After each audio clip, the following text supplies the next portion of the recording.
Good morning again, ladies and gentlemen. It's a minute after 9 o'clock IC time. We are about to start.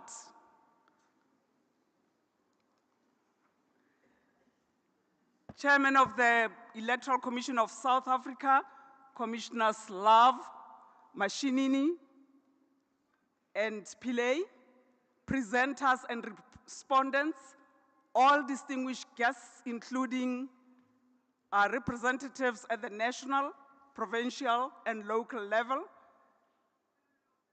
civil society organizations, academics, ladies and gentlemen of the media, all conference participants. Good morning. As we contemplate the digitization of election-related information towards the digitalization of election processes, we look to the experience of pioneer sister EMBs, election management bodies, on the continent and all over the globe for wisdom, guidance, and inspiration. And this morning, we will have such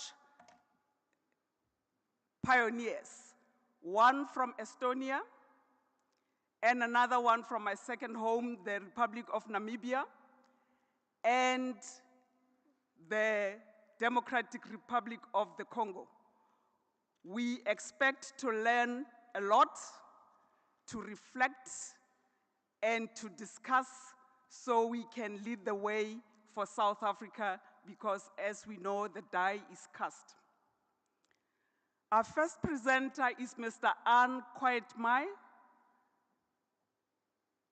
who is a law graduate of the University of Tartu and currently the head of State Electoral Office in the Republic of Estonia. He advises the Electoral Commission and other EMBs, the main Electoral Commission that is, and other EMBs in the country on mainly legal matters in relation to internet voting in Estonia.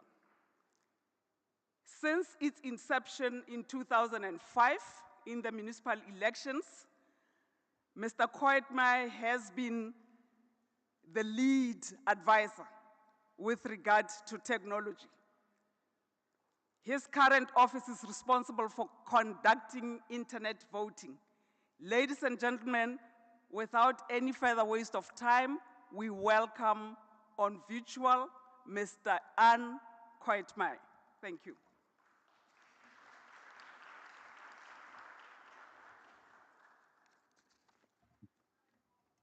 Good morning. And I'm sorry I couldn't make the trip to South Africa due to unfortunate timing. Dear friends, dear colleagues, I would like to talk about our experience with internet voting in Estonia. As a way for introduction, Estonia is quite a small country. It is located in the northeastern part of Europe. We have around 1 million voters, and we have been using internet voting for exactly 20 years now. So next slide, please.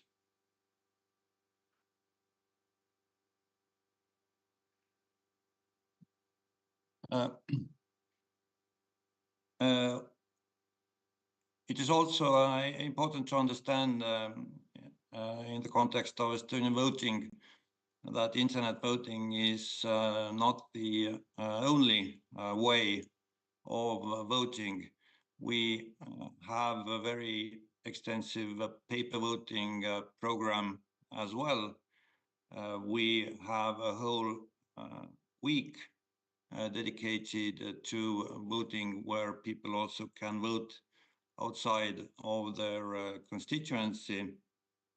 And before the voting week, we also arrange voting in foreign representations and voting by post for voters residing abroad.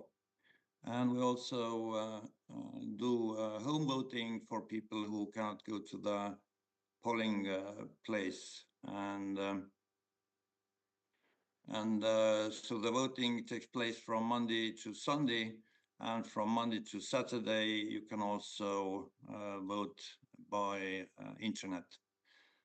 Next slide, please.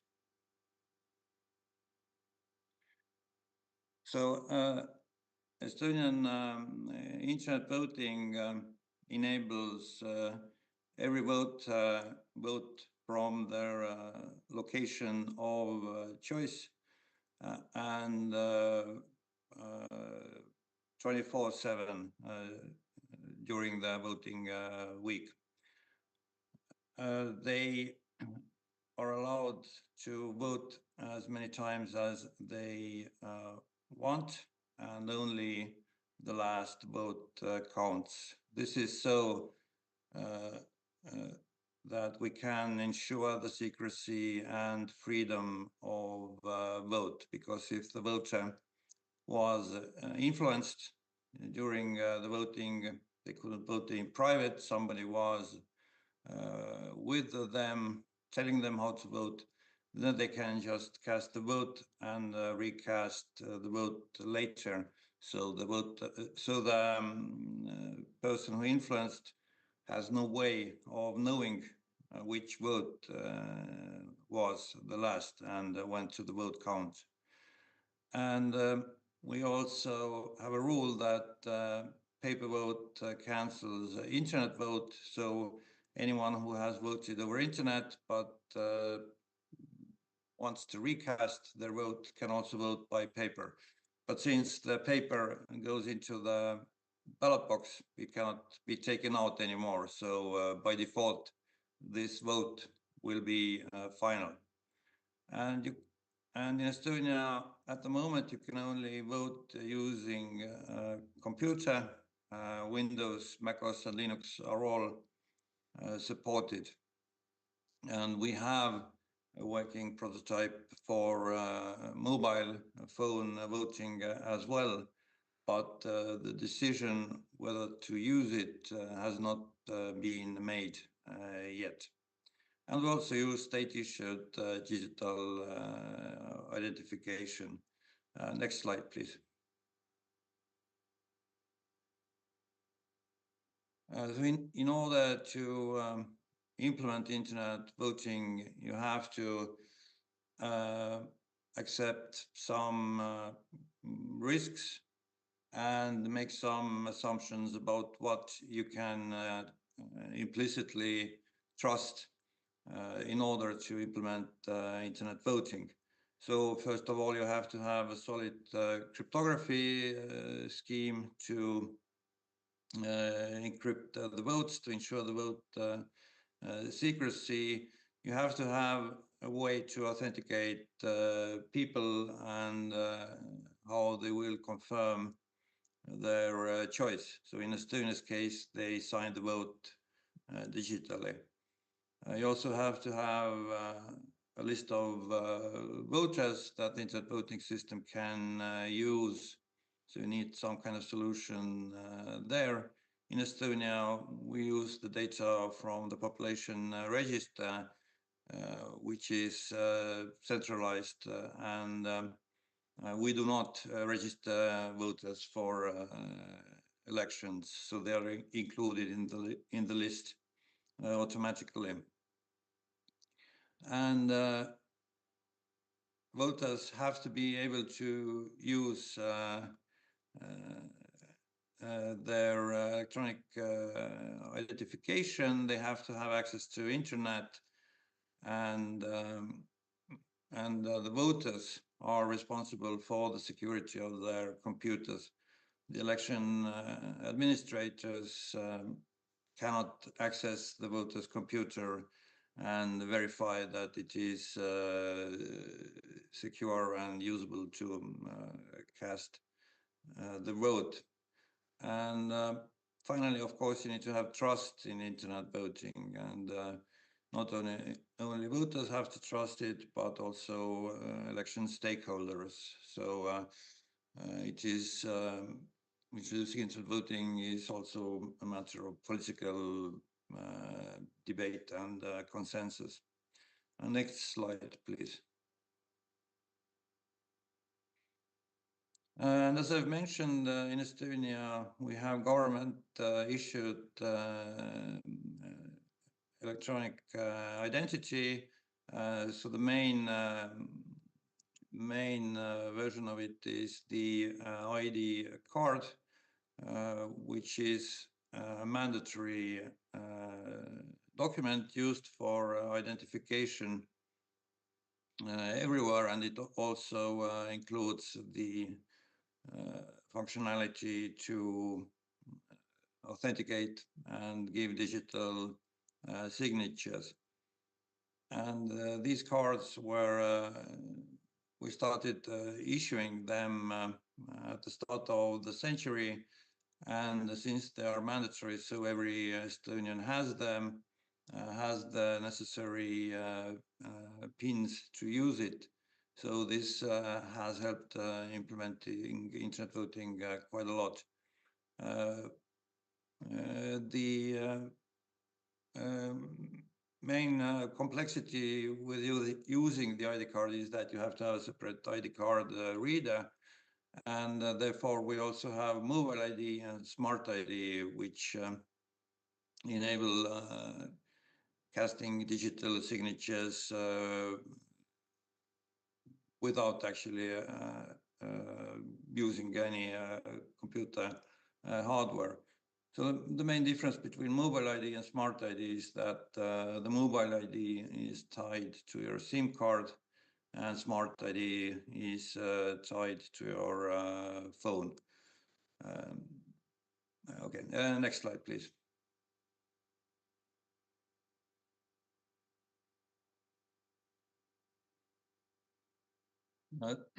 So I'm going to show you briefly how internet voting votes from the voters' point of view. So it is a fairly straightforward process. So to vote over internet, you have to go to the elections website. When internet voting starts, we provide links to the voting application. And so the voter has to download the voting app from the website first. Next slide, please. So after the voting app has been downloaded, the voter can launch it immediately. It doesn't require a separate installation procedure. And first, the voter has to authenticate themselves, so to verify that they are in fact eligible voters, they are in the voter list, and in order to specify which constituency is the voters' constituency. And for that, the identification system has two pins, and the first pin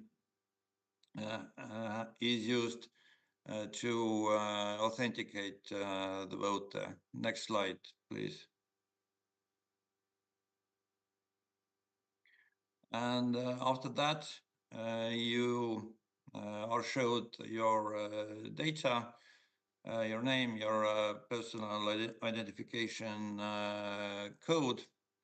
And if you have already voted, the application also states that, so that if somebody votes for you, you will know that the vote has been cast. And from here, you then proceed to the selection of the candidate. Next slide, please. And here you are presented with the candidate list. This is to the left. And in Estonia, the electoral system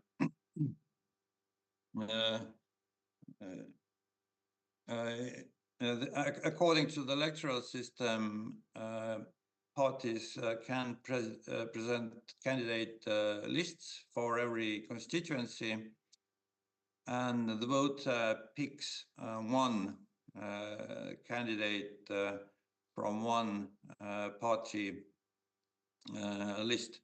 So that's it. You cannot pick several candidates. And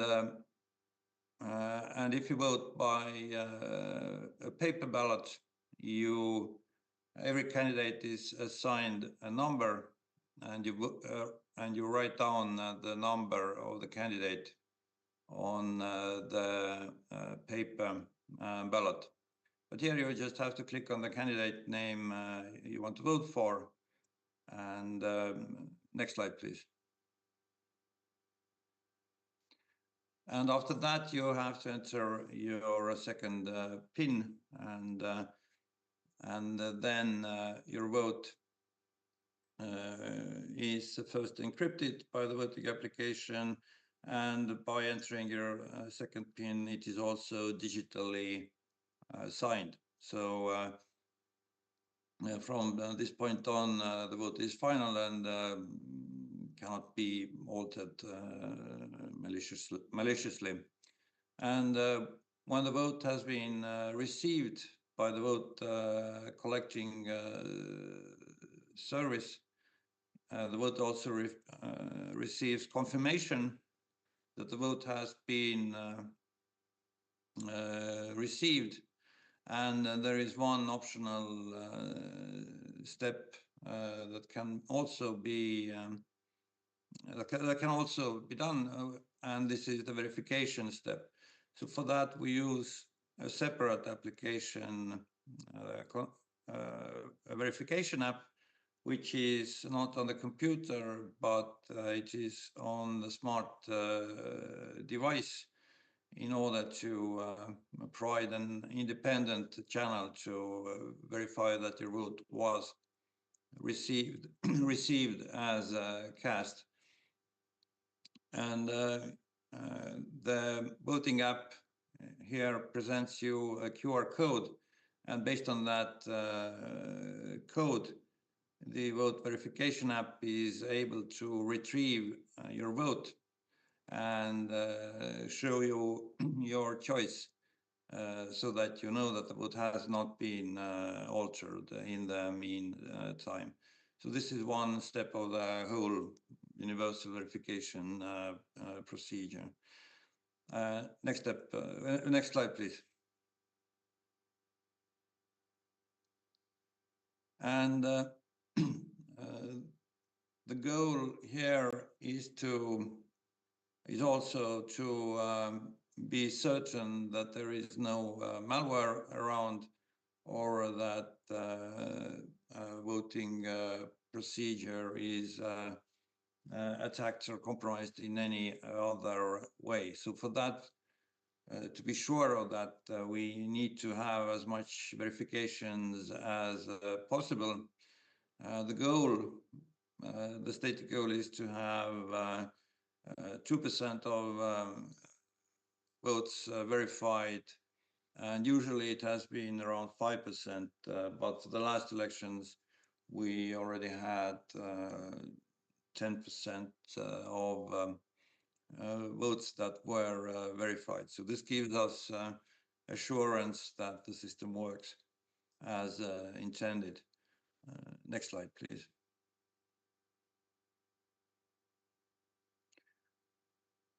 So the internet voting system is, in fact, one of the information systems that we use.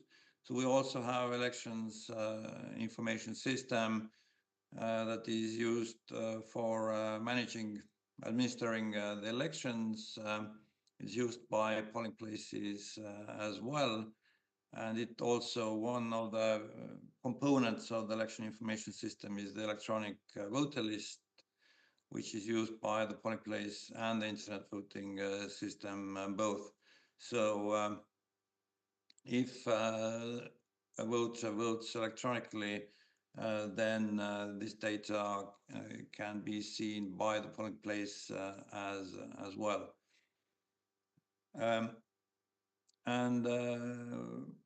And also, finally, we have the elections website where we publish all the relevant data, including voting and election results. And all these IT systems work autonomously. So if there's an issue with one, the other system is able to keep going. Next slide, please.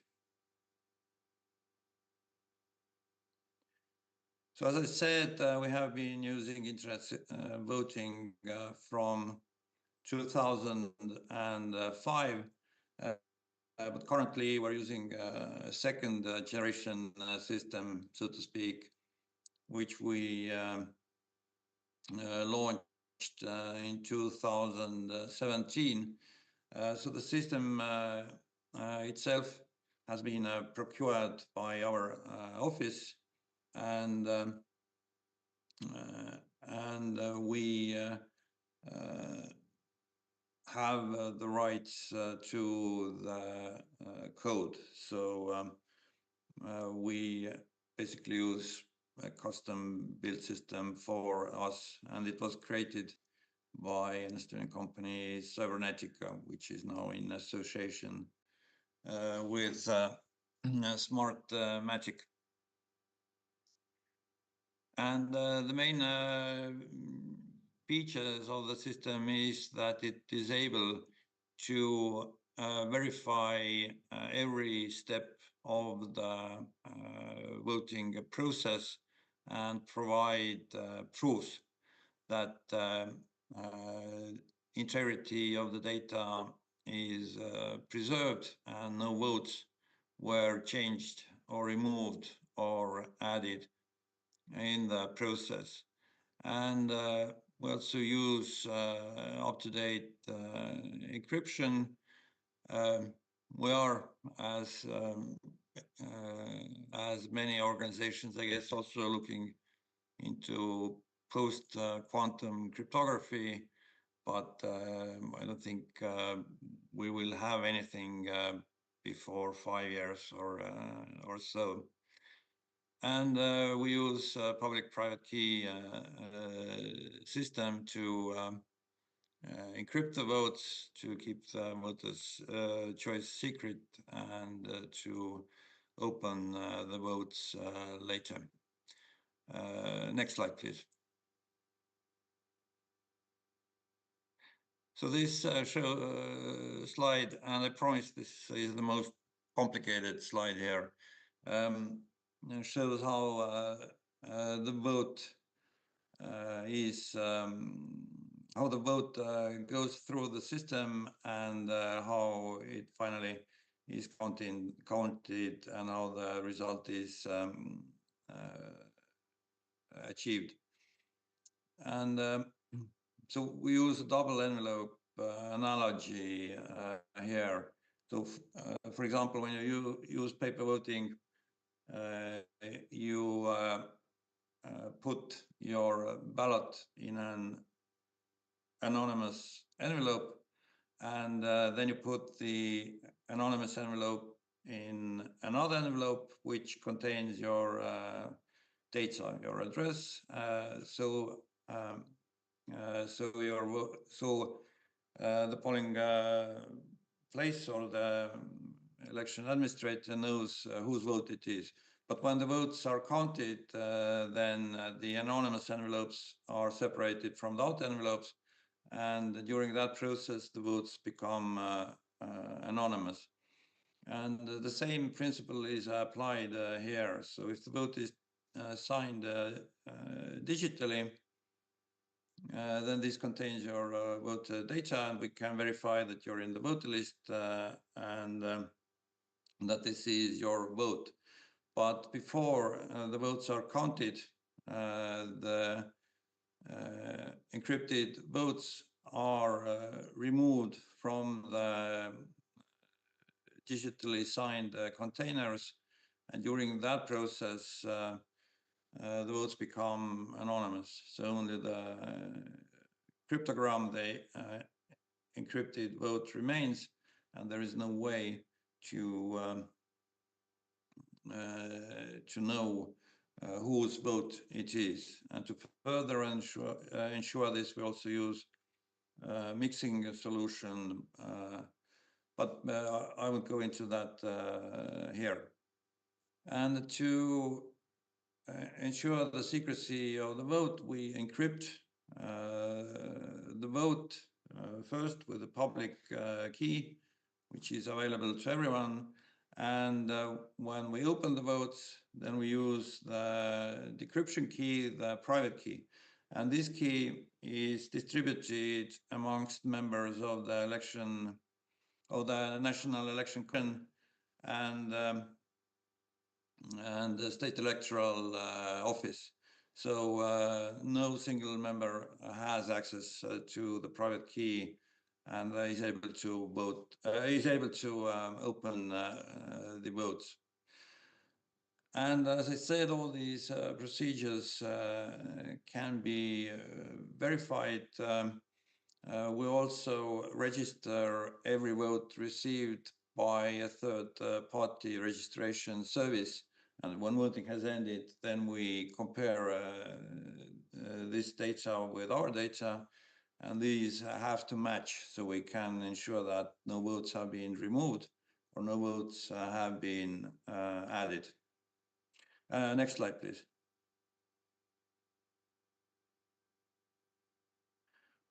Of course, internet voting is not as simple as just launching it before the elections. So we do a lot of preparatory work, which includes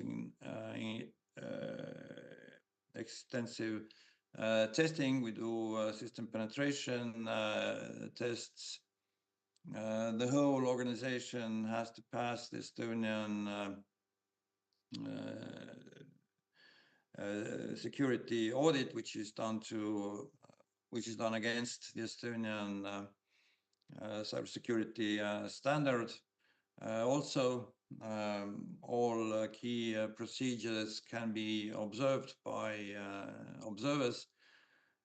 We do a full voting trial before the elections to ensure that the system counts the votes correctly and that the private and public keys are working correctly. Also, we employ independent auditors who verify that all the procedures are done correctly, and they also do data audits. So they also verify that the integrity of the data has not been compromised at any point, and that the votes were counted as cast. Next slide, please.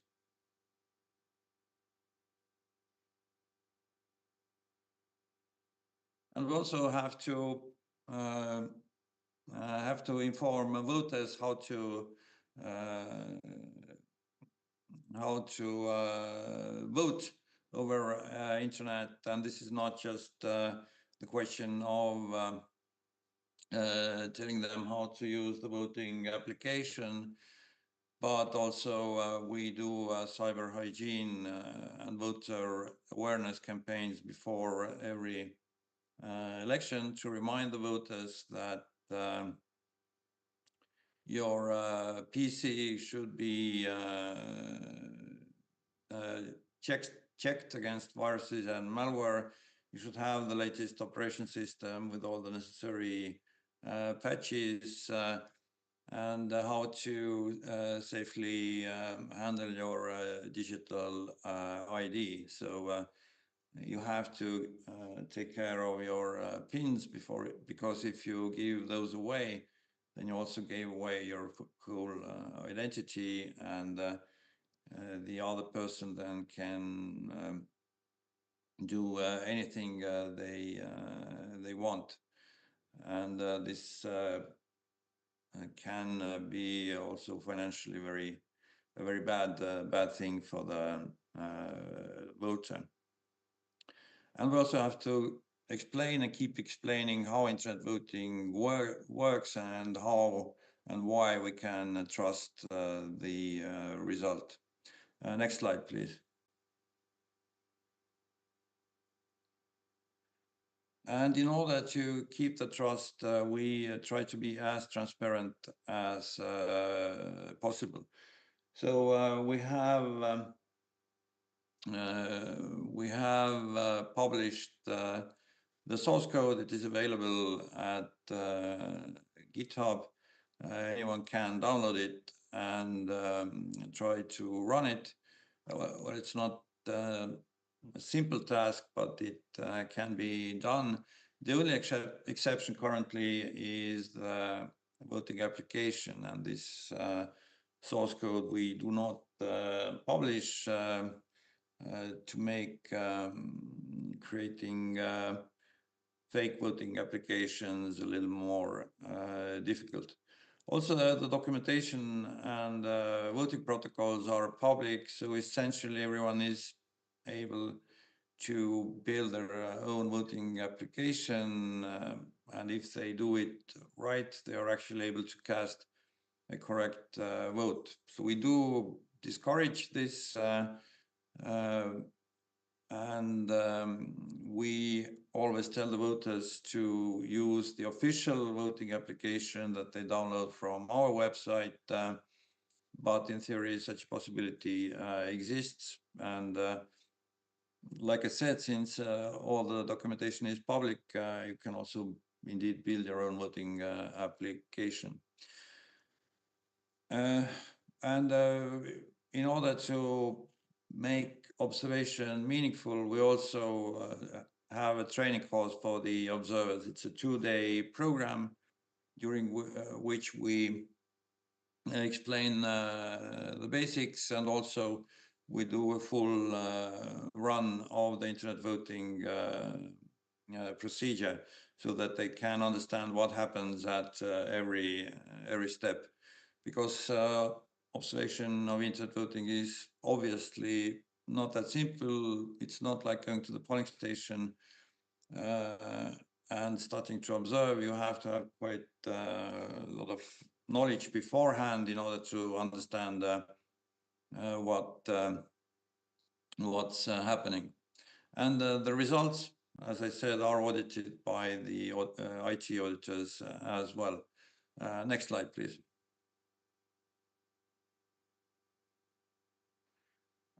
We also have to ensure that the internet voting system itself is secure, that the vote collecting service works as intended. Here we use the knowledge and hosting of the State Information System Agency. And they also provide the cybersecurity solutions, and they monitor internet during the voting period. So there are different security measures, and well, what you have to keep in mind that there is no one single measure that will ensure the security. So there are different threats, different vulnerabilities, and all these risks have to be managed and mitigated. And you cannot, unfortunately, have a 100% secure system. You cannot prove that it is secure. You can only prove that it is unsecure. Next slide, please.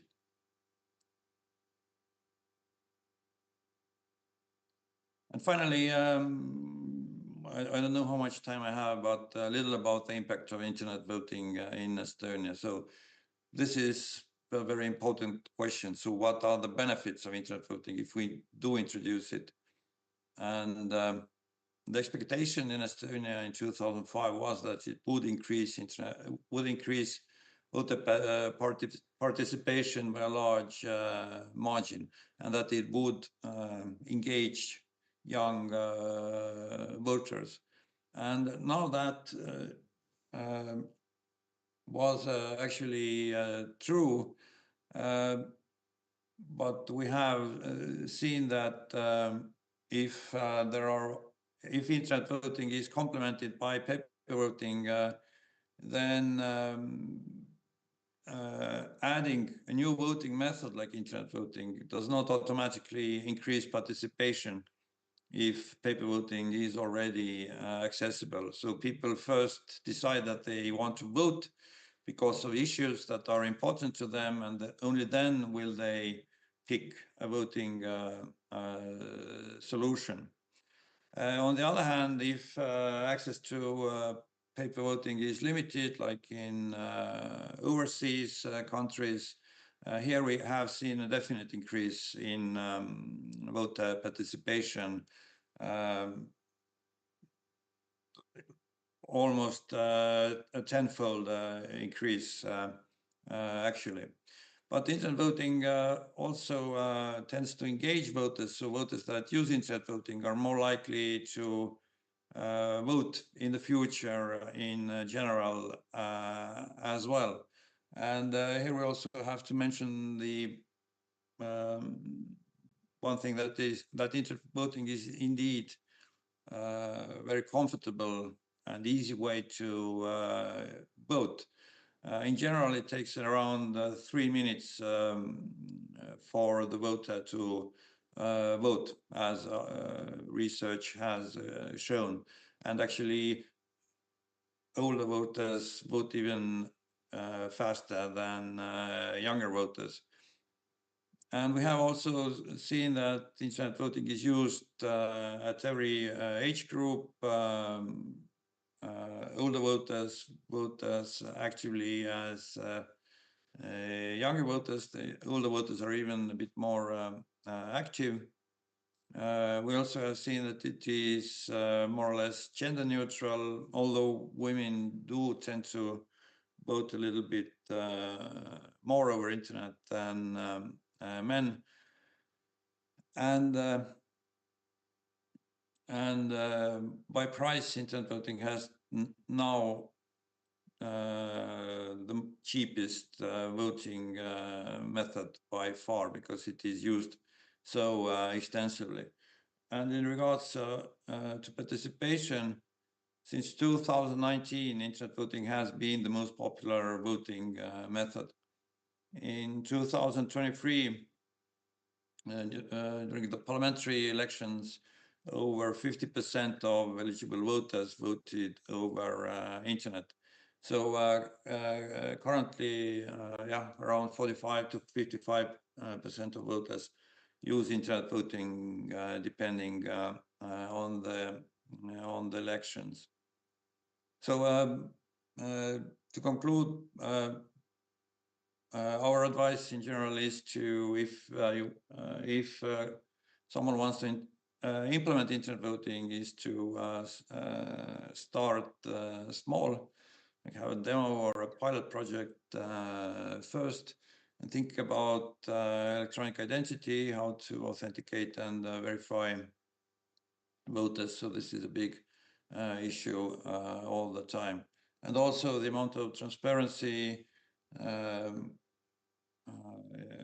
has to be decided as well. So you can use commercial solutions. You can opt to use solutions that enable you to use to have public source code. And of course, 20 years ago, for the parliament to approve internet voting was much easier than it would be today. So the situation was very different back then. There was a lot of enthusiasm in regards to internet enabled solutions. And indeed, right now, internet voting is just one of the digital services provided by the state. So it is maybe not that big a step for a person to vote over internet if they handle all their other interactions with the state digitally as well as use banking, do the taxes, and so forth. And I will stop here. Of course, I could talk about internet voting in Estonia at length for a couple of hours even, but I know our time is limited. So thank you for your attention. And if we have time or possibility to take questions, then I will gladly answer these as well. Thank you.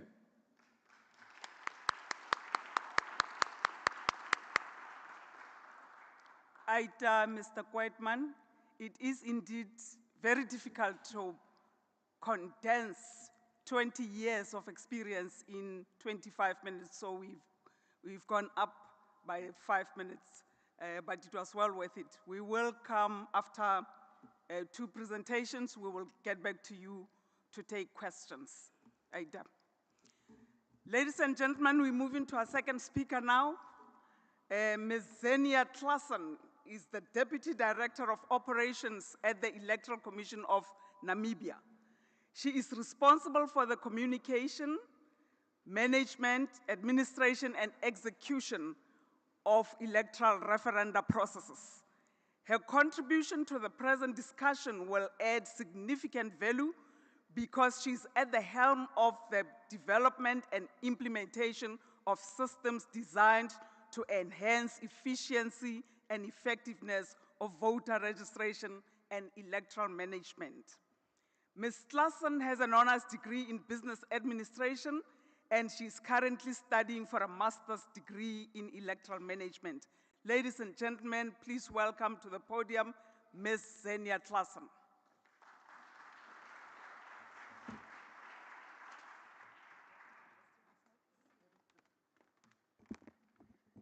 Very good morning, ladies and gentlemen. First of all, before I start with my presentation, I just want to congratulate the IEC for the success of your ongoing research on electronic voting. Your efforts in advancing and refining the electoral process are commendable, and we look forward to the impactful outcome of this important work. As indicated, I am the Director of Operations at the Electoral Commission of Namibia, although not IT orientated. The IT systems falls within the Directorate of Operations. As you might be aware, Namibia in 2014 was the first country to introduce electronic voting. The introduction of the EVMs has been a topic on the agenda of Namibia for quite some time, as we started in 2004. Yesterday, I think many of the presenters spoke about electronic voting and the types of electronic voting systems that there are. I won't go into detail on this, but in the Namibian case, we used supervised electronic voting, meaning in the presence of representatives of the Electoral Commission at the polling station level.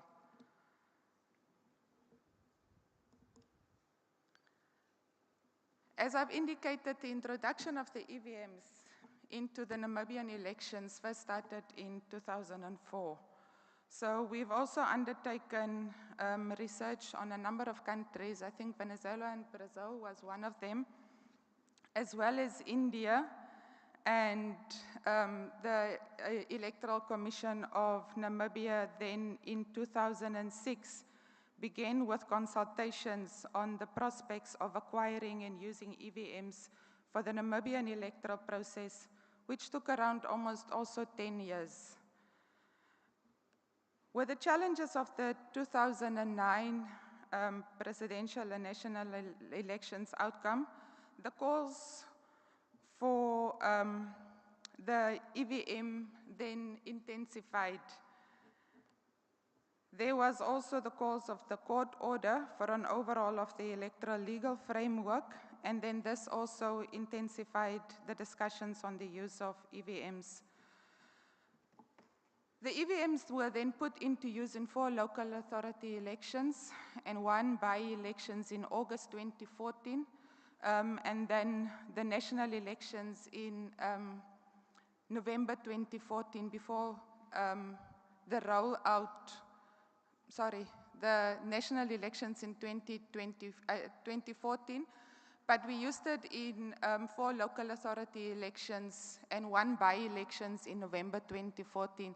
As you can see, the time that we rolled it out on a national level was very close to when we actually, if you can call it, had the opportunity to conduct trials.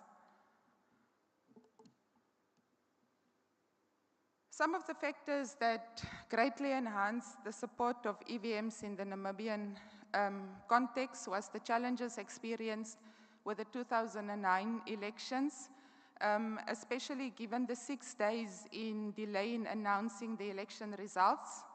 As I've indicated also, the calls of the High Court for a total review of the electoral law, and then strong support by proponents of the EVM, citing benefits such as increasing the speed of the count, decreasing the amount of time for voting, eliminating any irregularities in the electoral process, and significantly increasing the level of transparency and accountability.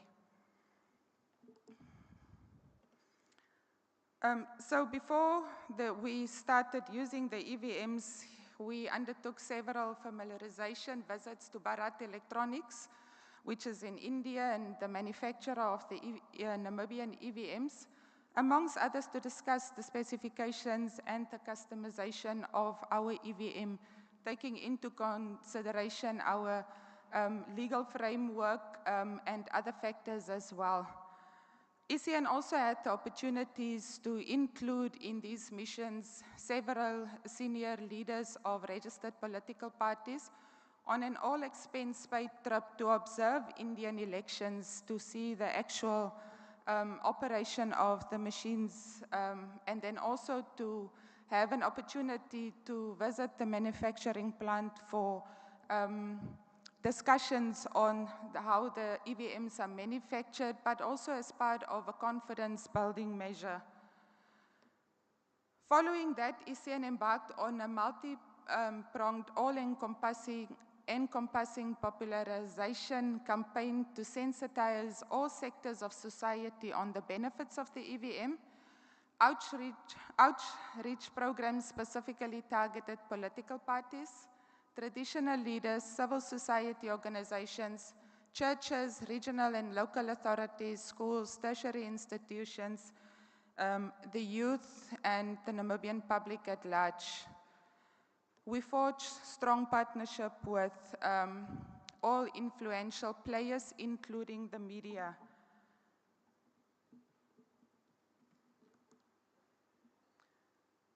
What was the primary motivating for introducing EVMs in Namibia? I think, as I've indicated, since the 2000 elections, national elections, 2004, 2009, challenges we experienced in those elections, Namibia was compelled to look at other methods of voting, and then we looked at the electronic voting. This system has enhanced the polling processes with respect to faster vote counting and tabulation, accurate results, human error was excluded, efficient handling of complicated electoral systems, especially the National Assembly and local authorities, increased convenience for voters, increased participation and turnout, prevention of fraud in polling stations and during the transmission and the tabulation of results by reducing the human intervention. There's also the benefit of long-term cost saving, as some of the same machines can be used in all subsequent elections.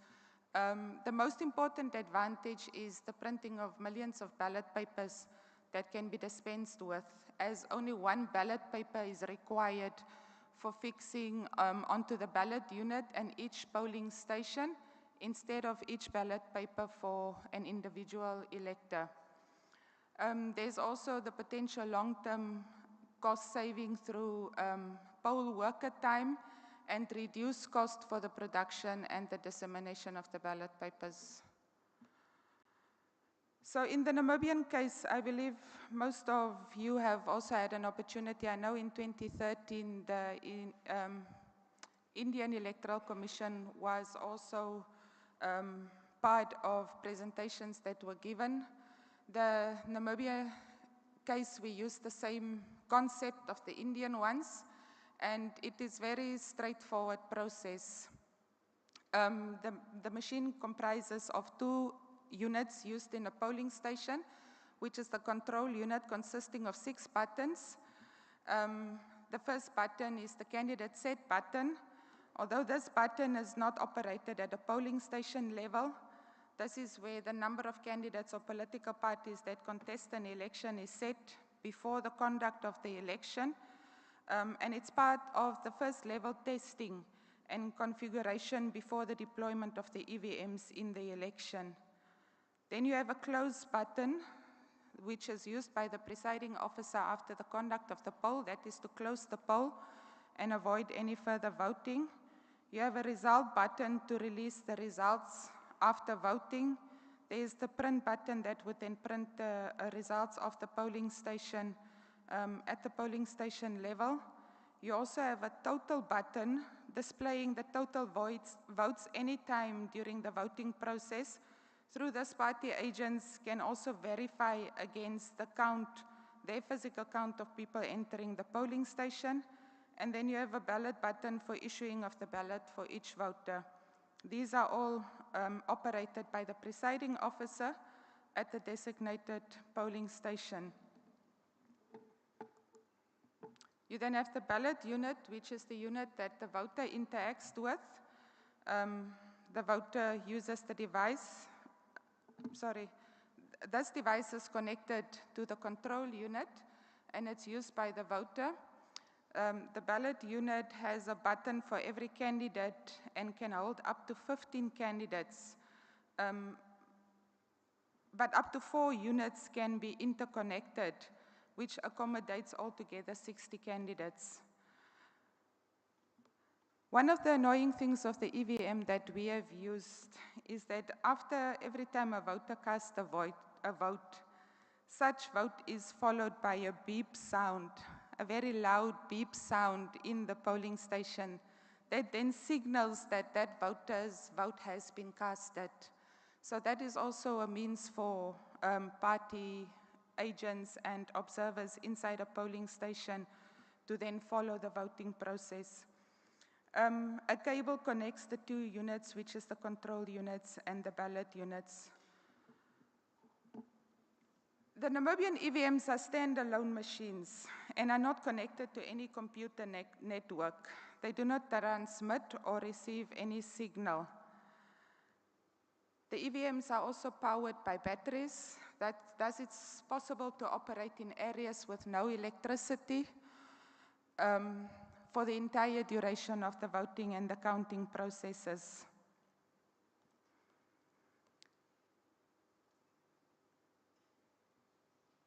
One of the distinguishing differences between the Namibian EVM and the Indian EVM is, and what we also looked at when we introduced our EVM, is to make provision for people with visually impaired persons. So on our ballot unit, which is used by the voter, we have provision for Braille to make it easier for voters visually challenged to then also use the ballot unit. And then at the time of the design of our EVM, we also took into consideration a register button that is on the ballot unit for a voter to register their vote before, signaling then that the vote is casted. I know at the time that when we had these consultations with India, they did not make provision for a register button. The third device that is used in the EVM context is a tabulator, which is only used at the constituency level to automatically tabulate the election results for all polling stations. Just a picture of what the Namibian EVM looks like. This is the devices that is used in a polling station. On my left-hand side is the control unit, and on the right-hand side is the ballot unit. So you have the cable that connects the ballot unit to the control unit, and the cable is 5 to 10 meters long. Then we have the tabulator that's used at the constituency level that then tabulates all the results. In the Namibian case, the test of the integrity are hinged on 4 critical factors. One, accuracy. One of the issues were given at the time that we introduced the EVMs, it did not have a VVPAD capability. The only assurance then that the EVMs record and aggregate the votes accurately was the pre-poll test. So before polling in a polling station, when we used the EVMs, the presiding officer was required to conduct a pre-poll test. This pre-poll test is basically the same as in the conventional method of voting, where a presiding officer is required to show the party agents in a polling station that the ballot box is empty. In this case, the presiding officer would conduct the pre-poll test and provide an opportunity for every party agent that is present to cast a vote for his party or candidate. And then after casting the votes, then by the press of the total button, illustrate that the votes have been casted. Obviously then before the poll is conducted, these votes are then cleared from the control unit, and the control unit is sealed in order for the voting then to commence. Breakdowns and technical support. Virtually when we introduced the EVMs, we have really not experienced any breakdowns, with the exception of minor damages during the handling of the EVMs, but it could be replaced because we also had a service level agreement with the manufacturer. The voter friendliness, with the exceptions of voters who had voted in the few local authority elections and by-elections prior to the 2014 general elections, this was the first time the overwhelming majority of voters used the EVM. On average, a voter took less than 30 seconds to cast their vote, and we've really realized or observed during that elections that even in the rural areas, we have not had a lot of challenges of people interacting and using the EVM. There was also in the elections that we've conducted the results acceptance, despite the absence of a manual count that all present can visualize, which was the norm in the voting. Party agents at polling stations did not have any challenge with the results. As I've indicated, what party agents basically did is because of the beep sound, they could count the number of people that came into the polling station. And then this they compared when the actual count of the result was done to at least weigh the number of people that casted their votes in a polling station, although they could not see for which candidates.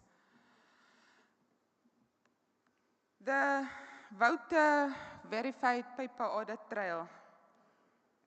think this picture was supposed to come after the presentation, but nonetheless. The voter verifiable paper audit trail, as we all might know, is a system designed to allow voters to verify their votes was casted correctly, and to possibly detect any election fraud and provide a means for auditing of votes should it be required. In 2014, when we introduced the electronic voting machines, the Electoral Act introduced the requirement of the simultaneous use of the verifiable paper trail. But this introduction in the Namibian Electoral Act resulted from a court case in India in 2013, in which the Indian Supreme Court ruled that the verifiable paper trail should be indispensable for voter confidence in the system. At the time that we introduced the EVMs in Namibia in 2014, I think it's less than a year when the issue of the VVPAT in India came out. So at that time, it was very close to our elections, and then obviously also the time for acquiring the machines that is compatible to the Namibian EVM was a challenge. Although the act that was introduced in 2014 made provision for a transitional period for when we should introduce the VVPAT in future elections, ECN also had a number of challenges with the VVPAT that was presented to us by the supplier. So in 2016, we basically started the consultations on the VVPAT, and some of the issues that we've observed in the model that was presented to us, that there was a possibility of recoverable and non-recoverable errors shown on the VVPAT's status display unit. Some of the recoverable errors was a battery error, which could be replaced, but obviously it meant that we had to have additional batteries at all the polling stations. Some of the non-recoverable errors was where the VVPAT must be replaced. For example, where a candidate number is not returned, the paper is jammed, or the paper is not printed. One of the risks then with this, then in our view at the time, was that this could then also compromise the secrecy of the vote, because you would then have to have a presiding officer or a technical person that would come in at this stage. In short, fast forward, I think it's also not news that in the 2019 elections, after the 2019 elections, the Electoral Commission of Namibia was challenged by the then independent candidate on the use of the VVPAT, or the use of the EVM without the VVPAT. And the Supreme Court found that the minister's determination, I think as I've indicated, we had a transitional period, and that transitional period provided that the line ministry responsible for representing the Electoral Commission in Parliament had a determining time frame as to when we would be required to put into operation the VVPAT. The Supreme Court then found that that determination by the minister and the selective applications of provisions of the Act was unconstitutional and invalid, and therefore set aside. The court reasoned that this section was a composite and integrated provision, and as such were required to put into operation together with the other sections that provides for the use of the EVM. There were also other allegations of irregularities, although the court held that there was no evidence of irregularities or the impact of the alleged irregularities on the presidential elections.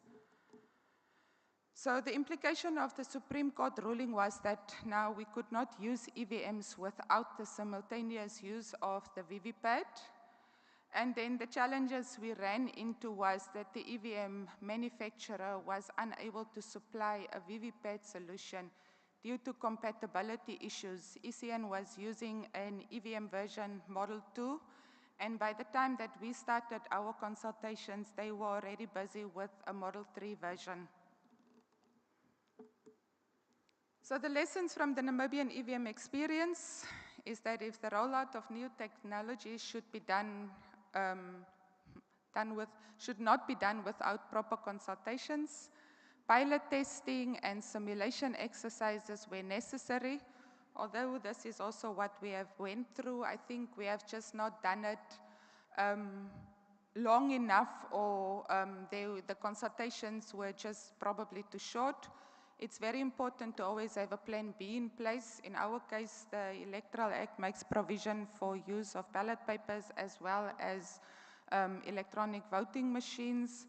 And then adequate time is needed before elections to fully operationalize and publicize any new legal provisions among stakeholders, in particularly the electorate, including the use of electronic technology devices.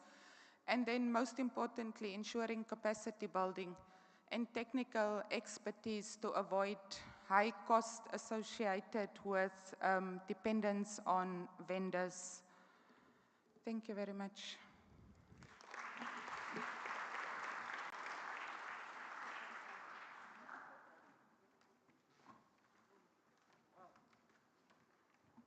Perfect timing. Thank you very much, Ms. Klazen. Ladies and gentlemen, our last speaker for this session is Mr. Diodone Ngalamulume Chiyoyo, MA Wits, MA Kinshasa, a fully accredited bridge facilitator and a former academic who has extensive experience in electoral democracy. He was regional electoral advisor to the UNDP, and he also worked for 8 years at the Electoral Institute for Sustainable Democracy in Africa, ASA, in both Johannesburg, the Republic of South Africa, and Abidjan, Cote d'Ivoire. His demonstrable ability in project management from conception to execution at local, national, and international levels renders him a perfect presenter at this conference. Monsieur Chiyoyo, parlez avec nous, s'il vous plaît. Nous voulons écouter et apprendre. Ladies and gentlemen, I present to you Monsieur Mpho Chiyoyo.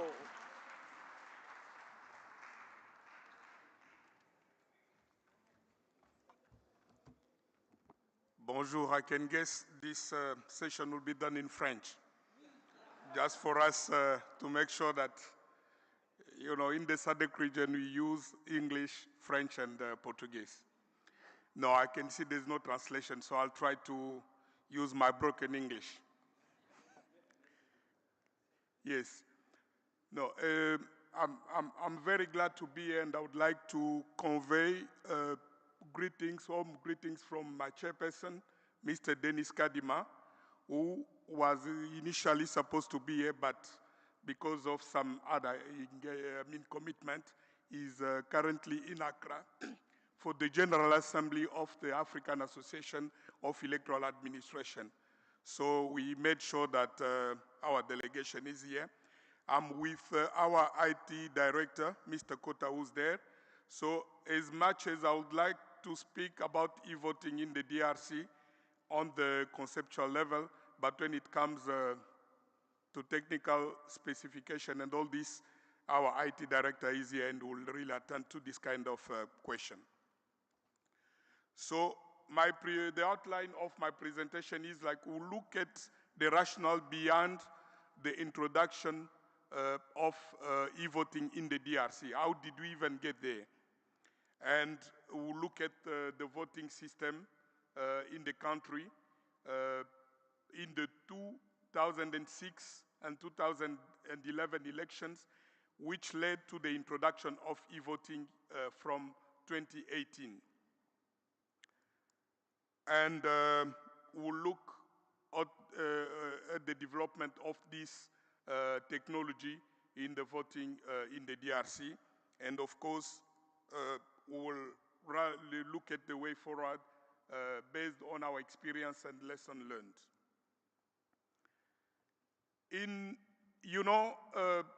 The DRC start again organizing elections only in 2005, after the Inter-Congolese dialogue, which took place in this beautiful country, but this time in Sun City.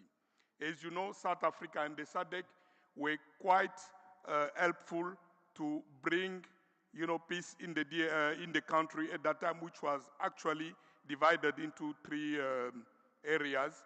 And the Inter-Congolese dialogue helped the country to have a transitional dispensation, which would lead to the organization of a constitutional referendum in 2005, the first democratic election after almost 4 decades in 2006, and we'll come to that.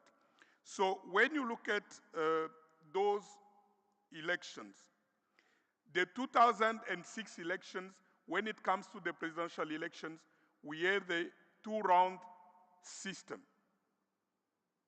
While in 2011, we moved from the two-round presidential election to the single majority. And I think this is very important to highlight because there's a direct link between the electoral system used, the voting itself, and also the context of the country. And again, in 2005, 2006, the Electoral Commission was a temporary body according to the political agreement, which was signed at the Inter-Congolese dialogue. But from 2008, 2009, the Electoral Commission became a permanent body, which was enshrined in the Constitution and even all other the legal framework as all. And when you look at the statistics of the 2006 elections, the country had 3 polls, and there were like 50,000 polling stations for a total of 9,700 candidates at all levels, the presidential, National Assembly, and then provincial assemblies. And 75 million ballot paper were printed. I'm talking about ballot paper. For those who are in DRC, and I can see many of them in this room, they know how that ballot paper looked like. For those who didn't know how it looks like, I'm going to show you. And you'll understand why the country had to move to the e-voting system.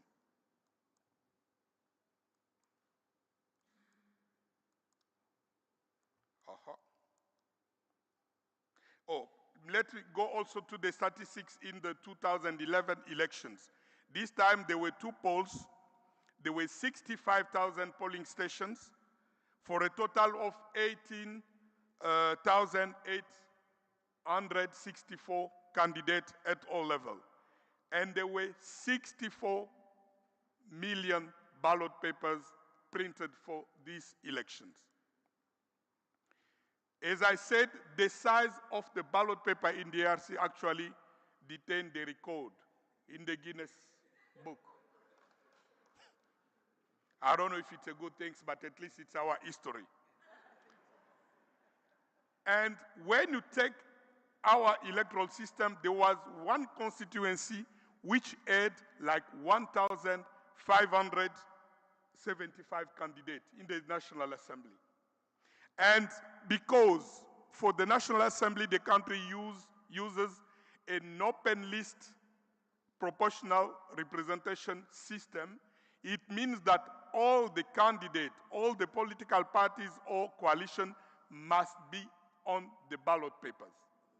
So it means you have to get a ballot paper which will accommodate 1,000, almost 600 candidates. And it was a 30-page ballot paper. When I'm talking ballot paper, the size actually is a flip chart. So you can take one ballot paper, one page being a flip chart, and you have 30 pages for that specific ballot paper. And it comes with challenges, as we'll see. But again, there were some issues related to this. I'm coming back to that. I'm just want to jump and show how those ballot paper looked like. This is one of the example of one ballot paper only. As you can see, flip chart size and various pages. As I said, in one constituency, it was 30 pages. This is what it looks like, one page.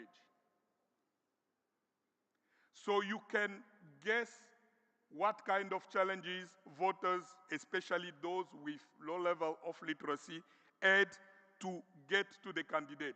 And during the electoral campaign, what candidate will be saying? They will be telling you, my name is on page 5, number 60. Otherwise, you'll spend like 30 minutes to locate your own candidate on the ballot paper. So you can imagine what kind of challenges that we have. And even when it comes to counting, the counting looked like this. And for those who came to observe the election, 30 ballot paper and the ballot box will be full. That means that if we have an average of 600 voters in a polling station, you have to get as many ballot boxes as you can. And that also can come with some, logistical challenges. So it's on this basis, the first solution, actually the first rationale to the introduction of e-voting in the DRC was based on this difficulty that we have with our electoral system, the political context which makes more candidates for the election. Actually, you will see how many candidates we had in the last election, 2023. We moved from 18,000 to almost 100-something thousand candidates for all elections. And this, I don't know how we could get out of that if we didn't introduce e-voting. But as I was saying, some of the challenges that we had was logistics and deployment challenges. In 2006 and 2011, most of the ballot papers were printed here in South Africa. So these were tons and tons of papers, which needed to be brought first in the DRC, and from the DRC, which is a big and huge country at the heart of Africa, this ballot paper had to be deployed at the provincial level up to the polling station. I can tell you that this was big, big, big challenge. But they were also, they will cost a lot of money. As you can see, those were color printed papers. So even in terms of printing, the cost was very high. As we have seen, for some voters to locate, actually to vote was also a problem. 30 pages. How do you know even where the candidate is?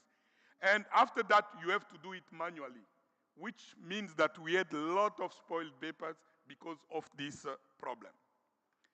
But again, when you have all this difficulty, manipulation of result will be also very easy to be done. So for those elections, there were a lot of occurrence of fraud. And as I said, environment issues.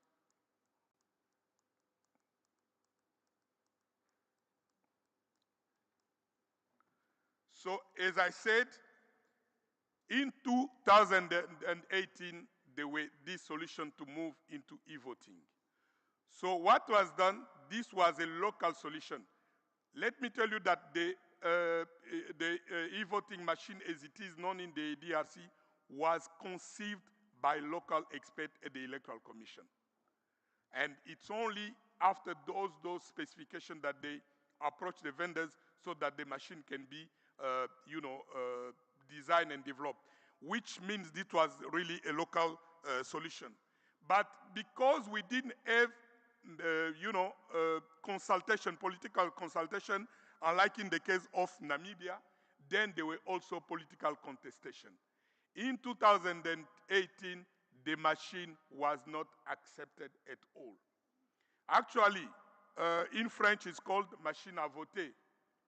But then the public named it machine à voler.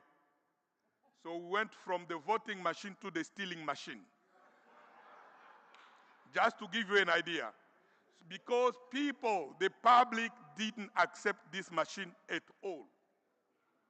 There were a lot of contestation, and there was actually, as the election was approaching, the opposition, the opposition at that time split, because there were those who thought that we should go into election with the machine, and those we thought we could go to the election with or without the machine. So that was a big split in 2018. But at least, as you know, that election led to the first change of power in the DRC from President Joseph Kabila to President Tshisekedi.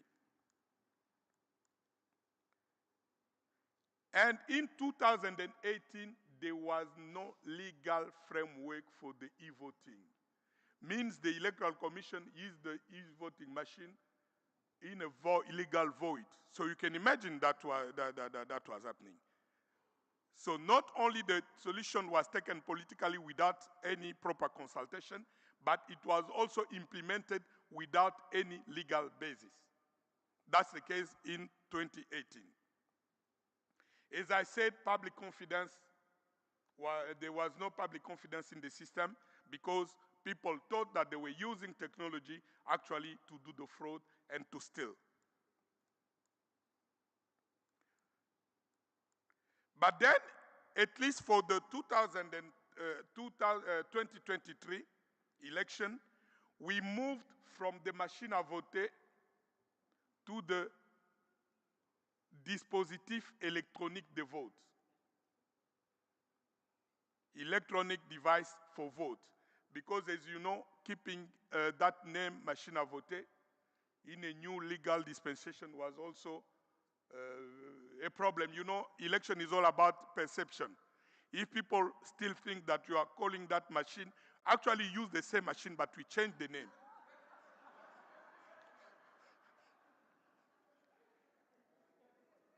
Especially in communication, will tell you that that had a big impact. But at least at that time, there was a comprehensive legal and regulatory framework for the use of the electronic device, for electronic voting device. So at least it was very well regulated, and the implementation would follow, legal prescription. And at the political level, there were consultations, and this time, all the political parties, political coalition accepted that really to solve that problem we saw with big ballot paper, we had to move to the use of EVD.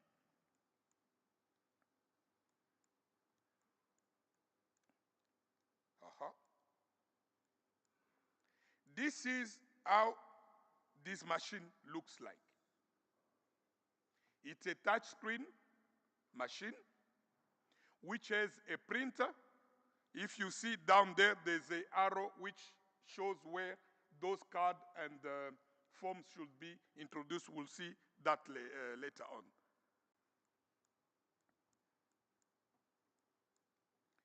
This is the back of the machine.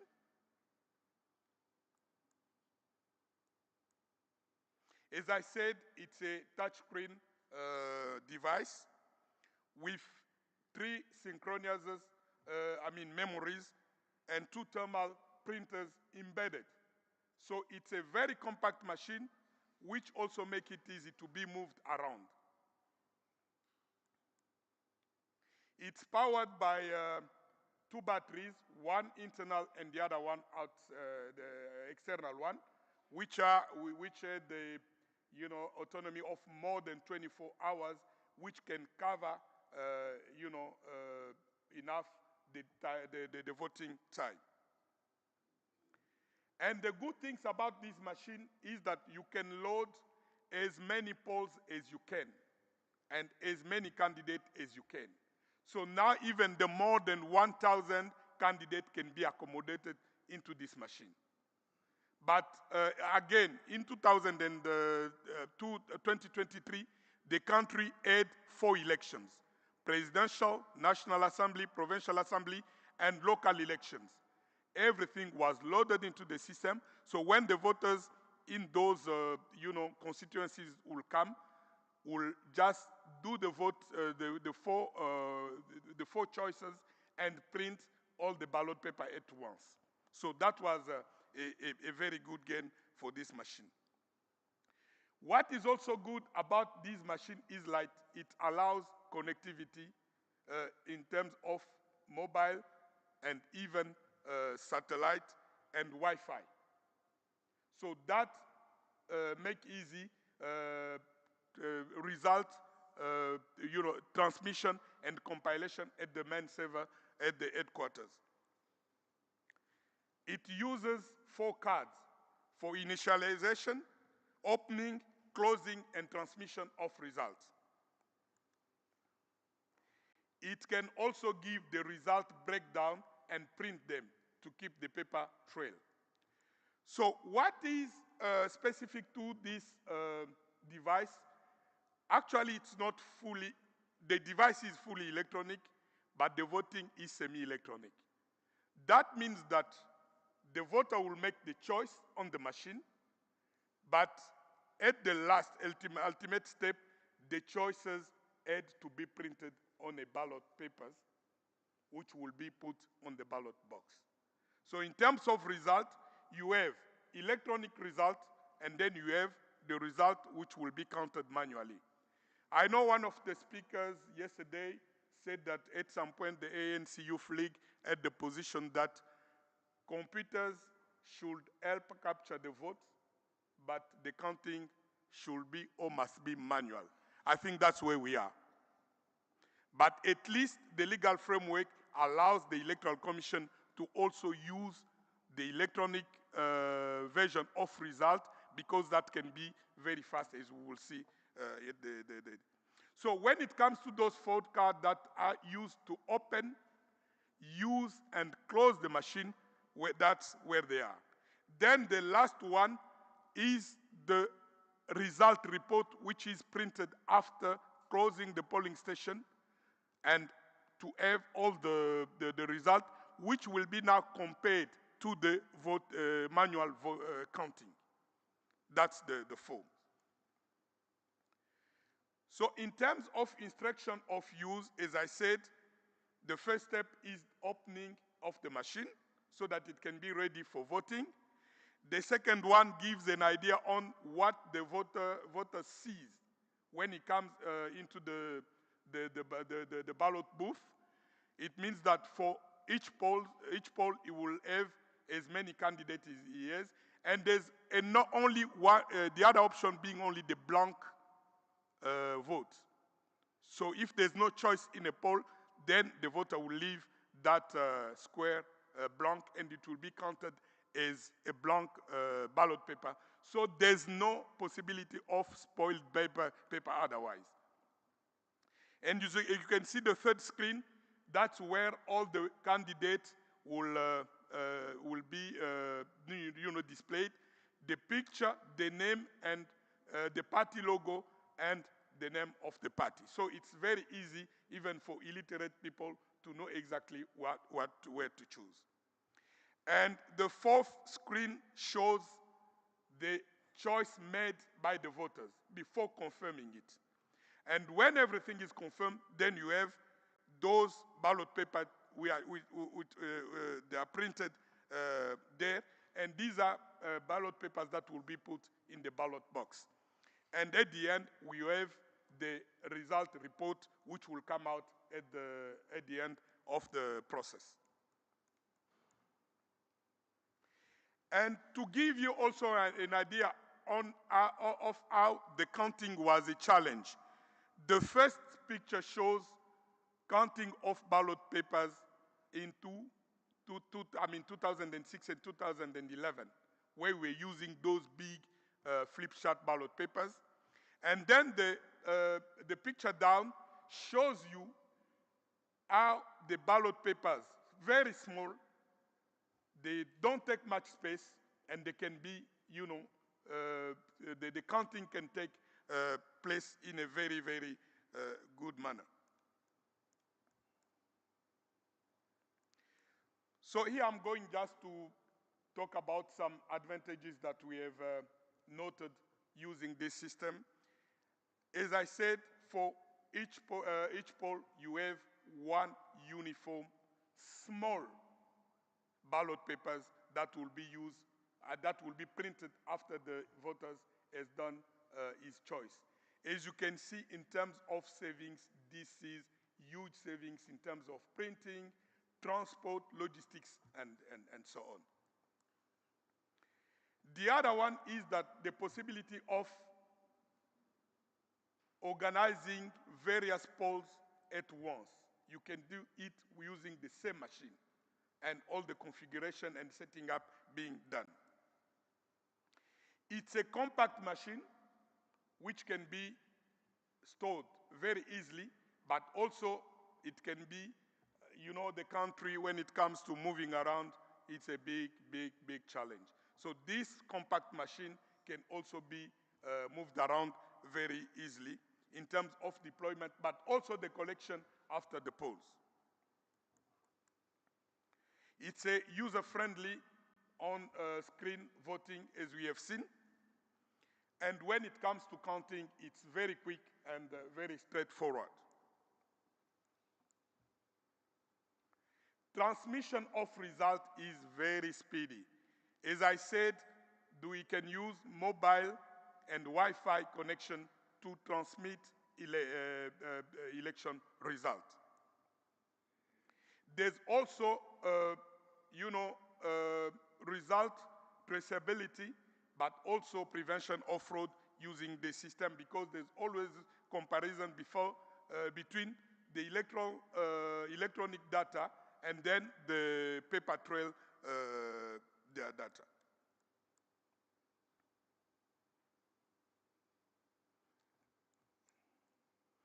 There's also, in terms of security, encryption of data, which means, someone said it can't be protected 100%, but as much as the Commission can, the security, the integrity of the result is, guaranteed. So when it comes to 2023 elections, these are some statistics that we had. From the 35,000 candidates that we had in 2018, for the 4 polls in December 2023, there were like more than 100,000 candidates. Let me give you some breakdown. There were 26 candidates in the presidential elections. And for the National Assembly, which actually has 500 seats, there were 25,832 candidates. So you can imagine, you can see the ratio. It was like 50 candidates for 1 seat. Then for the member of provincial assemblies, we had 44,000. And for the local election, 31,000 candidates.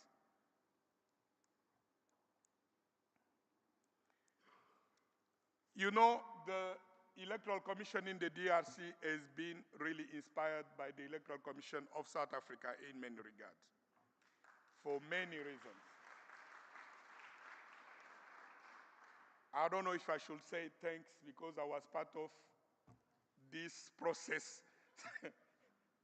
The chairperson is laughing. He knows what I'm talking about. Since 2005, 2006, we've been working. The Electoral Commission of South Africa has been helping the Electoral Commission in the DRC in terms of logistics, in terms of IT.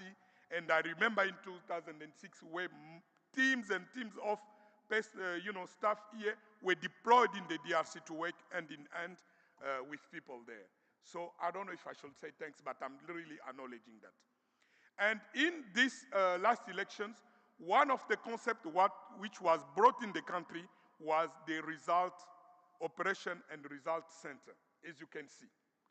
So it was a way of linking the e-voting device to the management of result.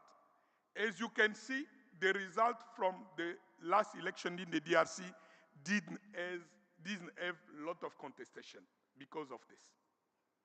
Because as soon as the result will be transmitted from the machine to the servers, treated, it will be put on the screen. And again, in terms of speed, let me tell you that the election took place on the 23rd of December, but by the 31st of December, on the eve, New Year Eve, the presidential elections were published during the day. And when it comes to breakdown, you can get the breakdown up to the polling station level.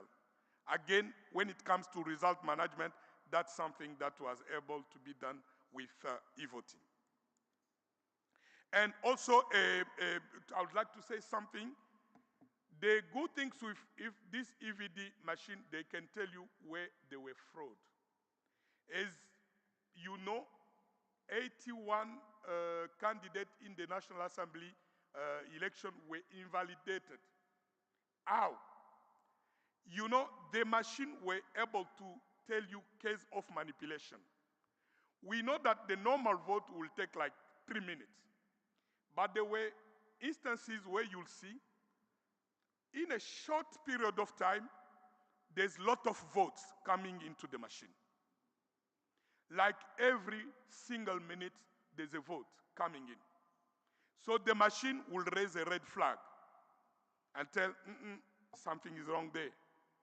But then when you go into the report from that polling station, you see maybe someone came at that time with his bodyguard or with his militia, tried to go around and then use the machine to do that. And based on those results, or at least information given by the EVD, the Electoral Commission was able to nullify some results and even invalidate some candidates. So that actually was also, again, that comes with the EVD. You might have learned or seen in the media many instances where the machine was stolen. But at least people learned from that you can't even touch that machine. Because what I didn't say, it has also a GIS capability. It can tell you exactly where it is being used.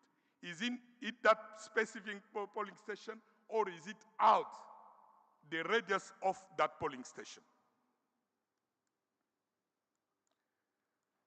So some of the issues that we had, it's compact, yes, but it's also very sensitive machine. And for those who know the weather in the DRC, it can be very hot.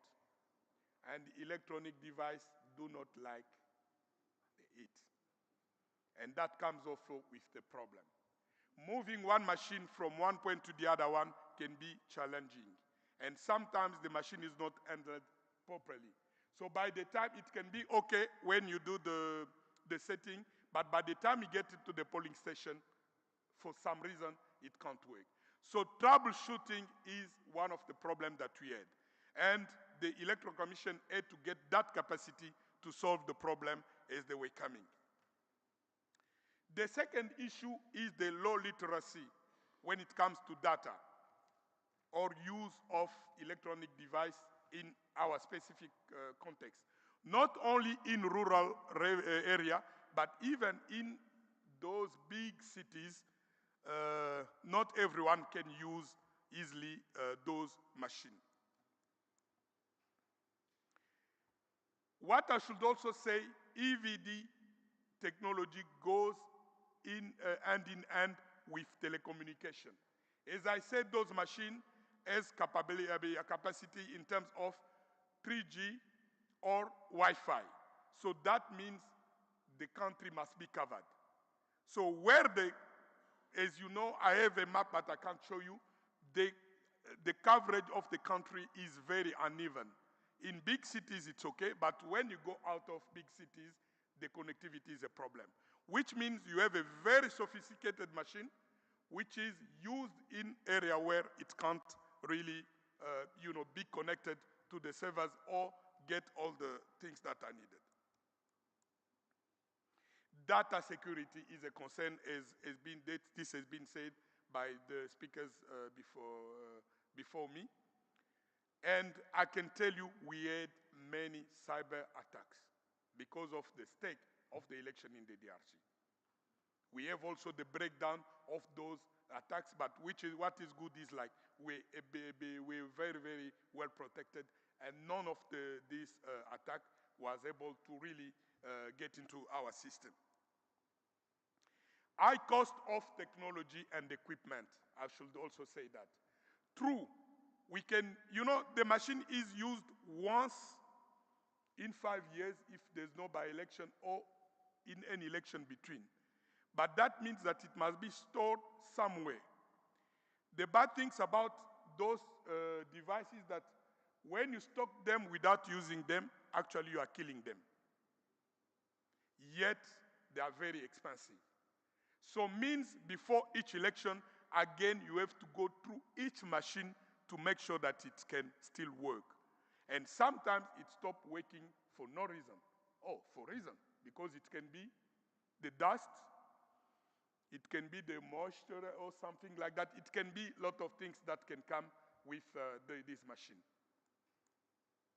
But at the same time, technology can get outdated very, very quickly. I've been told for mobile phone, 2 years, it's enough. Because if you look at Samsung, Apple, and all this, it's like every year or every 2 years, we must get another version of the same phone with other capability. That is also applicable to devices. So we are using a touch screen, and this machine has been used since 2018. Almost 7, 8 years after. Is it still relevant? And if you have to change it, how much this is going to cost you? I think that's really a problem. Mobility and storage. As I said, yes, the machine is compact. You can move it around, but in the context of a DRC, it's not always easy. This machine has been moved by motorbike, by boat. I'm not talking about speed boat. I'm talking about those traditional boats. I missed to have some, some pictures that to show you in which condition those devices were moved around the country. So they are very sensitive. If they are not handled properly, then by the time they get to the polling station or on the way to be returned to the main warehouse to be stored, it can break down. Training of election officials. It's not only for voters that they must be trained, they must be sensitized for the use of the machine, but even handling the machine itself, especially when it comes to troubleshooting, solving problem if there's any technical breakdown, there's the training of electoral officials, but most of them are temporary staff. How do you even have time to train them properly? And if you have to train them properly, that comes, it takes all the recruitment process, the cost, and so on. So that can be also a big challenge. Theft and vandalism of the machine. As I said, those who come to observe elections and following the media, they saw how those machines were stolen, maliciously, malicious destruction, and there were even people keeping those machines in their house. We don't even know how they get them. But security in the country can be a problem. So that was a big, big challenge because it's very easy to steal and it's also easy to move around. But what I must say, those machines were excluded from the result. There is something that many people will not notice. We had 75,000 polling stations, But election results for the 2023 elections were based on 64,000 polling stations.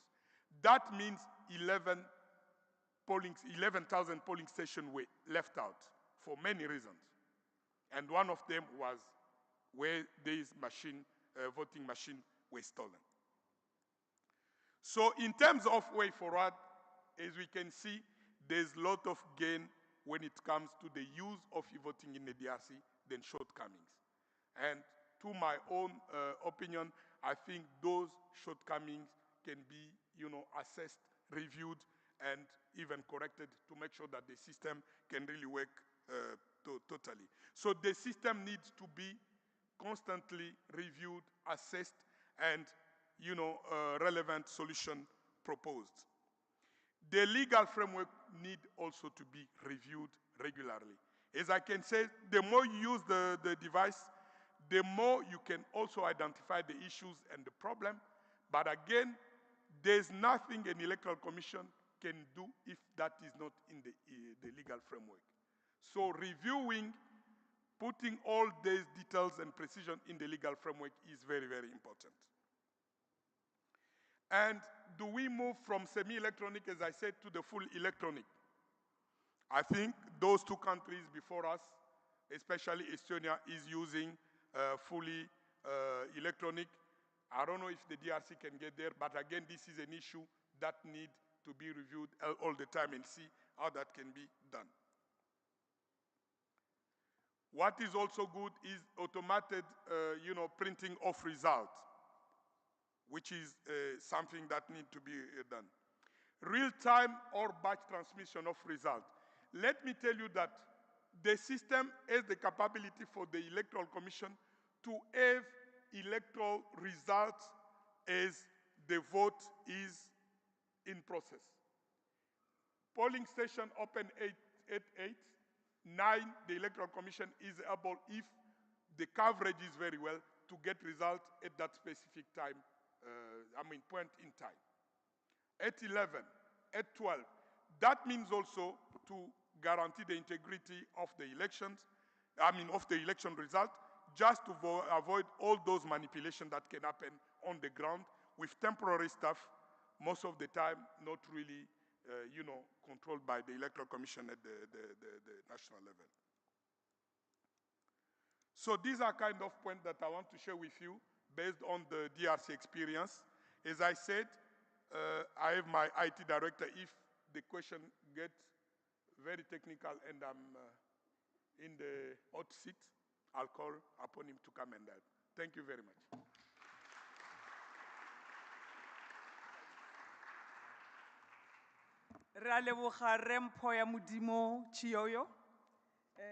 Ladies and gentlemen, we've got 15 minutes of interaction.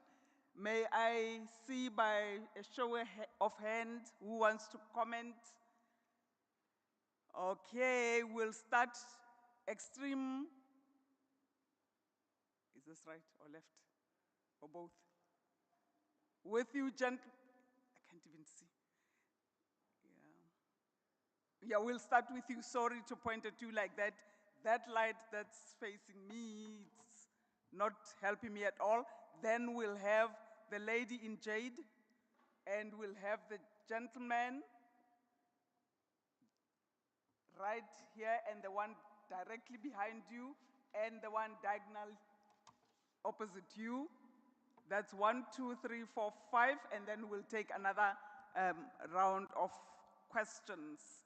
Is Mr. Ann Koitma ready for us? Rematsubani? Okay. So 1, 2, 3, 4, 5, and then we'll take the second round. Thank you. Thank you, Chair. My name is Sipho Ngubonde, representing the IEC. My question goes to Mr. Ayman Koman from Estonia. With regards to the internet voting system, generally when we talk of introducing technology to voting systems, mainly we talk about two groups, right? Where we talk about electronic, which is actually constrained by time and place, right?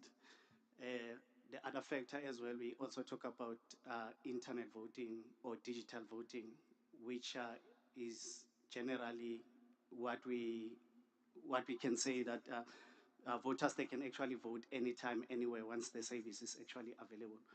So for Estonia, then they went for this particular option, internet voting. What I want to find out with internet voting or digital voting is that how do you actually declare the election free and fair at the end of the day?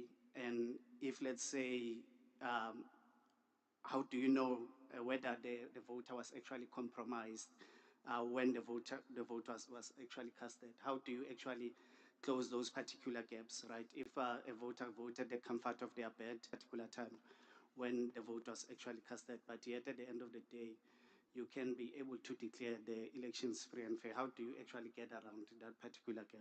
Thank you. Okay, thank you. My name is Siani Ranganga from Universal Pretoria. We work a lot on social media analysis, misinformation detection, natural language processing. My question is for Mr. Chiyoyo and Ms. Glazen. As somebody who does research on social media analysis, I wanted to ask, from your systems, are they accommodative to the blind, for example? Do they have a feature or functionality of text-to-speech that if I cannot be able to read, it can actually read out for me to be able to know and what to select? My second question is that in terms of latency, everybody who is using that system and those servers have to constantly report back. What is the latency between, sometimes don't the systems go down or get to be slow because of high utilization at the same time?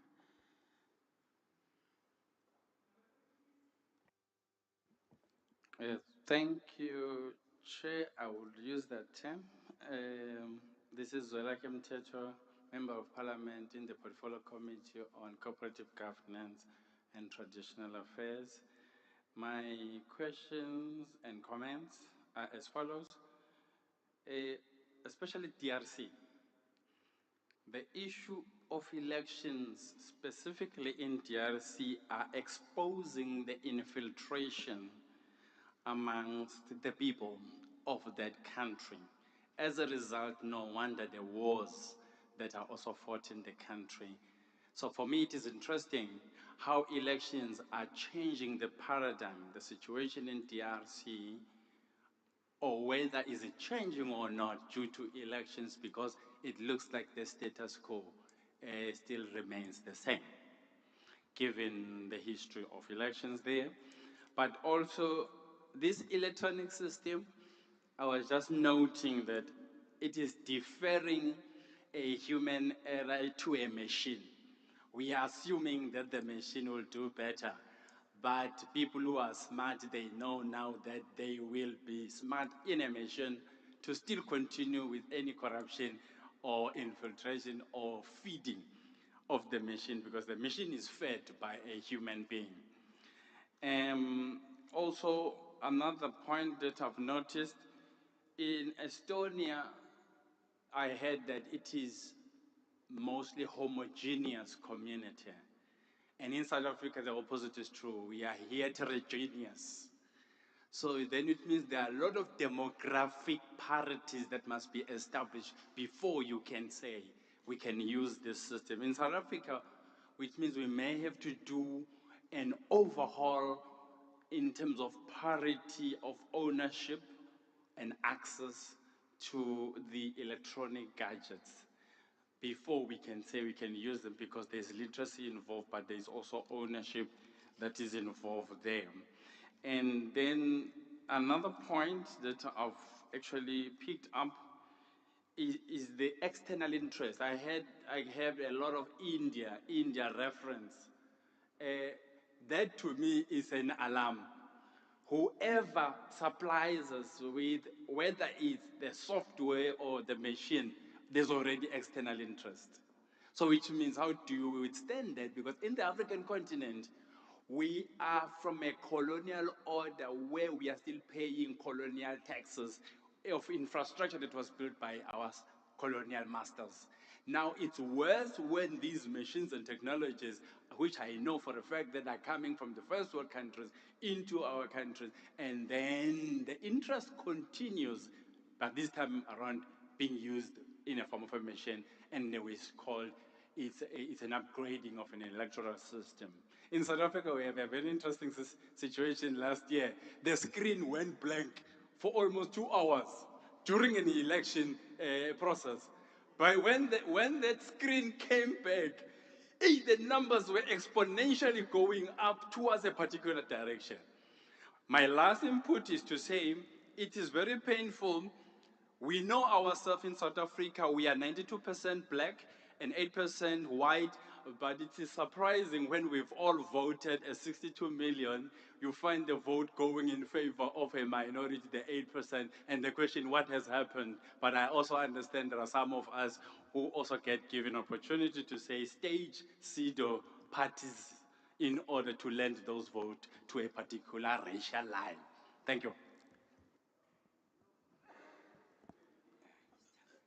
Good morning, colleagues. My name is Opa Rawane from UAT. My first question is for Mr. Kwetemaya from Estonia. He made mention of the fact that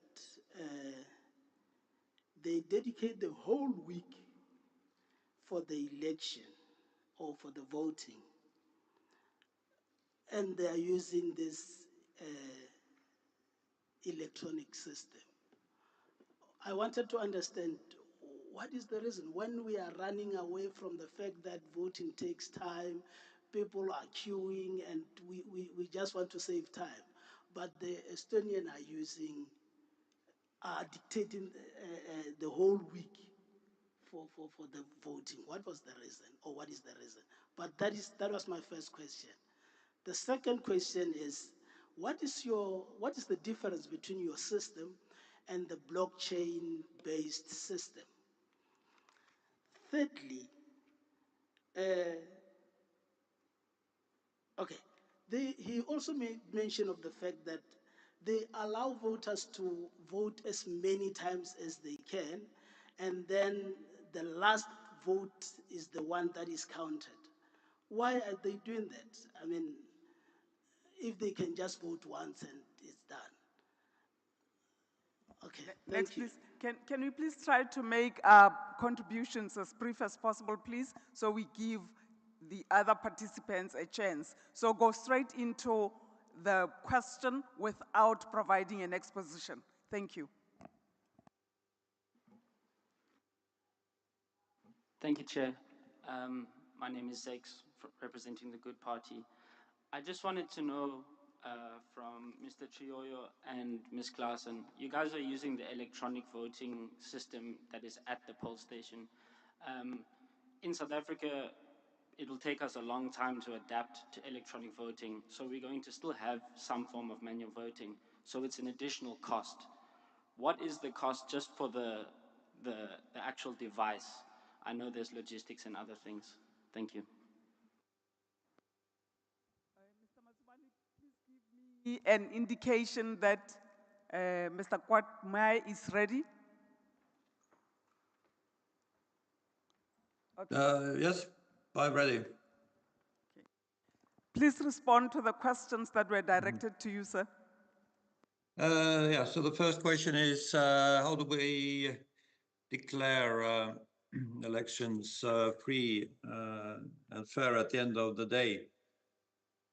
To understand this is related to the fact that the voters vote in an uncontrolled environment, and that they can be influenced there. Or somebody can use their digital identity to vote. So there is indeed an issue here that we don't know how voting is conducted at the voters' home. But for that, to mitigate this issue, we allow voters to vote as many times as they want. So if they would not vote freely, then they can recast their vote, and they can go also to polling station, cast a paper vote, which will invalidate their internet vote.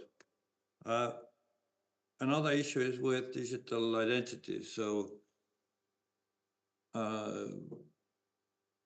it is possible if you give someone your ID card, for example, and the pins, then somebody can vote for you. In general, this is not the practice in Estonia, because if you give away your digital identity, then the other party can do anything they want. They can access your banking, they can take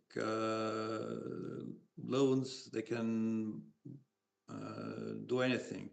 So this is something that in Estonia, I guess people are also used or comfortable with the fact that they do not give out their digital identity. And like I said, you have to accept that this is up to the voter to provide a suitable environment to vote, and at the end of the day, it is also a question of trust, which that you have to trust that people actually do that. And in Estonia, this trust exists, the trust in electoral system and the election administration, I guess, is quite high. But internet voting tends to have a polarizing influence. So there are people who trust internet voting, but there is a dedicated minority that does not trust internet voting at all. And there is basically no technological solution that would change their minds.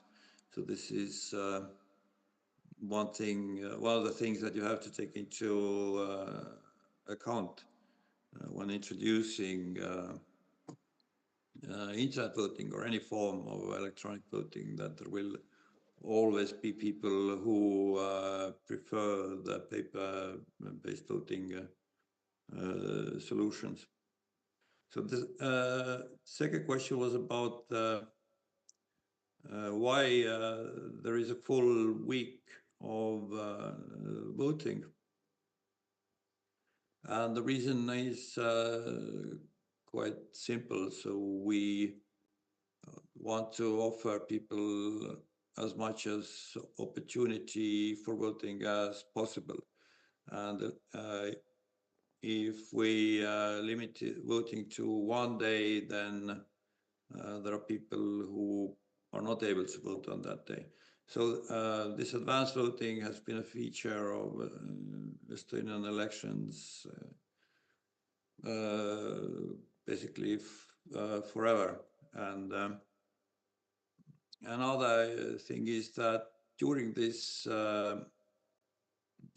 period of advanced voting, people can also vote outside of their constituency, so they do not have to go to a specific constituency or polling place, but they can vote anywhere in Estonia, and their votes, which are sealed in the envelopes, are then sent to their home constituency to be counted. So it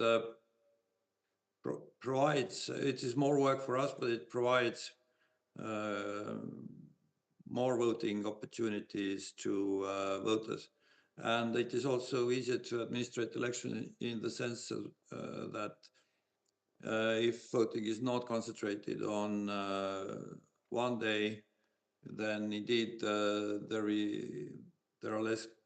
Well, there are basically no queues at polling stations usually, and the majority of voters actually have voted before Sunday, which is the election day in Estonia.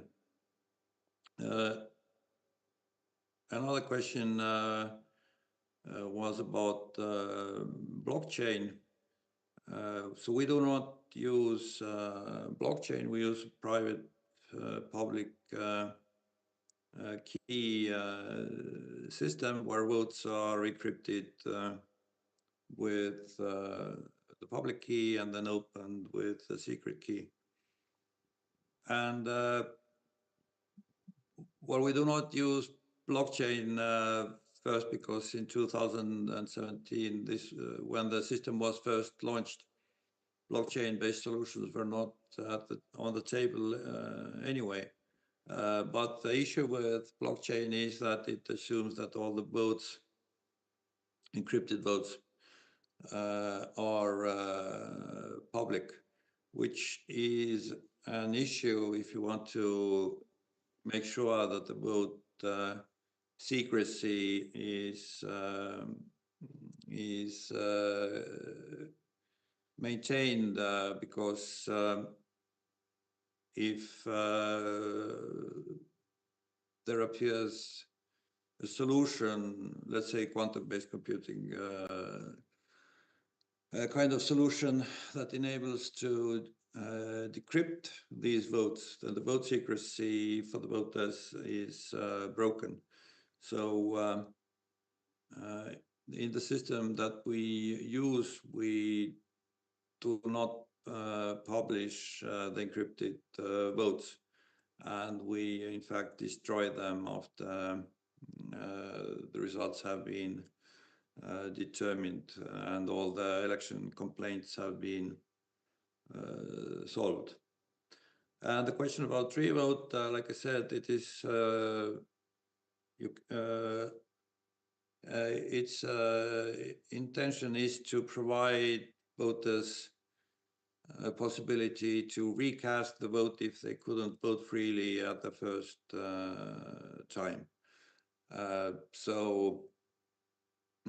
that's also, it is useful to have a whole week of voting, so there is plenty of time to like find a new place, new time, and to vote again, or to go to the polling place and vote by paper. I think that's all. Thank you.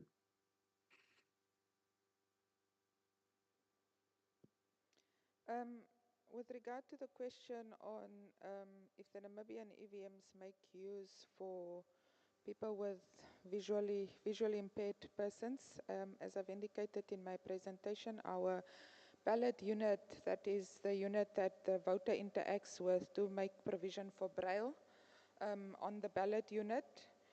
But in the Electoral Act, we also have provision that voters can be assisted. So the Electoral Act makes provision for assistance to voters.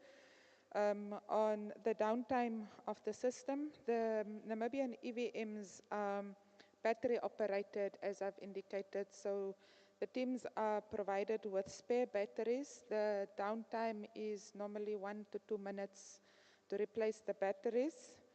And then with regard to the issue of the cost, we've acquired around about 7,200 full sets of EVMs at a cost of around 120 million.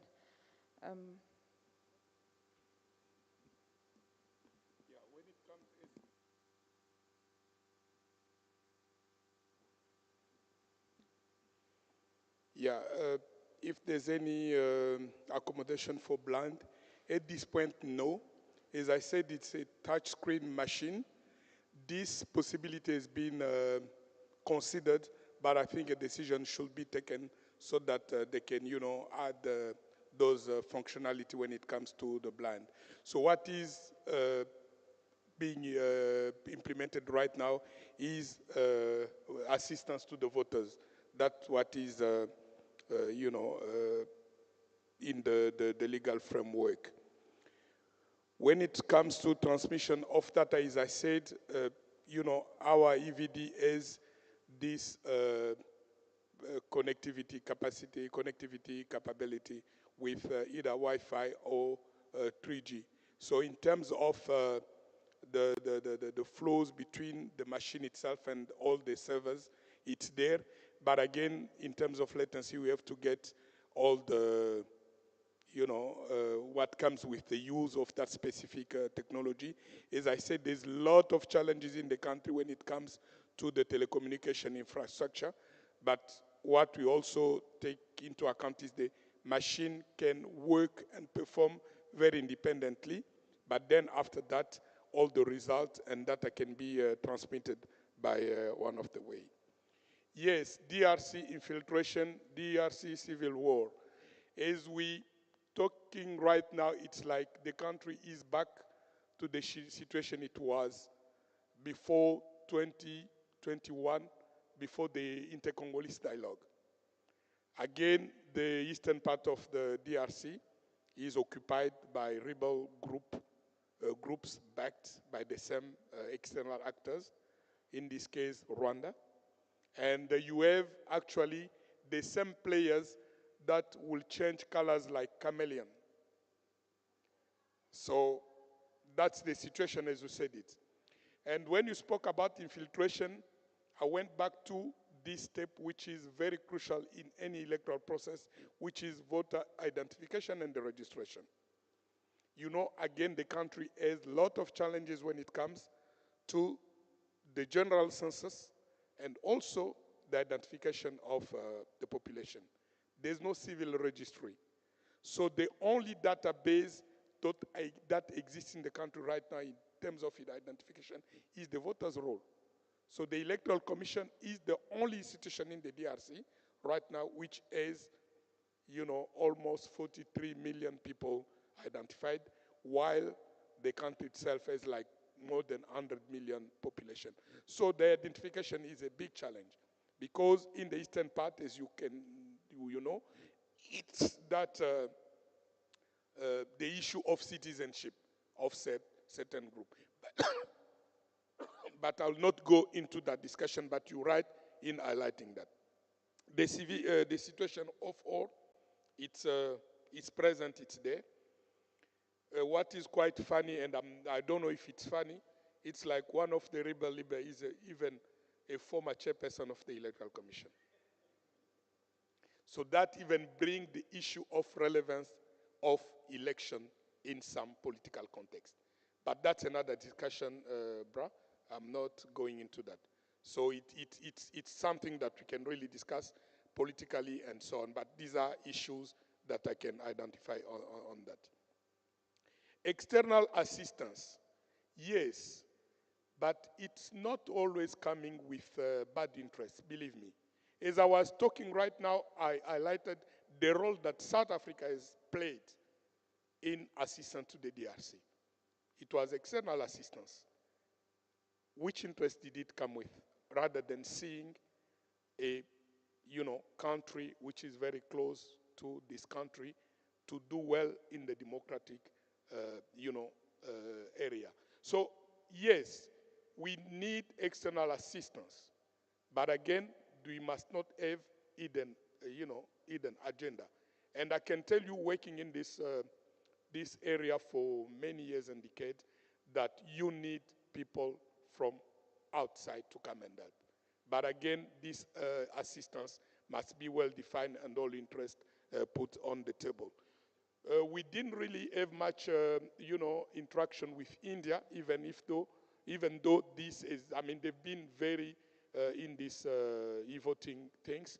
As I said, for the DRC, this was a homegrown solution, and it was conceived in the DRC by Congolese themselves and put on the table for vendors to see who could really respond to this solution.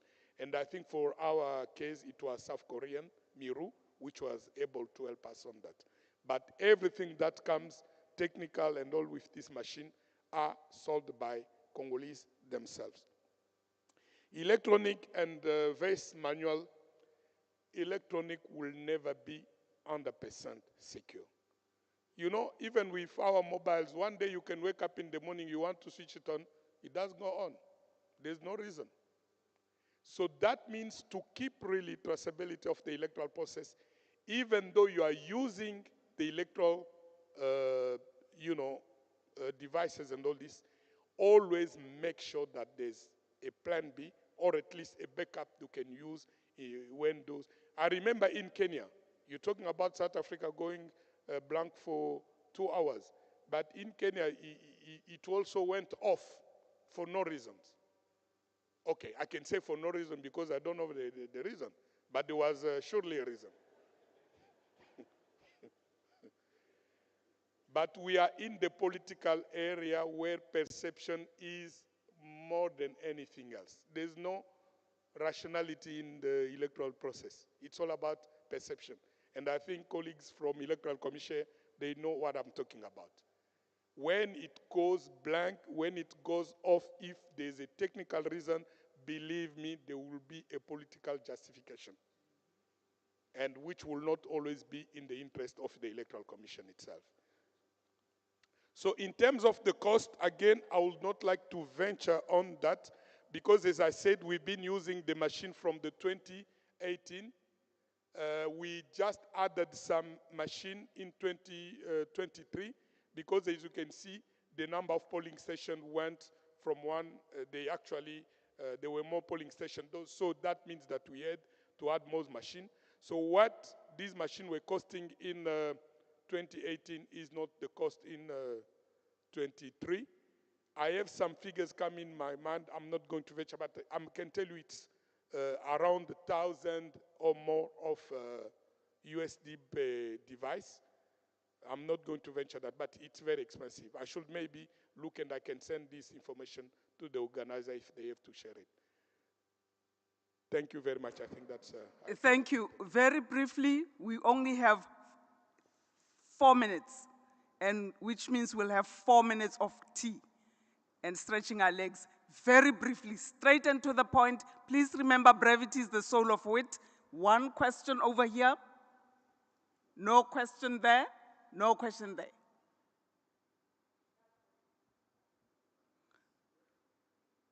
Okay. Thank you, Extreme end. Chairperson. One brief question over here, followed by a question here and a question there, and that question very briefly, straight and to the point. Please, s'il vous plaît, assez brief.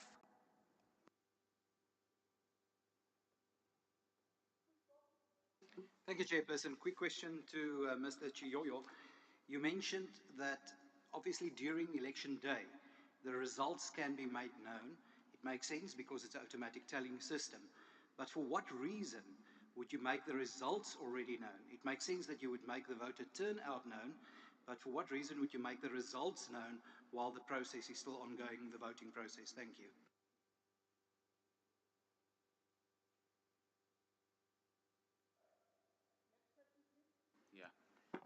Yes, thank you very much, Chair. Norman van Amkonza from the ACDP. I think most of my questions were covered. Let me start with that, and also to thank the IEC for bringing these 3 nations that we can learn from. So what I can say is that wise people learn from the mistakes of the others, but fools don't even learn from their own mistakes. So may we learn from the mistakes of other countries, and may we also take the level of trust that we can learn from the Estonia, and also make sure that we do not repeat the mistakes of Namibia as well as the DRC. I think based on that, it's just a comment, it's not a question. Thank you very much.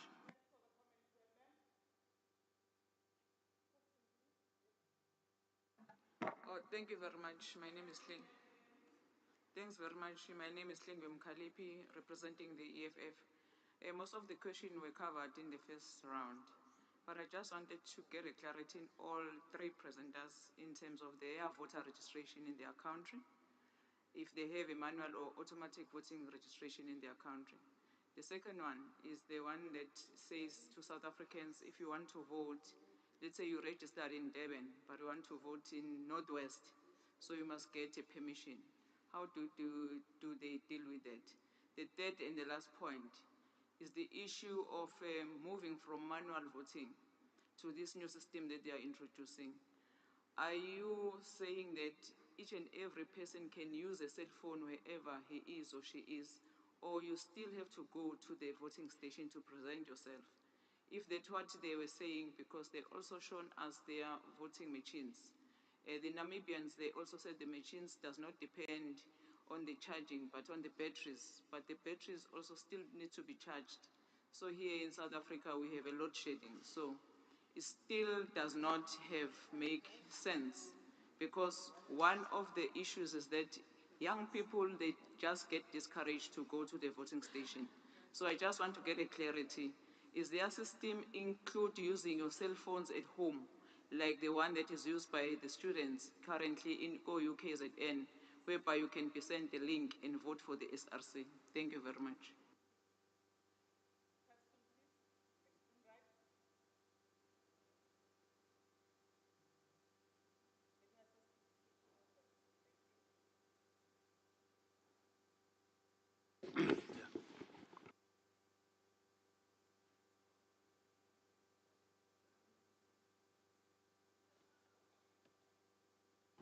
Okay, it's audible now.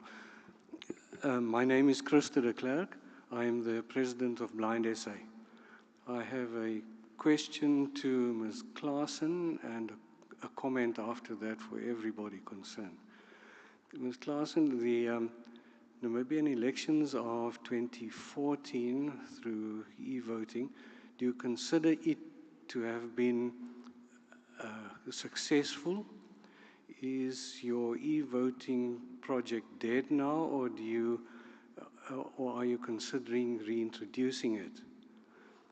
I also would like to know from you if you have received any feedback from blind voters. When I talk about blind voters, I talk about those who've been able to vote independently without assistance. My comment to all is, blind people are not particularly interested in assisted voting. We want the ability and the right to cast a secret vote independently. Telling us that there is assisted voting, we consider to be somewhat patronizing. Thank you.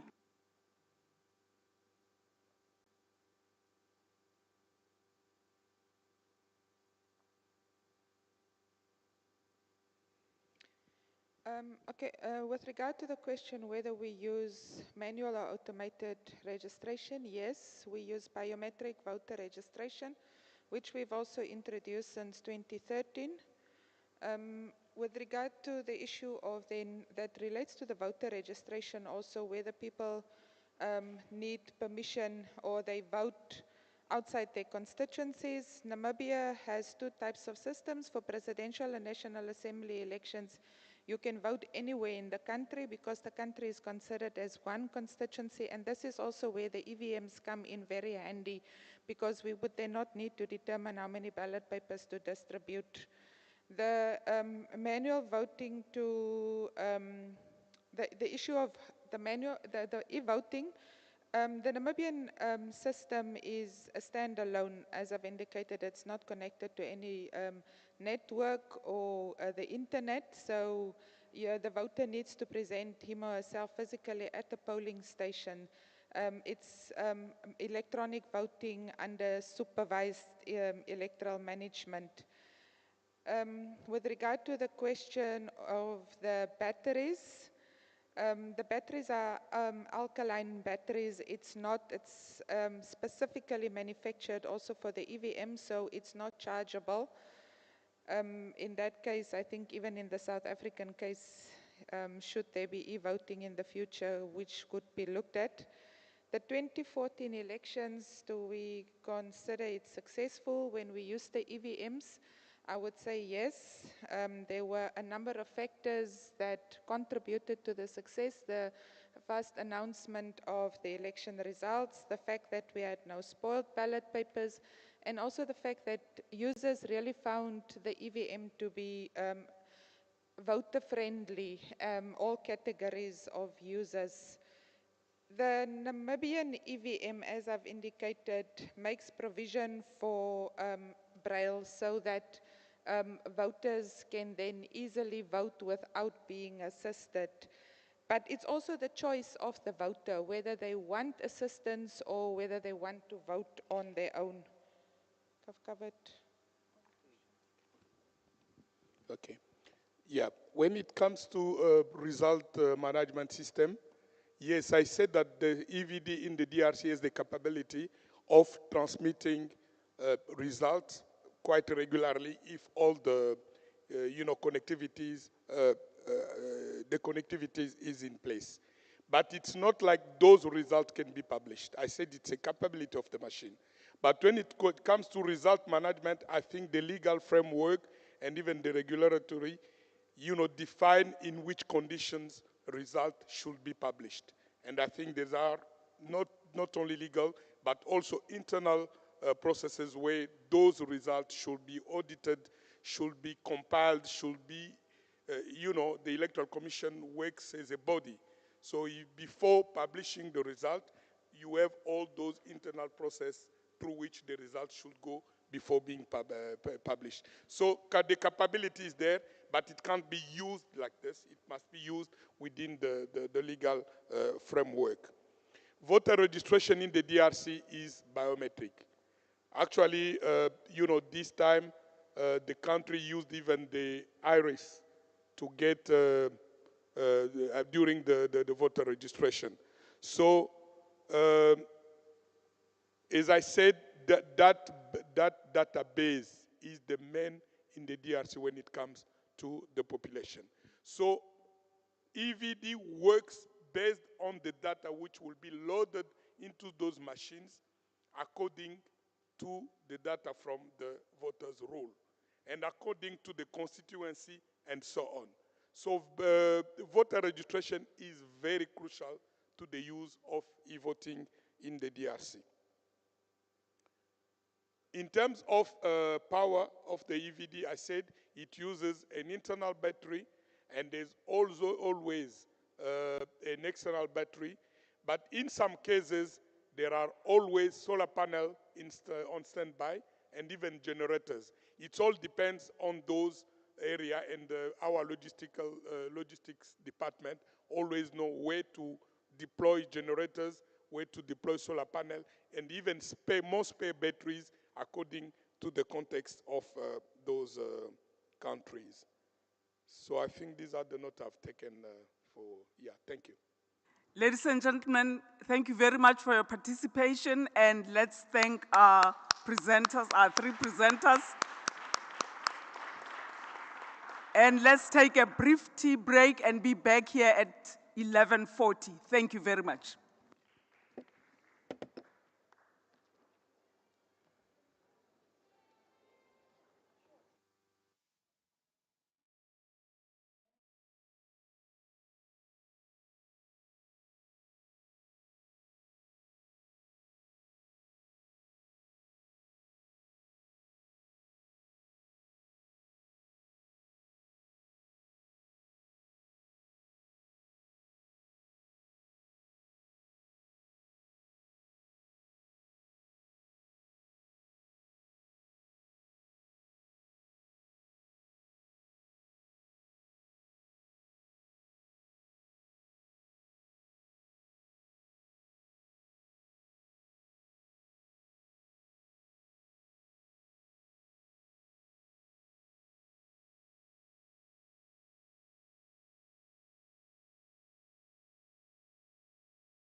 Has somebody checked if there's any person still having tea outside?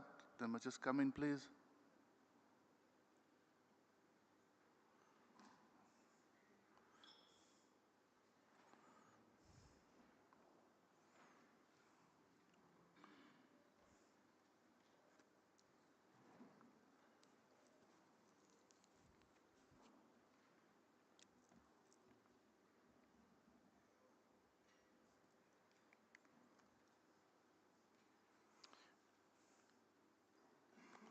Okay, good morning, ladies and gentlemen. Thank you very much and welcome to session 2 of today's proceedings. I want to welcome all of you to the session and all protocol observed. The session is really about the state of our telecoms infrastructure and connectivity support for e-voting in South Africa, and we're asking and we're hoping to get then perspectives from key industry role players with regard to that. Now, as you know, the IEC doesn't operate in a vacuum. Whatever we do, whether we're having paper ballots or electronic ballots, the fact of the matter is that we live in a country with vast inequalities, and none of that is even more apparent when we look at our infrastructure makeup and various reasons for that. In addition to that, we are also all aware of our digital divide that divides our communities in terms of access to our internet and also with connectivity. In as much as we have universal coverage in most cases, the level of that coverage is not always equal. And this has an important bearing on the work of the IEC and how we operate and the systems and processes we will be implementing. And therefore, it's critical that we have our experts here from the industry to talk to us about the situation, our telecoms universe, the environment in which connectivity we find ourselves in. And therefore, we have 2 speakers, and I'm going to introduce our first speaker now. Our first speaker is Ms. Batji. She is a seasoned policy and regulatory expert in the ICT sector and currently serving as Chief Executive Officer of the Association of Communications and Technology in our country. She has a master's degree in business leadership, as well as legal qualifications, 2 law degrees as well. Before joining the ACT, Ms. Batji was the Interim Chief Executive Officer at the Film and Publication Board, and she also served as, she also previously led the Presidential Commission on the 4IR Program Management Office at the Department of Communications. Her leadership experience also includes serving as Acting Director General of the then Department of Communications, where she played a key role in our national macro organization of government. She has also vast experience in terms of the regulatory world, having served 2 terms as Executive Board member of ICASA. I want to welcome Ms. Bhatia to then address us. Thanks very much.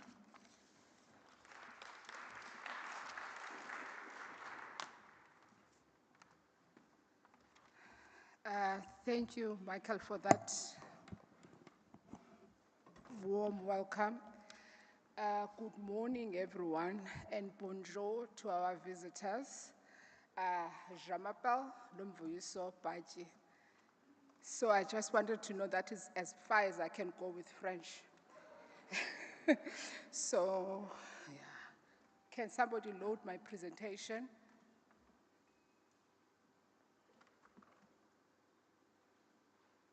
Okay. I'm from the Association of Comms and Technology. I know people want to say communications, it's comms and technology. So this association, I just wanted to demonstrate that we represent those 6 members, which is CELSI, Liquid Intelligent Technologies, MTN, Rain Telkom, and Vodacom. So those are our members. Essentially, what we do, we make sure that there is research about the sector, that our members, wherein they go and represent anything regulatory, policy related, even also solutions for the country, they speak with one voice. So that's what we do. So we actually have, and I say to people, we're a team of 4 in the office, and we do a lot of co-sourcing in terms of the work that we do. So this organization was only founded in 2021, and you may ask why in 2021.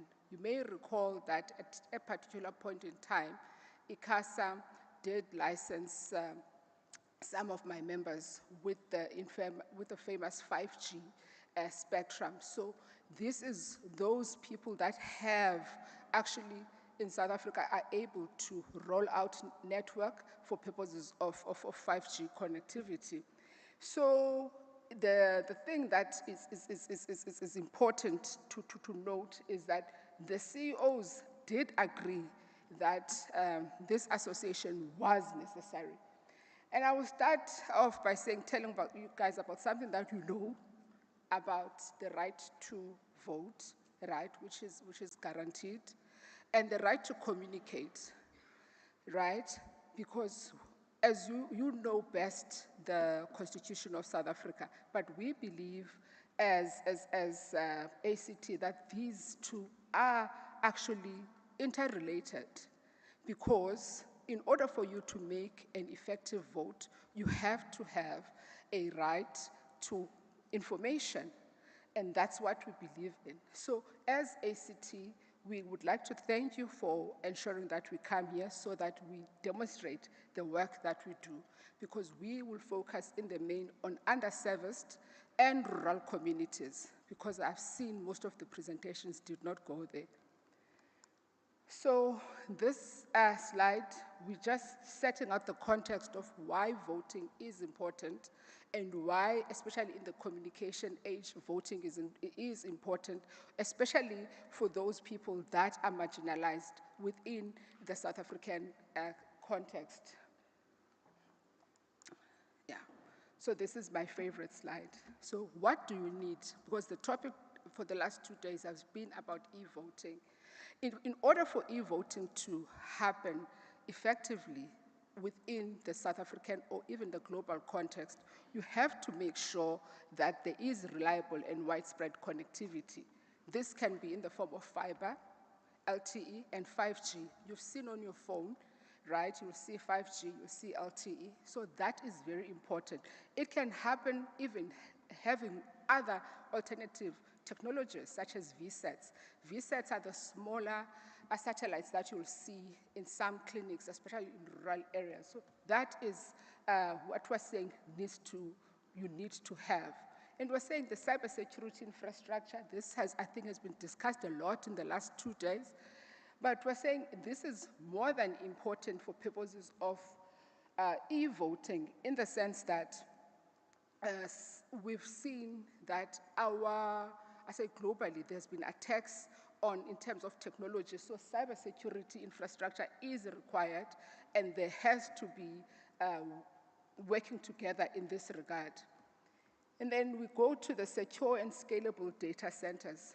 So here, you know, maybe you may not know, in order for us to have connectivity, there is what is called data centers that is required.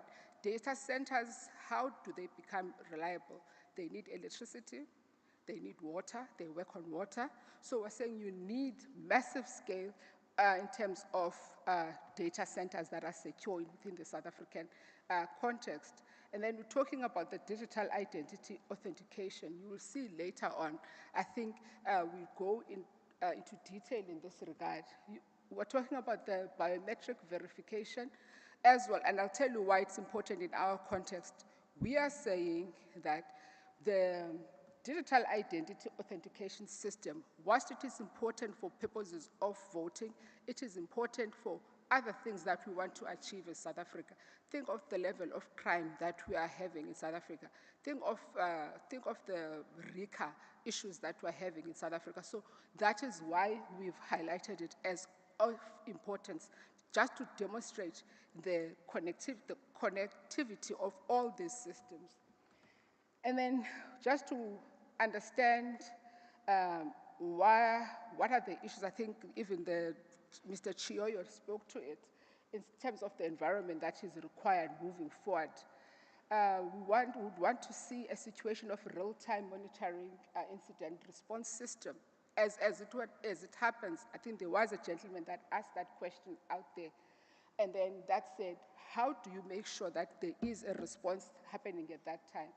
We were saying also the voter access and inclusion infrastructure. You will see here we're talking about universal access initiatives, offline voting mechanisms. You will see I'm speaking further about it as we're moving forward. The legal and regulatory framework support. We're saying there has to be these systems that are put in place. I know everyone has spoken to the first, and I'll say the first three especially, but we believe that the cross-sectoral collaboration is important. It is of critical importance that it does happen. And we say whatever equipment is brought into the South African context, ICASA has to be there. Because we found out in recent years, people will talk about satellite systems that are there, but those systems have not been sent to ICASA for purposes of type approval, so that they don't interfere with other systems that are within South Africa. Now, I hear this slide talks to mostly AI. How would you utilize artificial intelligence for purposes of e-voting within our context in South Africa?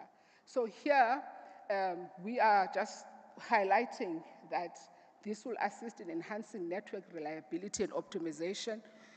You will see this talks to how the traffic management, traffic in this instance means the data that moves to and fro. The cybersecurity and fraud prevention. Here, this talks about the AI-based anomaly detection to prevent and actually foresee cyber attacks as they are going to happen on e-voting platforms. I think Mr. Chiyoyo spoke in detail about that as well. And then you will see here, this is also about how do we improve digital inclusion and accessibility. This is more about voter education and support. Why are we raising this? You will realize, whilst we may sit here, there was somebody from UCT yesterday, whilst we sit here, most young people rely on voter education from online friends, right? They watch a lot of TikTok, they watch a lot of, whether it's real or not, but that's what you do as young people. So this is the current status of connectivity in South Africa. And I would like you to pay attention to that picture. You will see the one in urban areas that the South Africa's major cities have connectivity. They have connectivity in form of 2G, especially 2G, 3G, 4G, and 5G. There is no problem here. High-speed internet is readily available in these cities. But you have equally in rural areas. I come from the rural area, come from the Eastern Cape, wherein that people still rely on 2G and 3G networks. So I need to demonstrate this. I always demonstrate in this way. You see, I have a fancy phone, right? You'll consider this a fancy phone, but I want you to look at my phone. My phone has one camera. My phone is a 4G handset, right? It's not a 5G handset. The 5G handset will have 3 cameras. Why am I raising this issue? Is that in rural areas, in terms of connectivity, my handset cannot work because the design of the network follows the devices that are there. The people that are in rural areas and far-flung areas have 2G handsets. I don't know what they are called in your area, but where I'm from, it's called tilili because of the sound it makes. So the networks that are dominant, there is 2G. 2G covers a wider area. I think Professor Guy Berger yesterday mentioned the issue of digital migration. So in South Africa, there's a date that says there should be a shutdown of 2G, 3G connectivity in South Africa. 3G, it's being phased out nicely. Most of my members are phasing it out, but it's very difficult to phase out 2G because a lot of our people are still using these handsets, those small handsets, right?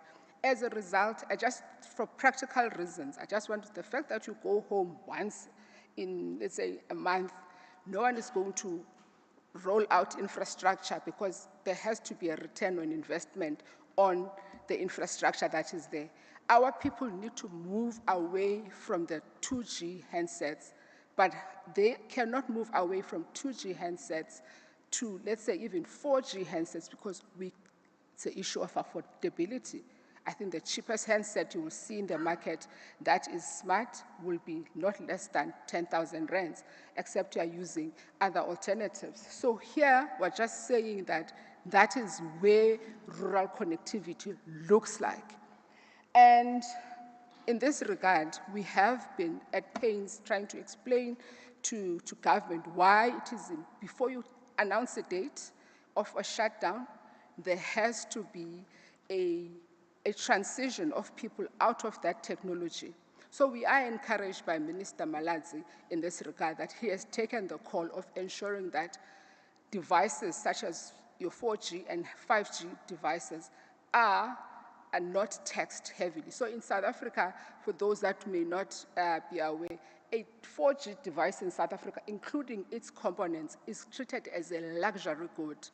That means over and above the VAT that we all pay, there's an additional tax, or that is called the ad valorem tax, which is a luxury good tax. Therefore, a normal person, I have a fancy title, I'm a CEO, I cannot afford a 5G device, right? Because a 5G device costs about 30,000 rands upwards because of how it is taxed as a luxury good. Now, how do you move those people that are in the 2G legacy networks to the next level? Minister Malatsi has been leading in this regard, and he has come up with a paper that he's going to be publishing very soon on the economic and impact assessment to address the concerns that we're saying. You can't shut down people because we know what happened with digital migration, especially to those rural and underserved communities.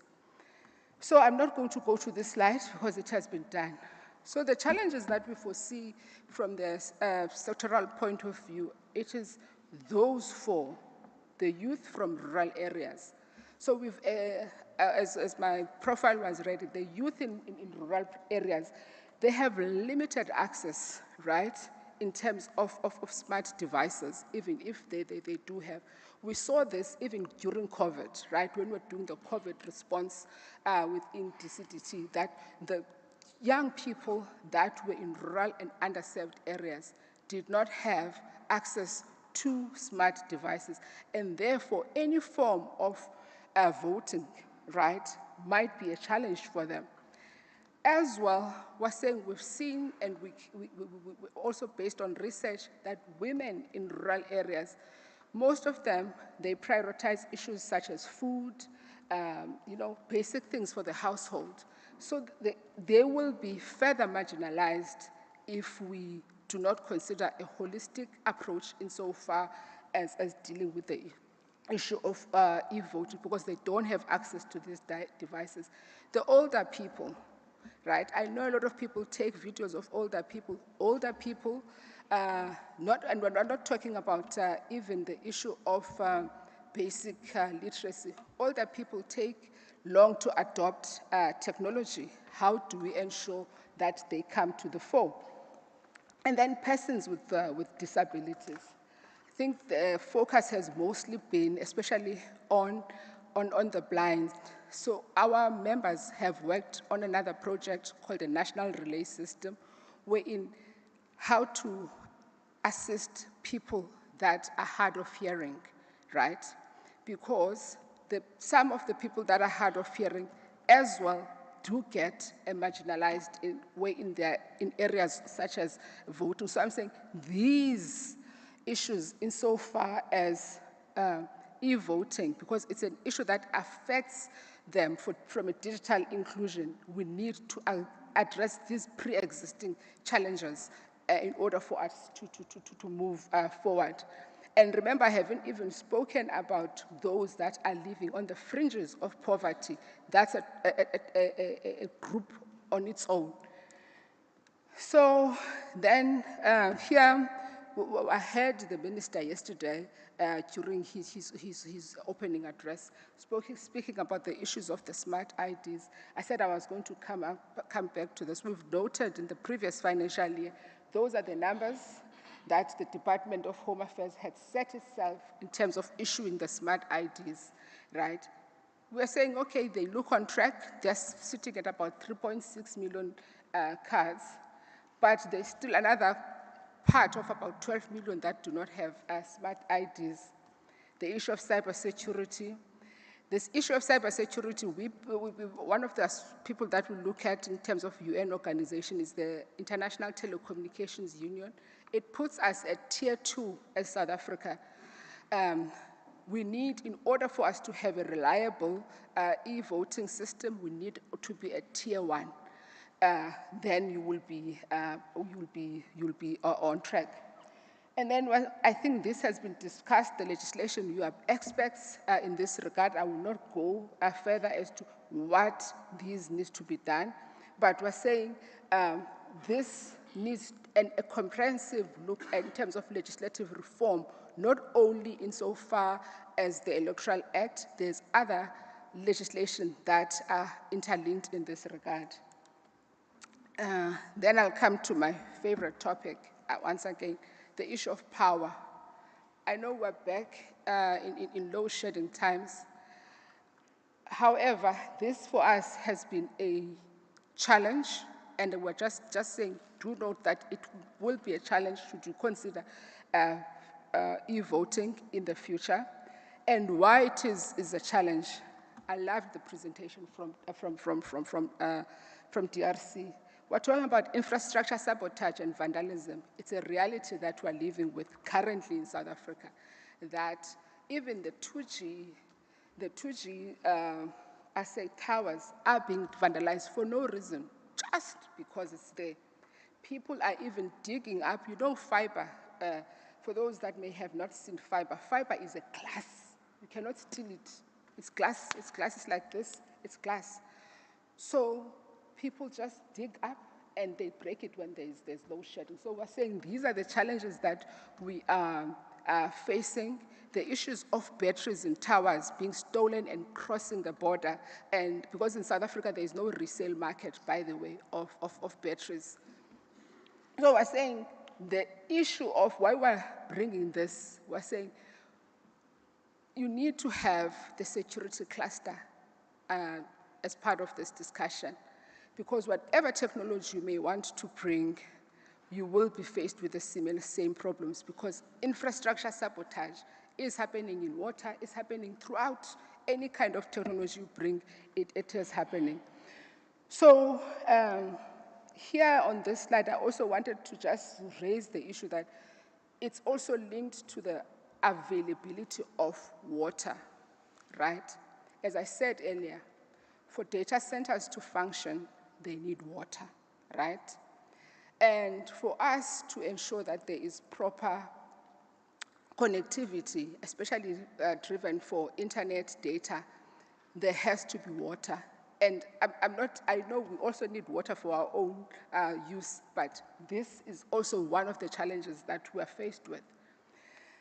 Perhaps just to show the kind of investment that our sector is currently doing in different areas in order to bolster the issue of connectivity in different areas. There is a lot of fiber optic expansion that is happening, and it is happening in different areas and municipalities within South Africa. Most of our members are involved there.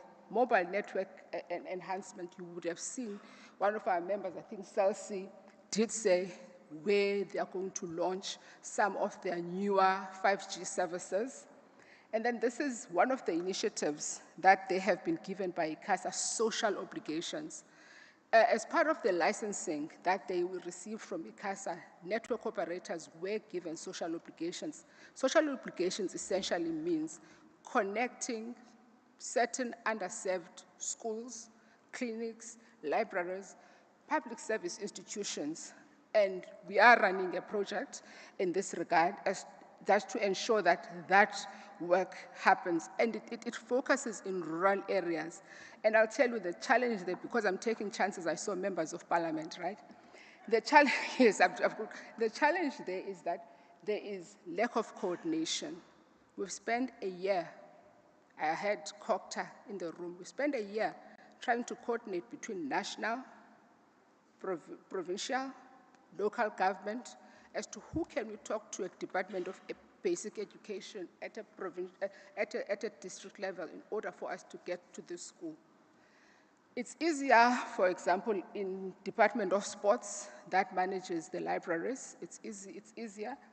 I just need to declare that the Western Cape government, sorry, Michael, elected not to participate in the social obligations.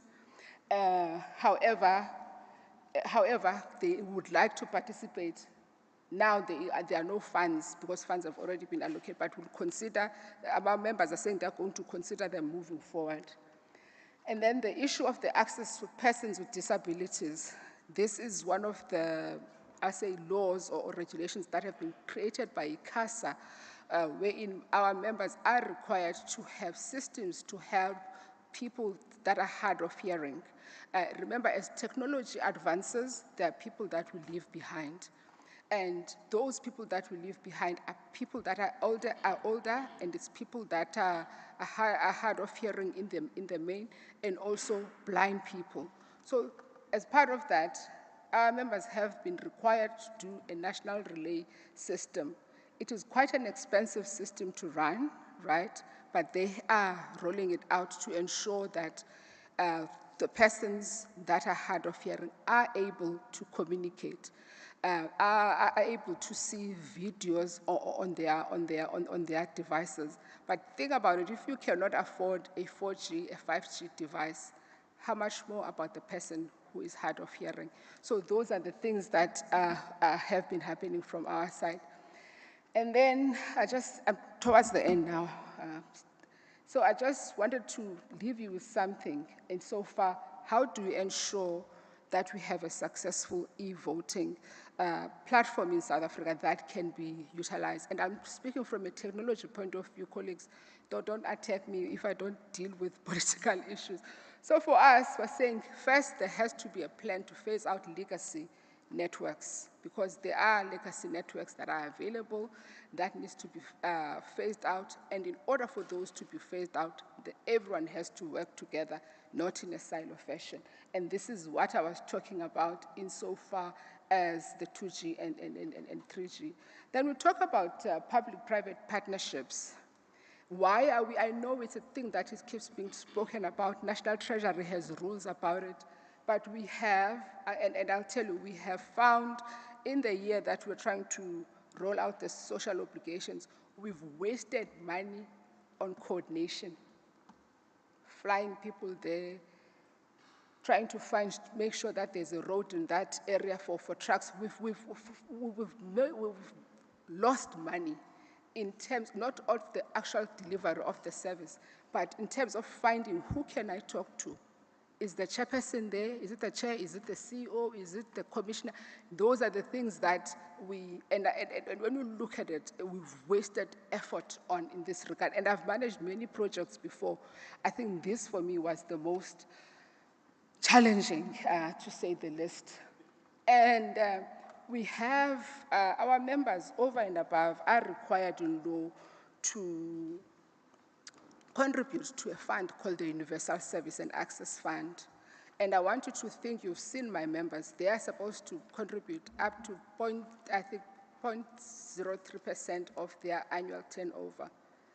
Just last year, do you know how much the Universal Service and Access Fund was used for purposes of connectivity? Can somebody guess?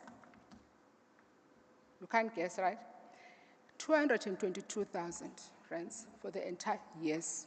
And I'm talking about the 6 members that I have. There's other 500 people that are smaller than them that are also contributing.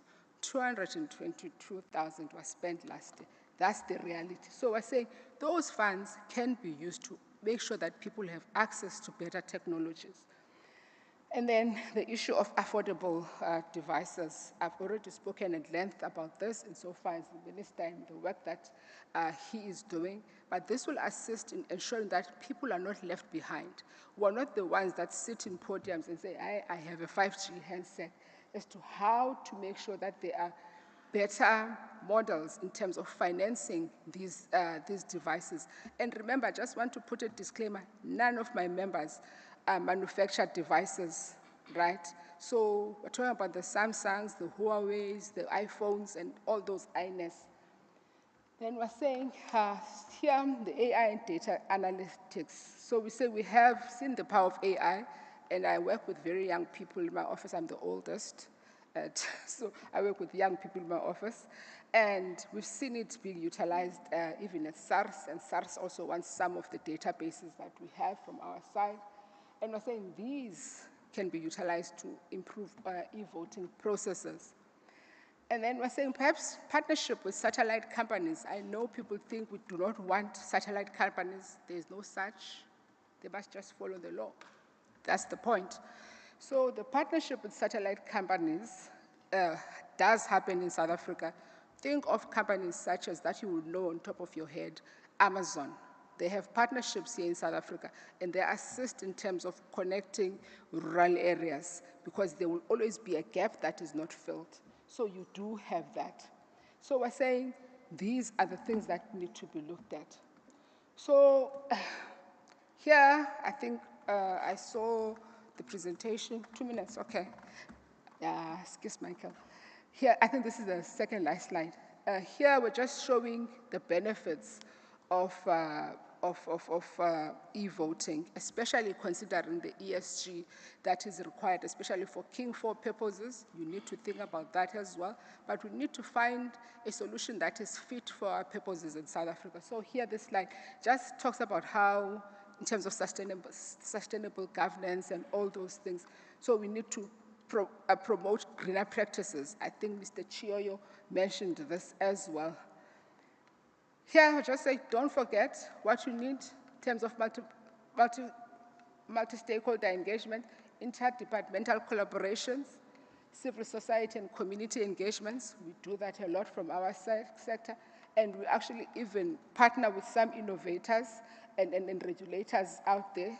And above all, what the things that we're committed to is that we say as a sector, leave no one behind, but also recognizing the persons that are disabled, nothing about us without us. So those that are marginalized, you have to make sure that they are included. So this is the last slide. I'll leave you with that we're saying it is important that all that electronic voting we look at, we shouldn't discard it, we look at it, but we must build in terms of the existing frameworks that we have that have been strong in South Africa. And we're saying those for us will be linked to network reliability, affordable and accessibility, regulatory compliance and collaboration. And then now, this is it. How do we phase out those older networks, and how do we ensure that the infrastructure itself is available in an inclusive manner, not only those that are sitting in suburbia. And then those are my contact details, and I thank you, Michael, and I do apologize for overrunning. I thank you, ladies and gentlemen.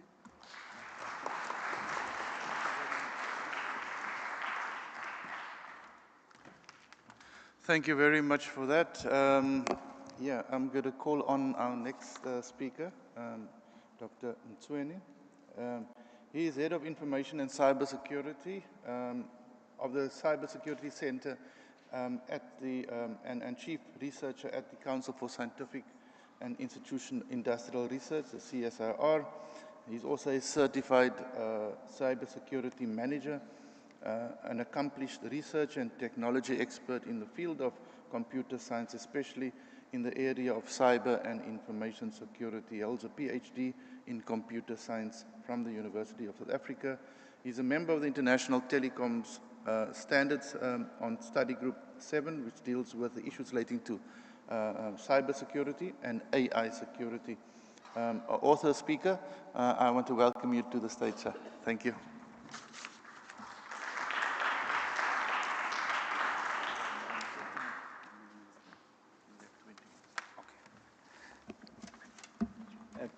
Thank you very much, Michael. I know I am between you and lunch, so let me first greet the chairperson of the IEC, the commissioners who are here, the IEC leadership, as well as all the guests that are here, members of parliament. I think the CEO has given you the background, so I'm going to try and just go through a research perspective in terms of the stage of the telecoms infrastructure and connectivity. I've got quite a number of data here, but I'm sure you'll have access to the slides just to go through them. I'm not going to bore you by repeating some of the things that have already been said. So I like this quote by Sun Tzu because he's a military strategist, and I always share this because it actually culminates into what we are talking about here. And he always says, if you know the enemy and you know yourself, you don't have to worry, about the results of 100 battles. And what does that mean when it comes to e-voting is that we have to always look at both sides. There's obviously the good sides of e-voting. There's also, the negative sides. But when he goes further, he says, if you know just yourself but not the enemy, for every victory you gain, you'll also suffer a defeat. So it's more like a draw kind of thing. It means you don't achieve much. And he says, if you know neither the enemy nor yourself, you will always, succumb in every battle. And I think that is why we are here, for us to look at this and dissect it from multiple angles, and different opinions. And thank you, as CEO, because you have given me a lot of food for thought. Some of the things we have raised, I might not have considered, but I'm now going to factor them in. And I think yesterday, when I was asked, because sometimes when we talk about e-voting, they think just about one option only. But I think in this session, they have spoken a lot that e-voting comes in multiple dimensions and it comes in different ways. And I think it's very important for us to emphasize that, because I don't think there will ever be a situation where, everything is just equal. In the morning, for example, when we're listening to Estonia, you would see, for example, their i-voting or remote voting is probably different to what they're doing in Namibia and all these other countries. And that's why it's important for us, to look at these various aspects. So when I share in my presentation, particularly on the state of the infrastructure, the security and the likes, all these dimensions, they come into play. But obviously, they will come into play in different ways, depending on the context and depending on where we are. And let me also thank HSRC, the booklet that they have completed, or the policy document for discussion. I had a read last night, a very good document, easy to follow, and it gave also a lot of insight. But when I was reading it, I found this line where they talk about the technological requirements for e-voting. And they are basically saying what everyone has said: a reliable technology infrastructure, secure servers or data centers, stable power sources, reliable internet connectivity. But they also mention the other aspects there, where they talk about the paper audit trail, or the audit trail, which mostly we speak about the security aspect. So that's some of the things that I will touch on. I normally use this picture, that in every endeavor that we undertake, there will always be these three components. In other words, you might have processes. In other words, in our case, for e-voting is policies, legislation, and so on and so forth. And then there's technology and infrastructure. But there's this other angle, which is people. And I always say, this is like that bank stool that my grandmother gave to me. It's got 3 legs. If one of the legs is broken, you are not going to be able to sit on that bank stool. And I think that's the same mentality we need to also think about, that it's not one or the other, but it's a combination for this stool to actually, this bank stool to be stable. We need to ensure that, obviously, we have people who are going to deal with processes, and I think the HSRC report already covers that, and I'm going to talk about technology. But let's not forget about the people. And the people, it comes in various ways, as I will share. Now, within a South African context, there's different angles we need to look at this. And I think the CEO spoke and say, in the urban areas, for example, connectivity probably is not an issue. But the urban areas, they have some of their issues that we will talk about. So it does not necessarily mean because the urban areas are fully connected, they will fully embrace e-voting. There will be some issues there.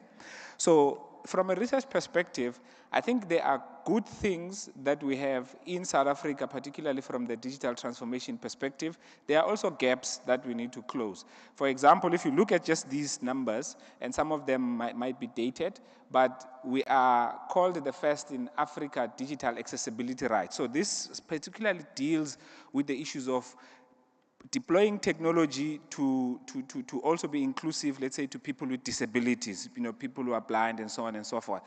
According to this study, we are doing quite well, obviously, across various initiatives, not just e-voting.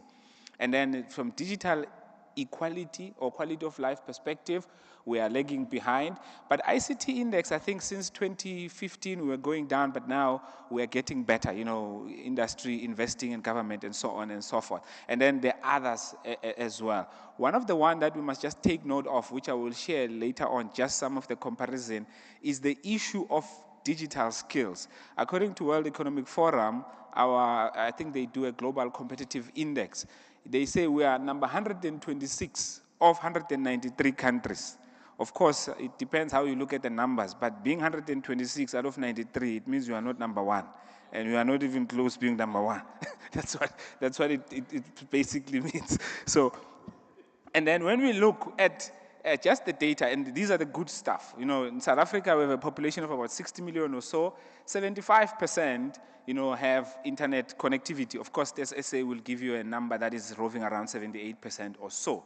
Now, looking at social media, we have about 43%. Obviously, this tells us that definitely there's connectivity, but also there's some challenges somewhere because, if you look at how people, for example, consume news today using social media, many people are not there. Even let's talk about just campaigns that we send, and outreach and so on and so forth. Now, I always say there's the good and the bad. If I was to choose the topic for myself when I was coming here, I was going to title it The Good, the Bad, and the Ugly of E-Voting. But unfortunately, I didn't have that choice. So, what I'm showing you here is that there will be those good aspects, and then there will be those bad aspects, as you can see here. Obviously, the more we accelerate digital transformation, the bigger the gap becomes, right? And I think they've spoken about that. But also the issue of digital literacy, and you can see it in various aspects, right? Tech manipulation becomes a reality, when we talk about how technology can be manipulated. Sometimes it's not necessarily the direct technology that might be used for e-voting, but they may influence people not to even trust the technology, right? We have seen it, for example, it happens in the US in 2016 or so, or 2018 in the US. Now, let me also share some other aspects because I've been given very limited time in terms of the technology landscape. And you will see, I tend to use a little bit of diagrams, you will see, and most of the stuff you may already be aware of. Now, when you look at this picture, if it is not clear, forgive me, but I think this is a study that you can find online. They talk about 4 technology enablers, and the reason I chose this was because I could easily compare countries. Like I wanted to compare, let's say, India, because sometimes I heard yesterday we use India as a case in terms of them adopting e-voting, and then, and various others. And you can do it with different. So they talk about 4 elements there. There's the connectivity part, which obviously how people connect, where do they connect, and so on and so forth. There's the digital foundation, which a lot of the aspects the CEO spoke about in terms of, for example, the data centers, the storage, the computing power, and so on and so forth. The issue of green energy to deal with the issues of load shedding, for example, the solar and the other aspects, and then the policy ecosystem. So if you check on the rating between us and India, we are not far apart. South Africa has actually got a higher score, about 44, right? And then India has got about 40, right, with regards to technology enablers. Okay. Now, I will share with you some data later on, just on the case study between the two. But I wanted to also give an attention that sometimes, when you read the stats, it's very important for us to contextualize them. ICASA did some study on the communication landscape in the country in 2023. But generally, what they do here, they talk to people, and we know people by nature, they can be good storytellers or they can be good liars, especially when you get surveys. So what they show you here, you will see they say 3G is 100%, right? Of course, I know the CEO would not agree, but that's the study that they have. And then the 5G, you will see where it is standing. And I think she was emphasizing the point of the migration and the like. So you would definitely see that there's a bit of a gap there across the different provinces. This is in the urban area. Looking at the rural areas, if you look at the rural areas, it even becomes even more interesting. It's about 1%, for example, in the Eastern Cape. Practically saying, even if the people are lying, but the people who responded here, they are very small compared to the ones, let's say, for example, in Mpumalanga and the ones maybe in Limpopo. But this tells us that the coverage is lower from a 5G perspective. Now, what I did was also to further collect the data and say, how can we then use the real connectivity? Now, this is updated by the 10th. I think the 10th was yesterday. In terms of seeing the mapping of the coverage based on where people connect and so on and so forth. So this is just a picture that gives you the connectivity in the country from MTN and Vodacom, this screen. And you will definitely see, if you are not like me, you don't have 4 eyes, that the big dots are concentrated in the cities. You'd normally see them. And then, of course, the others is on the road when people connect. But clearly it tells you, for example, in the Northern Cape, obviously they are a very big province, but not many cities. But the connectivity is not as good as compared to maybe in the cities. And this, you will see MTN on the left and Vodacom. Of course, it might differ there and there, but it's more or less the same. Let's go and check Telkom and Cell C. The situation is even a little bit more, less. And remember, people will use these service providers based on their choice. So it's not that everyone was on Vodacom and stuff like that. But this is how the connectivity, for example, looks like. And the 3G, as you would tell, the green part, and the 2G is no more there per se, okay? Now, the other thing we looked at is now to say in South Africa, we have been going through what we call the free Wi-Fi access, right? Because different companies and organizations have been setting these up. Now, this could be useful. For instance, I know sometimes IEC will set up their stations at the park or something like that. These are some of the connectivity issues we can, but it's still very, very minimal. As you would see in the project Isizwe, since they've started, there's about 1,000 or so free Wi-Fi hotspots. Of course, here we are talking about the Wi-Fi hotspot, but more often than not, some of these don't work, or they have a 50 meg kind of like coverage and so on and so forth. Now look at the schools, because that's also another very important to look at. With this free Wi-Fi, there's about only 115 schools out of 20,000 that are there. I'm talking about even here, public schools. I'm not even talking about, the private schools. Now, IEC would normally set up how many voting stations? About 20,000 or more, or something like that. So we need to think about that. Gauteng has just set up about 1,200 Wi-Fi sites. That's good, but it's still very minimal, meaning there's still a lot of work for us to do in terms of achieving universal coverage. Now, let me quickly go back to the India versus the RSA use case. Because, why am I showing this? Is that when we think about e-voting, is generally any other technology deployment, it's not always a one-size-fits-all. I like what Prof. Mamdani, from Makerere University once said. He says, you cannot take a design of an architect who is in Sweden and go and build a house in, for example, Ethiopia. The conditions are completely different. The climate is different, right? Even if maybe we might even be the same. So those are just some of the things that we need to consider as well. Now, this is the GCI 4.0, the one I showed you earlier, in terms of the digital skills among active people. South Africa, when you compare to India, we are sitting, I think, at about 30-something. Yeah, I can't see properly here, but I think it's 38 or so in terms of our score. And then if you look at Estonia, that is why, for example, they can have that complex system, encryption, and so on and so forth. Because from a digital skills perspective, they are very high-end, right? They are very high-end. India is even higher than us. But look at this one. This here, you talk about now ubiquitous, connectivity. South Africa, we do better on fiber coverage, but we are very low on broadband affordability, and I think the CEO spoke about that. Now, 4G and 5G is still very low if you would check, because it's written there on top, right? We are still very low. This is just comparing the two countries. Let's look at the digital foundation. The digital foundation just deals again, storage, data centers and so on and so forth. You will see when it comes to e-government services, we are sort of amongst our peers. We do more or less the same as in India. But if you look there at the bottom in terms of storage investment, how much money as a country are we investing in storage? Because when we have e-voting, even with the current election, you need to invest in storage, archiving, and so on and so forth. So all those things, are required. Obviously, the issues of cloud computing and power and so on and so forth, we need that. And then when we look at the green energy, and I like the CEO spoke about that, we were probably saved by load shedding, that we find that the economics of renewable electricity, they are very high. But I'm sure if there was no load shedding, would not be there. So, but we are high, but look at the last one, the renewable energy utilization rate. That's quite low. So those are just some of the things that we need to consider as well. Policy, I think policy we are generally okay. We do very well there, and there's quite a lot. Of course, we could still improve on policies for ICT investment as well as digital transformation. Because without investment, you have a problem. And in this domain, things change very quickly. The servers that we had in 2018, they are no longer relevant today. I'm going to get almost to the end now, Chair. So obviously, there's the issue of connection, where there's connectivity.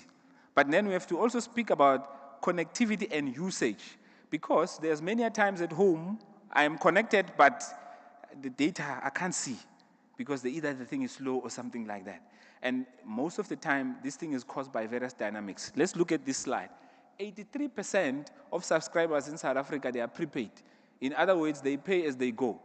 From a data perspective, that can be a problem, especially when people have to balance the economic scale. So we need to look at that. For example, 90 million out of the 108 subscribers. Obviously, it might be 2 or 3 people. Some of these SIM cards might be dead already, but that's what we say. 90 are prepaid, whilst only about 18 million, they are contracts.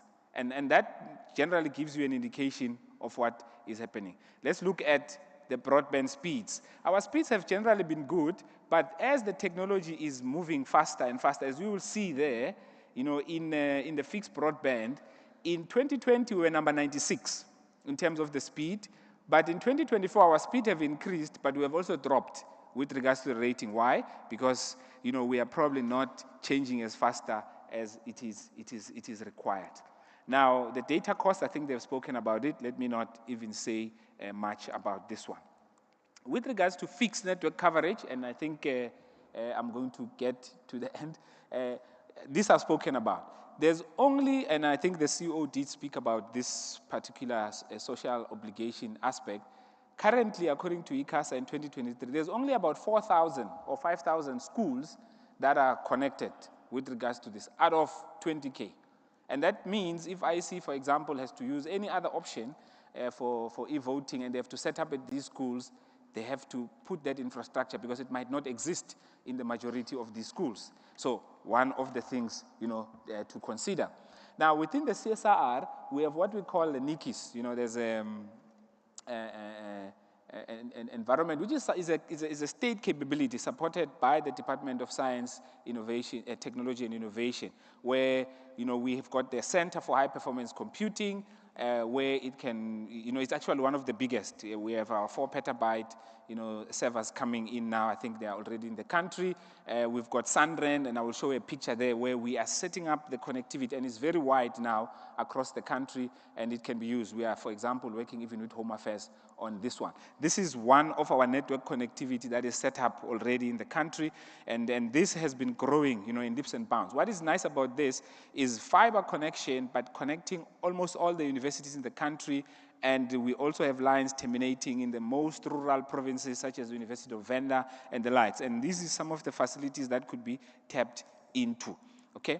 And then obviously the fiber from home, we still have very limited, and you can see, fiber from home is very limited. In other words, people don't necessarily have these luxurious, connectivity. One of the other things we must not forget is also the submarine cables. I know they may not necessarily have too much impact on e-voting, but they play a very big role on connectivity. And when these are disrupted, then there are also, for example, challenges. Just to give you a sense, last year alone, in South Africa, because we have load shedding, but there's also large outages when it comes to the internet, and this can happen. So it's some of the things that we need to think about. Let's look at Telkom. Telkom had the largest outage last year of about, where 55,000 people complained within an hour. And look at their network connectivity, it's even small. So that was an outage that had happened.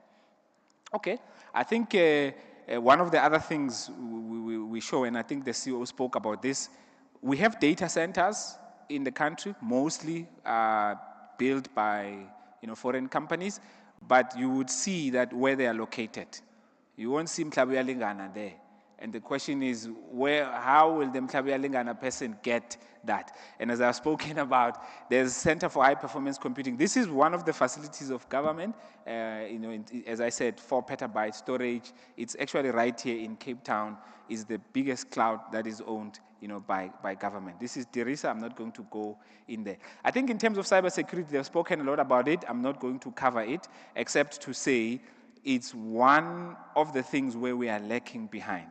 We may have the good systems, but if our security systems are not secure, we are then going to create havoc for ourselves, right? It's very, very important. And just look at the last one. It says we are ranked 32 out of 54 in terms of handling cyber incidences. Now, if it was a maths test, you got 30 out of 50, you say you have 60%, but this one is the opposite. Right. Then I'm going to leave the global risks because I think from the World Economic Forum, they tell us as we go, the issue of misinformation, cyber risk, they are very real. And it's things that we need to talk about. And why are they real? Is because, I'm going to just skip here, is because there are many actors that are interested in elections.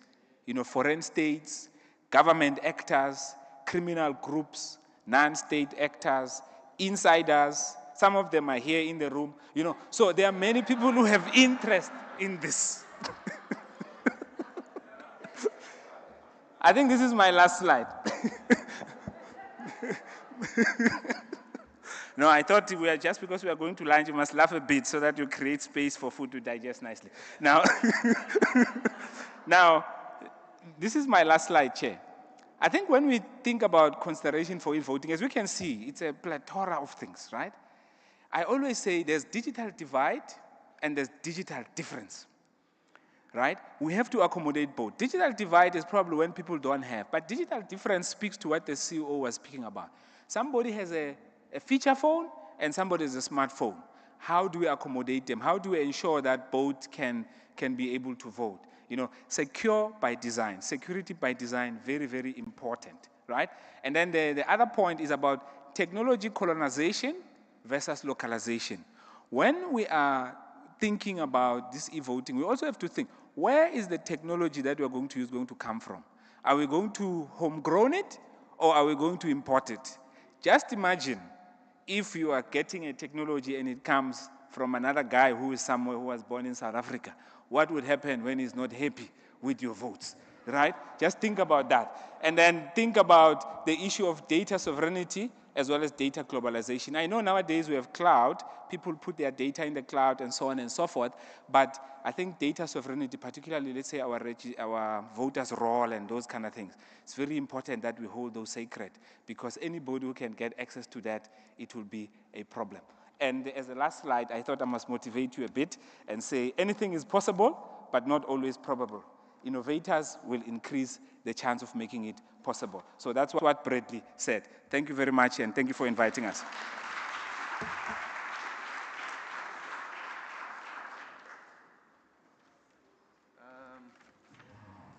Wow, thank you very much to our speakers. Before I go further, just a word of thanks to our sign language interpreters. I think they do an awesome job. Because sometimes I can't even follow all the technology things that are coming up, and they're doing a great job. Thank you very much to the team. Yeah, I think, you know, this session sort of continues where we started this morning, whereas yesterday we had a lot of the blue sky. Today we're having a bit of reality check. What is the reality within our country? What is the reality of what other countries have also experienced when it comes to e-voting? It also sets out all the dependencies which we require. You know, it's not just about e-voting and get a system somewhere, but there are so many dependencies, both from the industry, both from terms of the cybersecurity threats that we have, and just getting our people on board. I think that's going to be critical. A simple thing of understanding that the definition of a smartphone, the first smartphone came around in 2001, 2002, but yet you compare the two, it's very much different. And people don't necessarily have the same access given that. It's about the connectivity and the levels of connectivity that we can offer our people. Just as we started with water, then we had electricity, connectivity has become a utility for our people, and we should ensure that there are equal access to that across the board. So thank you very much to our speakers. It was very, very enlightening. Thank you very much. And thanks for making my job easy by keeping also within your time limits. So ladies and gentlemen, having said that, we will have an opportunity now for some questions and answers which you can then direct to the panel. Yeah, and we have a couple of minutes before lunch, but yeah, we'll make sure that we are able to cover as many individuals as possible. I'm going to take a round of questions, and I'm going to start just for the sake of managing the process because the lights are in our eyes.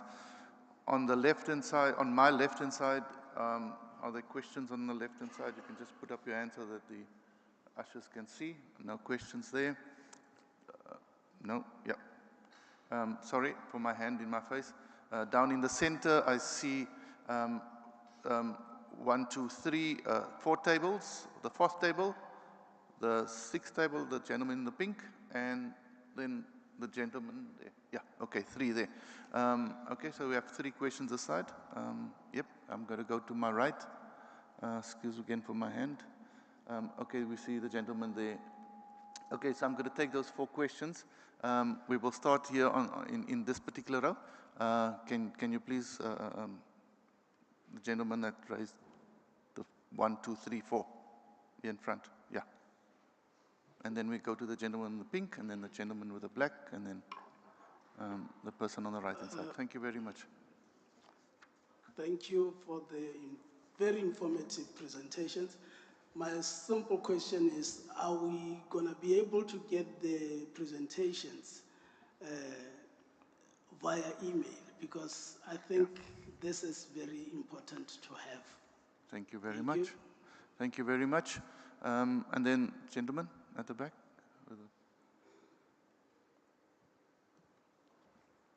Good morning, colleagues. Bruce Namarot again here from the Patriotic Alliance. Thank you to the presenters, very informative, insightful information. However, I would like to pose the question in the following narrative. We know that innovation and technology definitely does not come cheap, especially when doing a feasibility study, doing your research and development analysis from implementation to execution. Now, considering the options of going from a manual voting process to an e-voting process, are we compounding the financial implication on the IEC? Or are we taking the approach of having a top-heavy investment from the initial implementation and then offsetting it as we embark on various sporadic phases of your local government, your national government? What is the approach that would be best feasible and practical for us to consider migrating from manual to E? Okay. And also when it comes to the vendors, your service providers, I think that we need to take careful consideration of the vendors that, or the service providers that we will be initiating this conversation with. I think that from a local or from a national perspective, we should be having first preference and having dialogue with our local and national service providers before we embark on going international. And there's a simple methodology behind that thought process, is that we've got this tendency that we first look to the rest of the world when it comes to rendering services that is residing in our local and national space. You've got your CSIR, HSRC, you've got your universities where technology and innovation underpins the sort of data management, data measurabilities and analysis that's going to give expression which way we are going forward to a technological future. What are the measures that will underpin the sort of deliverables and implementation processes that we will embark on? Thank you. Thank you very much for that. And then the next to you, yes, sorry. Can you, do you have the mic? Okay, carry on, please. I do, thank you. Thank you, Chairperson, and thank you to the Commission for putting this together for us and for your submissions. I just wanted to get a sense of, I think it's quite alarming to see where we rank in, global cybersecurity indexes, and, given that, tampering in democratic processes across the world has become quite a frequent occurrence in first world countries, as recently as 2022 in the US, with Russian interference in that election, I guess closer to home, 2017 in Kenya. What kind of vulnerabilities, kind of systemic structural, infrastructural vulnerabilities has the IEC or perhaps the study identified that would need to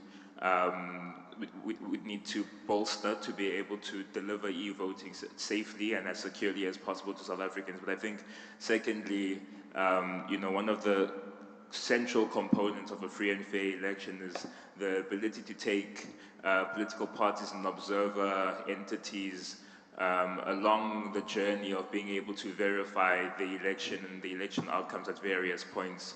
So what would the participation of, just for the purpose of consolidating buy-in into eventually electoral outcomes, what would the process of facilitating the verification and observing effectively an electoral process end to end look like in an e-voting context? And sorry, my name is Buitumelo Mpakanyane from Rise Mzansi, representative on the NPLC. Thank you very much. Thank you. And then to my right, there was somebody on the right-hand side in that. Yes. It's yourself. Okay. Thank you. Thank you very much. Nice presentations and very informative. I know we have got a presidential commission on 4IR, and the first speaker, to be precise, addressed the integration of AI into e-voting, or rather I-voting, because I still have a problem with the E and the I. Yes, sir. I see you are looking at me. Thank you. But now the question is, do we have AI legislative framework in the country? If no, what is the plan? How far are we? Is there anything that we are doing as the country? I normally, when I speak to students, not student colleagues in the academia, if a student utilizes AI for writing a thesis, and the university decide to give this student a 0, what will happen if the student can take the university to court? What will happen? Because we don't have any legislation. I mean, institutions can come up with their own policies on AI, but how sure are we that it's something that we can stand on when we can be litigated about it? Thank you. Information, I mean, the AI literacy now. Are we AI literate? Or are we even digital literate?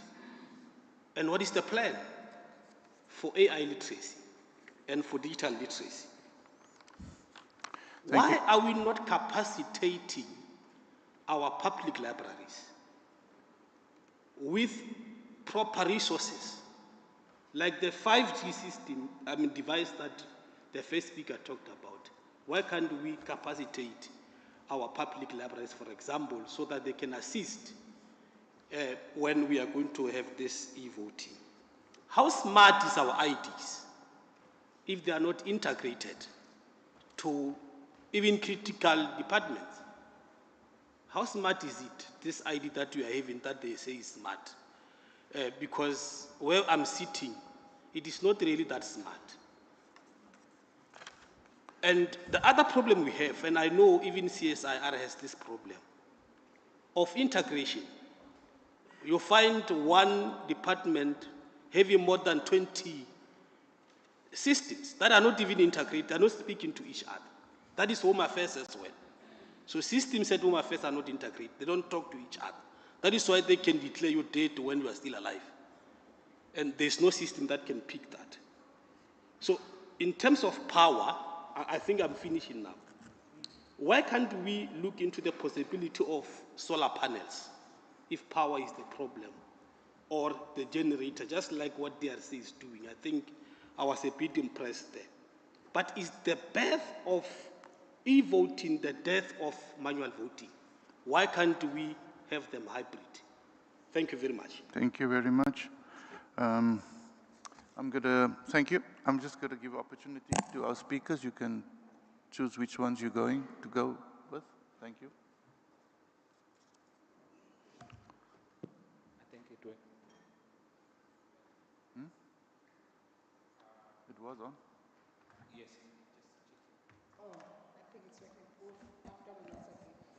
I think some of the questions were more comments, and I'll just confirm that yes, our presentation will be shared with this and then directly to IEC.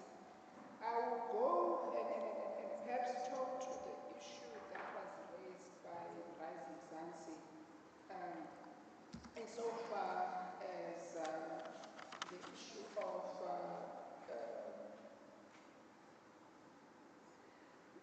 that is more for IEC, it's about observers. I'll talk to the PC4IR. Insofar as the Presidential Commission on the Fourth Industrial Revolution, there is what is called a strategic implementation plan, how as South Africa we are supposed to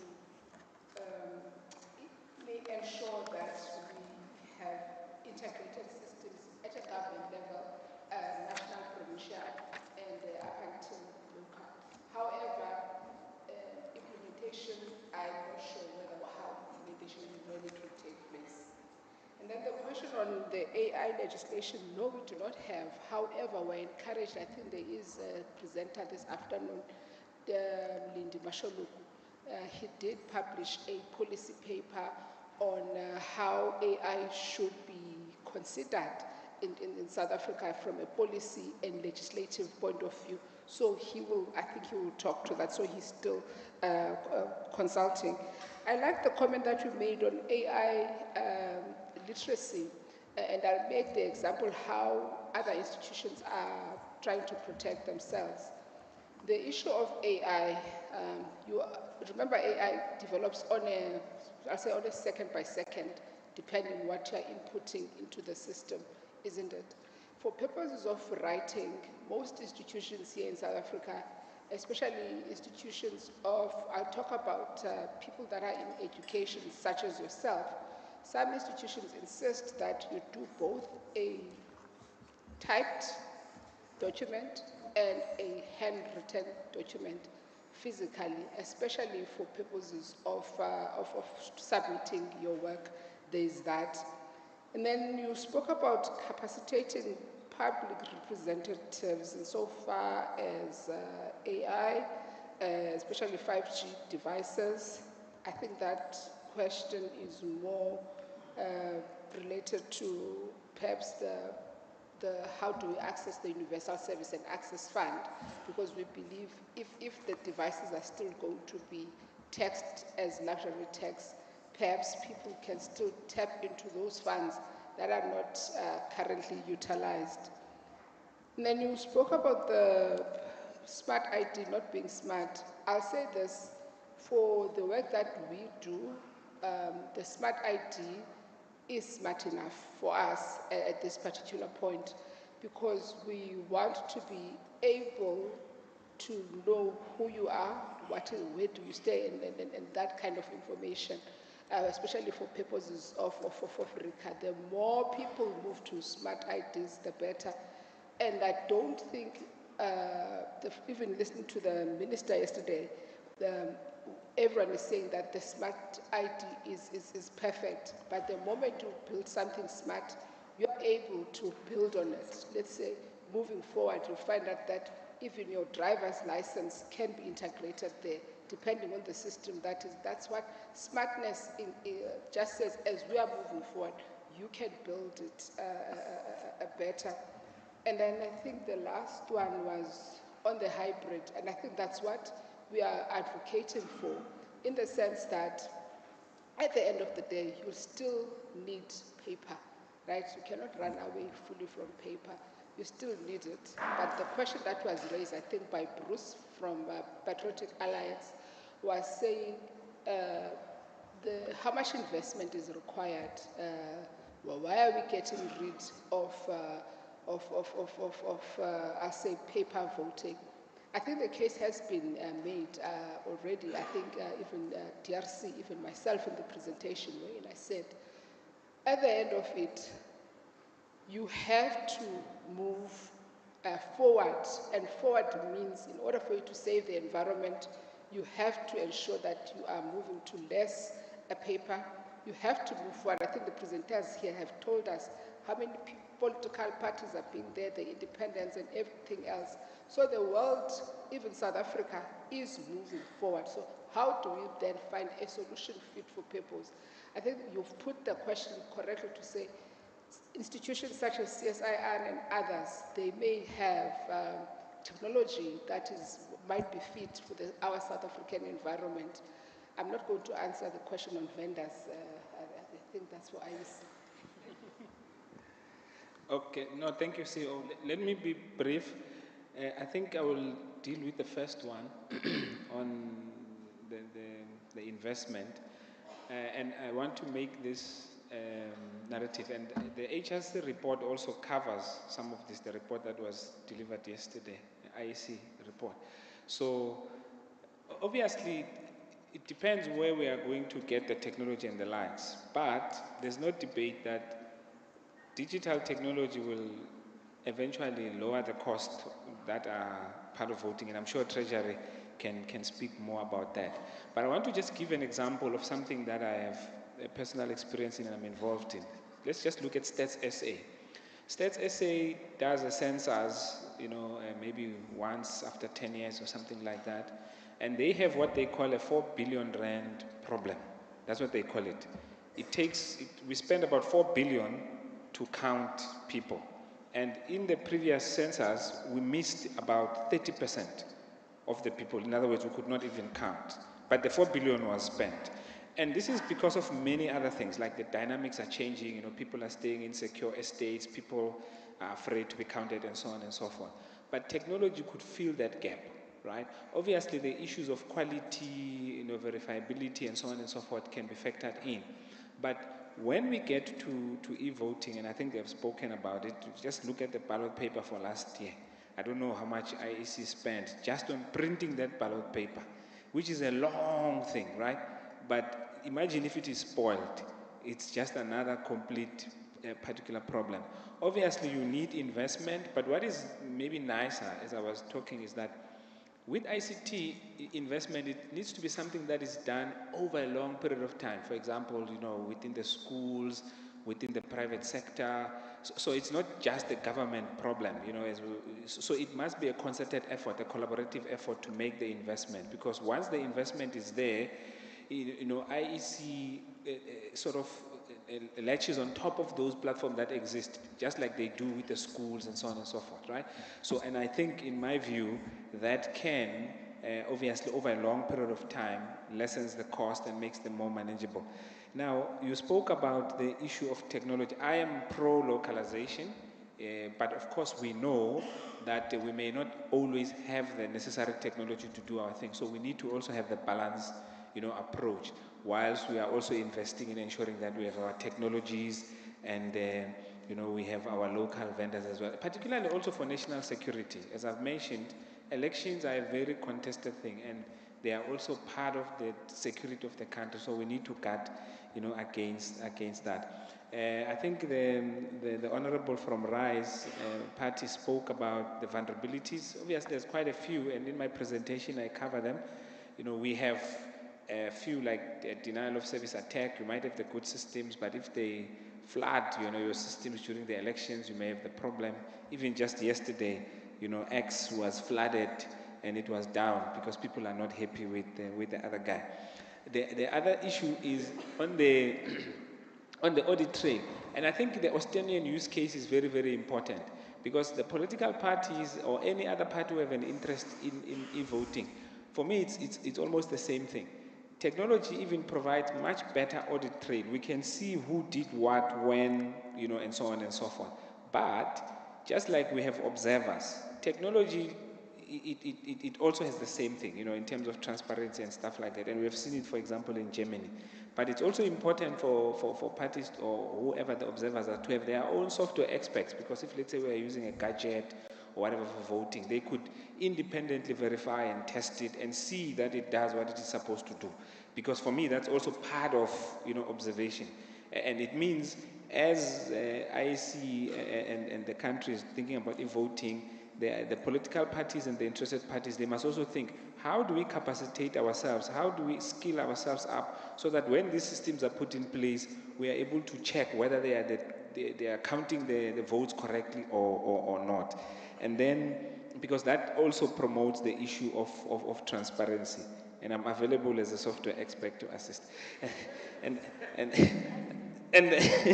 then the last thing is more on the AI, and I think CEO Bachi has spoken about it. But DCDT released, I don't know whether they're in the public now, but they've released what we call the AI guidelines, more like a policy framework of some sort, so that is in place. But NACI, which is the National Advisory Council on Innovation, they are working with the CSIR on building a national strategy for AI in order to address some of the issues that we have spoken about, the issues of AI literacy and the likes. Obviously, I think you also spoke about the issue of digital literacy. Now, digital literacy impacts almost a number of us, and it's important, the education campaigns, the awareness and the likes needs to be the main important thing. Because as I showed there, I say, without the people, you're going to have issues. And we must also remember, in our country, there are many languages, so e-voting, it needs to factor all those, many of our languages, but also it's important to drive this literacy so that it can go up as what we see in India. Yeah, I think the issue of smart ID, you have answered it correctly. I support it. The smart ID, the way it is, which we were involved in designing it, it is smart, but obviously maybe the exploitation of it in terms of using it to the best of what it needed, maybe we are not there yet, but it is smart enough. And then you are 100% correct about integration of systems, because even in this case of e-voting, if we are unable to integrate the systems, we tend to fall short, because one of the key aspects about voting is to ensure that the person who's voting is the correct one. So the digital ID or identity and all those other stuff is what we need. Thank you, Chair. Thank you very much for that. I'm going to ask for the last round of questions. I'm going to look to my right. I'm not seeing any hands. No? And in the center, am I missing any hands? No? No? People are hungry now. Maybe this is the best time to vote. Okay, there on my far left is a hand. Somebody, can you just take, okay, yes, ma'am. Thank you very much. Mine is not a question, but actually a comment to the two presenters and to the gentleman who asked around how we're going to do the funding of the technology infrastructure gap that needs to be filled. I don't think that this is a responsibility. Yesterday we heard quite extensively, I think the minister shared it and another speaker also spoke to it, just around the fiscal deficit and the fiscal constraints that the government is currently under. And I think that it would be quite limited of us to only think of the funding having to come from the public sector. I think this is an opportunity for us not to crowd out private funding, but to put in governance processes that would ensure that we're still pursuing the public mandate and the public interest, but using private money. So I think the IEC, with any other collaborators that they're going to be working with, need to think quite creatively around the funding of this. And the technology gap that is there and the infrastructure gaps that are there require that the DCDT and all the ICT players think together around how do they fund this outside of what is currently in the fiscus, which is quite little. Thank you. Thank you very much. Do you wish to comment on it? Or? Thank you. Thank you very much. I think this now brings us to the end of this session. I must say thank you on that particular note. I think one of the critical areas that have come through here is to say that what we're actually looking for is a whole of society approach to this particular issue, but also not a whole of society issue only limited to e-voting. There are a number of infrastructure challenges. Gentlemen mentioned about libraries. So if you're going to have connectivity, have it for everyday life of our people, and not once every 5 years when it comes to elections, so that the cost of that is not then limited or linked to elections per se, but overall for the country as a whole, so that we can all access the services as and when we need. Because the reality is that people's trust in any electoral e-voting system may to a large effect be based on their experience of accessing other government services electronically. And if they're having trouble in that area, they will simply say, but it's not going to happen again with the e-voting as well. So I think at the end of the day, we are all linked, and I think the important role is that all the role players get together and come up with a strategy to do that. There are various challenges, both in terms of technology, but also in terms of the trust that needs to be in any system. And I think at the end of the day, we can only move forward if there is that particular trust. And that's why we will always need some sort of a plan B. We've heard from the DRC what happens when voting machines disappear or break. That is a massive risk. So what would be our plan B? So whether in fact we simply do away with manual voting or paper voting as a one go, that is part of what we on this journey as the IEC will have to determine as we go forward in this. But I want to thank the speakers. Thank you very much for your valuable contribution, and thank you for engaging as well. I want to remind you that we will be breaking now for lunch. I also want to remind you that the exhibitors are still there, so please, after you've had your meal, walk around, engage with these exhibitors, see what they have on offer, engage with them, ask them the questions that some of you have asked us on the stage as well, and just make use of the opportunity to see what are some of these devices which are there. But I want to thank you very much for your attention. Thank you. I don't know where is the program director. We are due to start at 2. What is the time now? Can we be back at 2 o'clock so that we can start? Do you have 40 minutes to have a bite, walk about? Thank you very much.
Can the panelists come to the podium?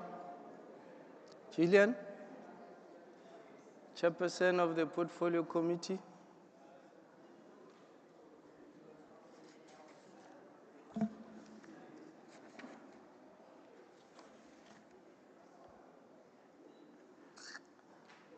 And Mlindi Mushologu, are you by any chance seated down?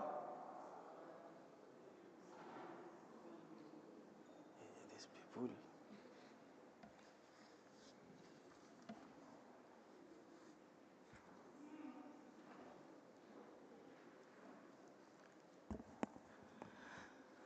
Ms. Gillian Wilson, can you come forward?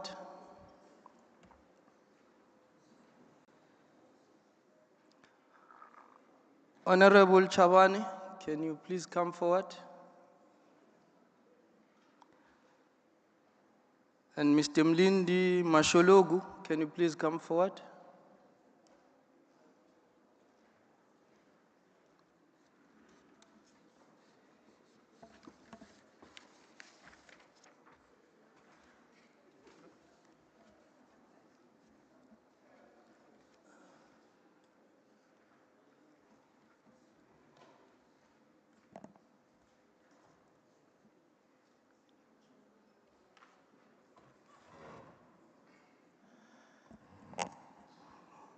Thank you very much. Good afternoon, ladies and gentlemen. My name is George Matlangu from IEC. This afternoon session is going to deal with the way forward. My colleague earlier on spoke about doing the reality check. So this session is going to do the reality check in terms of the way forward. Post-conference deliberations and further public participation will give guidance to the policy options and direction for the country. Yesterday, we heard from Professor Guy Berger that money is going to be a scarce resource in this country for a long time to come. We also heard from Dr. Davids that financial viability of this initiative and infrastructure development must be carefully considered, and that the cost of e-voting is unknown at the moment. We also heard that just shy of 80% of South Africans have access to internet, digital divide right there.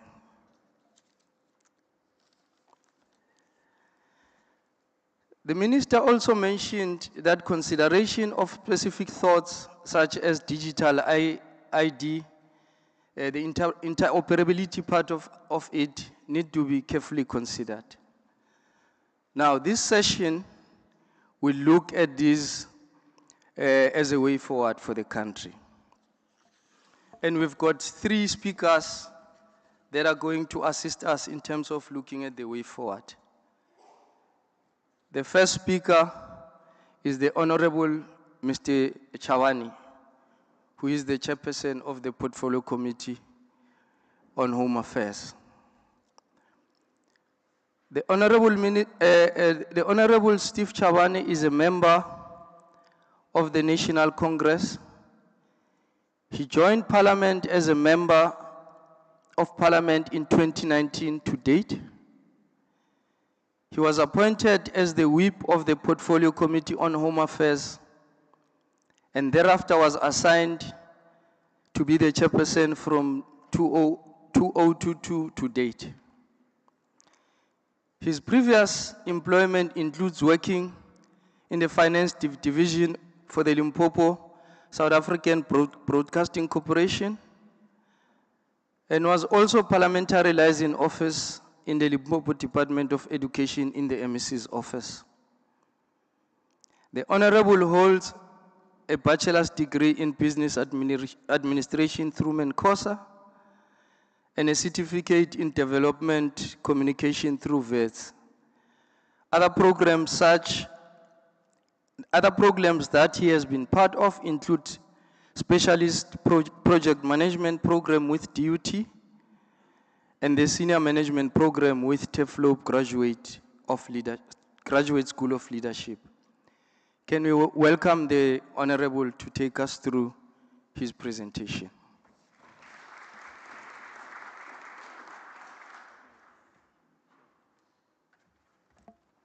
No, thanks very much, Program Director. I will just go through quickly and also apologize that we have just joined this meeting now. As you know that we're at the portfolio committee today started at 9, just concluded now before 2 o'clock, and we had to rush here. And there's a sitting that has started now. The president is responding to questions. So we'll run through. We thought that we'll just talk on the notes that we've been taking since yesterday. And we have to grapple with the issues which are briefly will engage with the members. I must also correct that I'm from the African National Congress. And so that it's on record that it's not a national conference. Otherwise, I'll be in trouble, so I didn't correct it. Thanks very much, and we have joined also by the House Chairperson. I can see him at the back. Also, he's from member of the Democratic Alliance. And other members who yesterday you have joined, you have seen some of them could not join this afternoon because of the sitting that is now has commenced. And thanks and greetings to the electoral chairperson commissioners and all the commissioners, the chief electoral officer, and all the esteemed guests from various disciplines within the electoral space. I've observed yesterday that I've also been joined by the chairperson of the Electoral Commission from Lesotho. All my colleagues who have been joining us since yesterday, chairpersons and members of Parliament. We extend our warm greetings and thanks the opportunity to be part of this important conference. It helps create an environment for us as members of Parliament to learn about the best practices and successes of other countries on the subject matter before this plenary. Furthermore, it exposes us to the challenges and failures in the course of implementation as articulated by the previous speakers. We take this conference as a platform to introduce the policy discussion document on exploring the implementation of electronic voting. It is not a conference, its outcome will be a resolve to implement e-voting immediately. However, the timing of this conference is ideal for us to take stock and map out a clear course for the future that will solidify South Africa's standing not only as a leader in digital technology in Africa, but also as a leader in innovation globally. Program Director, this policy discussion document is launched just after 2024 national and provincial election and probably 18 months towards the 2026 local government elections. I'm raising this because there are some issues raised by a section of our society in relation to the experience of glitches or voter management devices, downtime during the election results, and other related matters. Others opted to take the IEC to court, questioning its integrity on facilitation of the election process. However, we can stand here confident that IEC has facilitated elections with integrity since its establishment post-1994, notwithstanding some challenges. From time to time, we have endeavored to improve its electoral process through legislation approved by Parliament in the maintenance of a democratic order. And I'm sure, Chairperson, the IEC will not be able to respond to issues that are raised because they have not tabled the report to Parliament in relation to the previous elections, which both Parliament and IEC are in agreement given the stalemate of the court challenges. Even if you raise critical issues in relation to the IEC, they may not respond because there's an impact on the process that the court is paying attention to. This legislative sector is a key pillar of our democracy and we must grapple with how to integrate this technology into our ecosystem. We commend the IEC as it continues to explore the potential implementation of electronic voting system to enhance its electoral process and has been at the forefront of these efforts, aiming to modernize voting mechanism while addressing various challenges as identified by this plenary. Hence, we applaud the introduction and management of online voter registration system. However, in order to accomplish this, we should assess our current state as a nation to make sure that the strategies we adopt are appropriate and responsive to the current environment and for the future.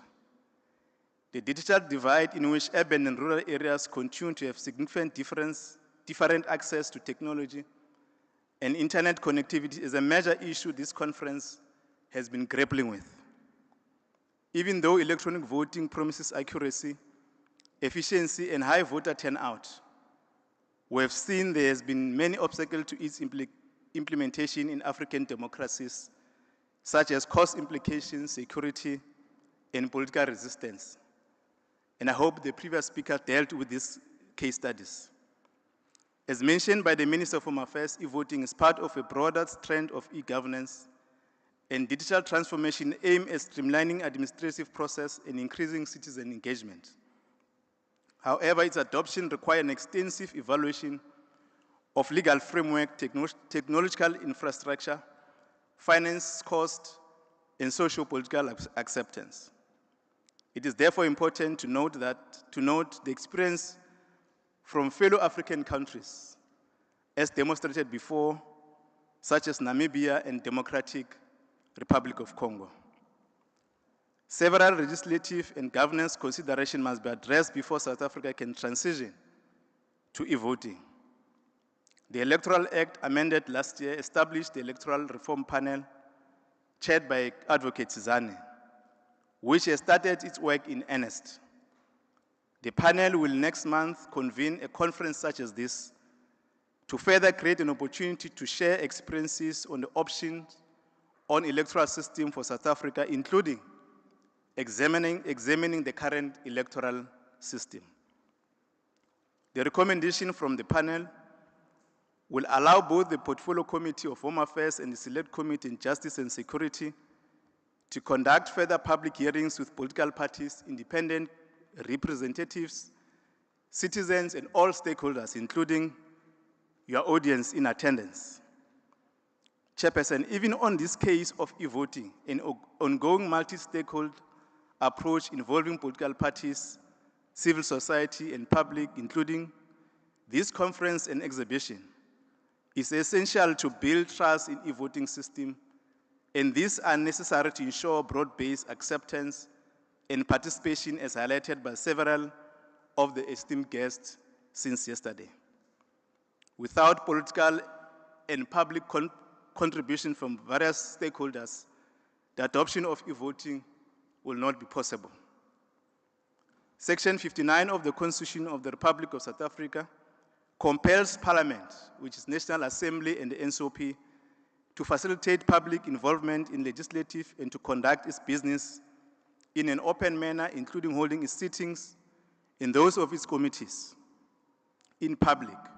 So we must take reasonable measures to ensure that the public participates in legislative process, meaning the same will have to be done when the new laws and policies on electronic voting in South Africa is considered. The benefits and the risks mentioned here require Parliament and stakeholders within the electoral environment to conduct multi-tiered process that incorporates legislative scrutiny as well as broad and inclusive cross-provincial public participation as mentioned earlier. And Chairperson, the process of dealing with this matter, which has been presented before, as I've highlighted earlier, that the policy document begins to allow us as members of Parliament and stakeholders to converse with members of the public.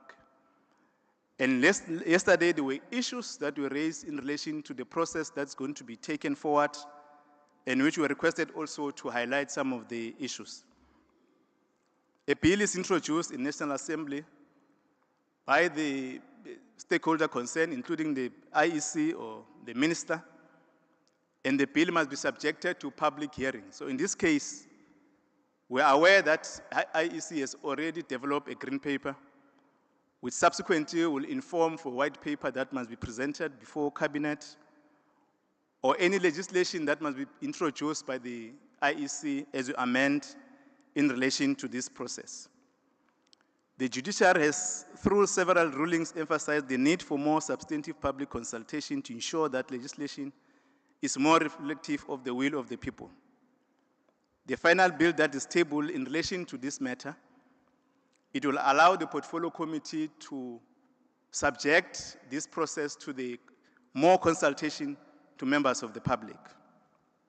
When we're dealing with the electoral amendment bill, it's a result of the court that was presented before by the New Nation in relation to the act, the provisions in the act that was inconsistent with the Constitution. And we've dealt with that matter. The Constitutional Court ruled that the Parliament may need to remedy the act in relation to the Constitution and able to consult members broadly, the stakeholders. And in this case, we must appreciate the IEC and its stakeholders for having worked closely with the Portfolio Committee of Home Affairs to make sure that this act is being processed. It's a long process has been established, and that have been highlighted in the presentation. It involved public participation by all stakeholders, the communities. It involved participation by members of the committee. It involves participation for members of the National Council of Provinces. Once the National Assembly has passed through, the Portfolio Committee presented it to the House for debate and approval, and therefore goes to the NCOP. The NCOP also will take that bill to present for public consultation, and after that they will deliberate and present it to the House for approval. At that point, once it has been presented, it will be taken for President for assent. I'm trying to draw you to the attention that it's going to be a long road in terms of the conversation to avoid cases that have been taken to court, that Parliament or IEC have short-circuited the process. I have emphasized earlier on that the introduction of this policy document is a beginning of a conversation of all of us, and that will involve a thorough, detailed, and efficient public consultation throughout the country. We must say in the sixth administration, the IEC introduced an amendment in relation to the e-voting process.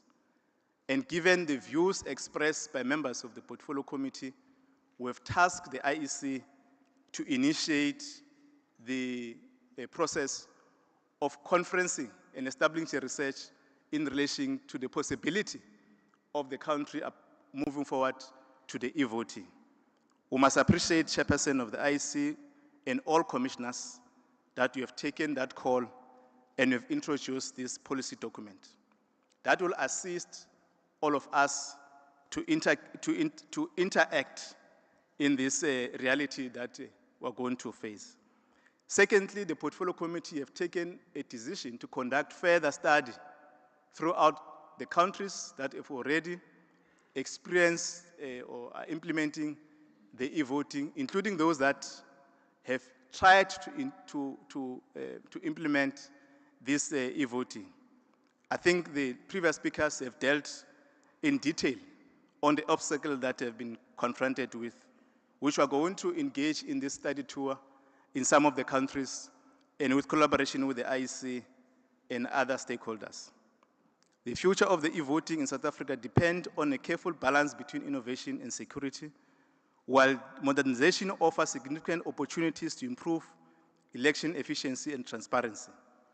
The South African government continues to address these key challenges, including cybersecurity risk and ICT infrastructure constraints.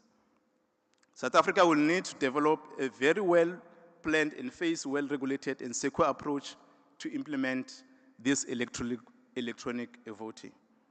The growing financial pressures place burden on this country to make fiscal choices, often at the detriment of institutions such as the IEC. A move towards e-voting requires a substantive investment, including in reliable infrastructure, and as such, may be longer-term goal that will require significant planning, which National Treasury will provide some insight. As of now, we know that South Africa has not yet implemented the e-voting in the electoral process. However, the commitment to modernize electoral process indicates a future where e-voting could be a reality, provided that necessary infrastructure, security measures, and public trust, as this plenary have highlighted, are established. In closing, Program Director, I want to highlight that the Portfolio Committee conduct oversight over this institution. Our presence here as members of Parliament is to establish thoughts and experience and learn on the best practices. And as you know that the IEC Independent Electoral Commissions account to Parliament through the Portfolio Committee on Home Affairs and the Select Committee on Justice and Security. We will still have to receive a detailed report from the IEC in terms of the planning and the cost implication that may confront IEC in the envisage to implement this electronic voting. We take this opportunity to also thank and welcome engagement on behalf of the Portfolio Committee and the Select Committee on Justice and Security. Thank you.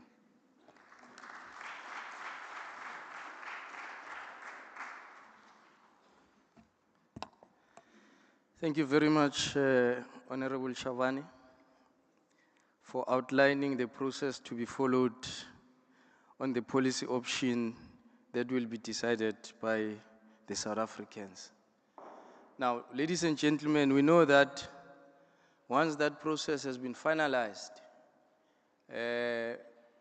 resources in the manner of, or in a form of finances, they have to be availed so that this process is funded.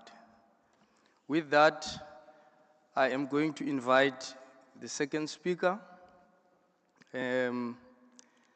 Ms. Gillian Wilson.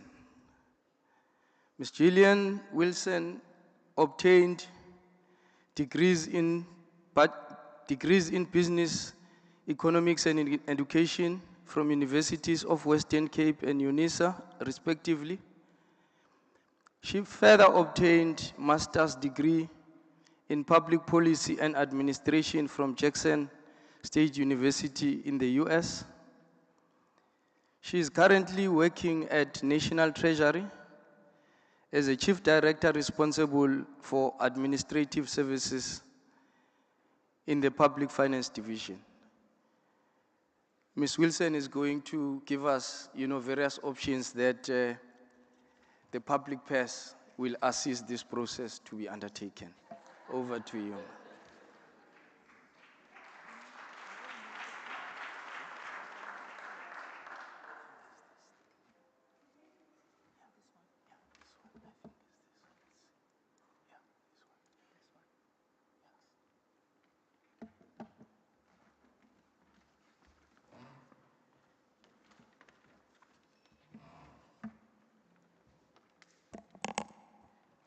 Good afternoon, everybody. And thank you for the IEC for the invitation to the National Treasury. I think there's a reason why we are the last presenting here, because I think that it's expected that we should throw water on the fire. But I'll do my best to sort of just outline the process that we follow in terms of funding additional policy requirements. Firstly, I want to say that I'm the budget analyst for the IEC. I've been the budget analyst for the past 16 years. We've navigated through 3 national and provincial elections, and also 3 local elections with a very limited budget. The IEC is not exempted from implementing cost containment measures. In most cases, the IEC financed additional funding requirements, especially for ICT. We have contributed, I think when we last bought the election management devices, we sort of contributed 50% to that. So the IEC has been very disciplined in terms of the budget and also looking at savings within the budget. And every year we do finance the rising cost of the elections through savings that the IEC implements. We've also navigated the IEC through the different election management devices. I'm thinking about the zip machines, and then we purchased the new new generation election management devices. We looked at different options, how to procure these devices. We looked at the leasing option. We've looked at purchasing the machines upfront. So that is options that we should include in our when we do the costing of the different options. I can also just say upfront that I had limitations in terms of compiling the presentations. I was quite nervous that we are discussing electronic voting, transitioning to electronic voting without having any numbers, any cost. And that is a big constraint. So I think the next step is important to do a cost-benefit analysis and looking at the different options and costing of the different options. I think advocating for electronic voting is good, but we also need to keep the cost in mind. And we also, I mean, as indicated by different speakers, that we are sitting with fiscal constraints. Also, I need to mention that compiling a funding model for electronic voting is not the responsibility of the National Treasury. I think the expertise lies within the IEC. It's an operational task. It should be concluded by the IEC, and the National Treasury is reviewing the model. We can't be the player and the referee in one go. So it's important that the task of compiling a funding model lies with the IEC.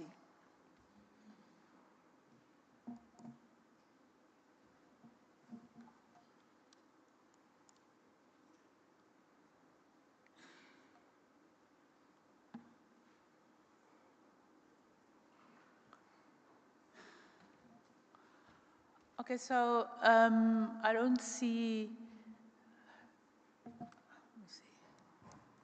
Okay, there we are.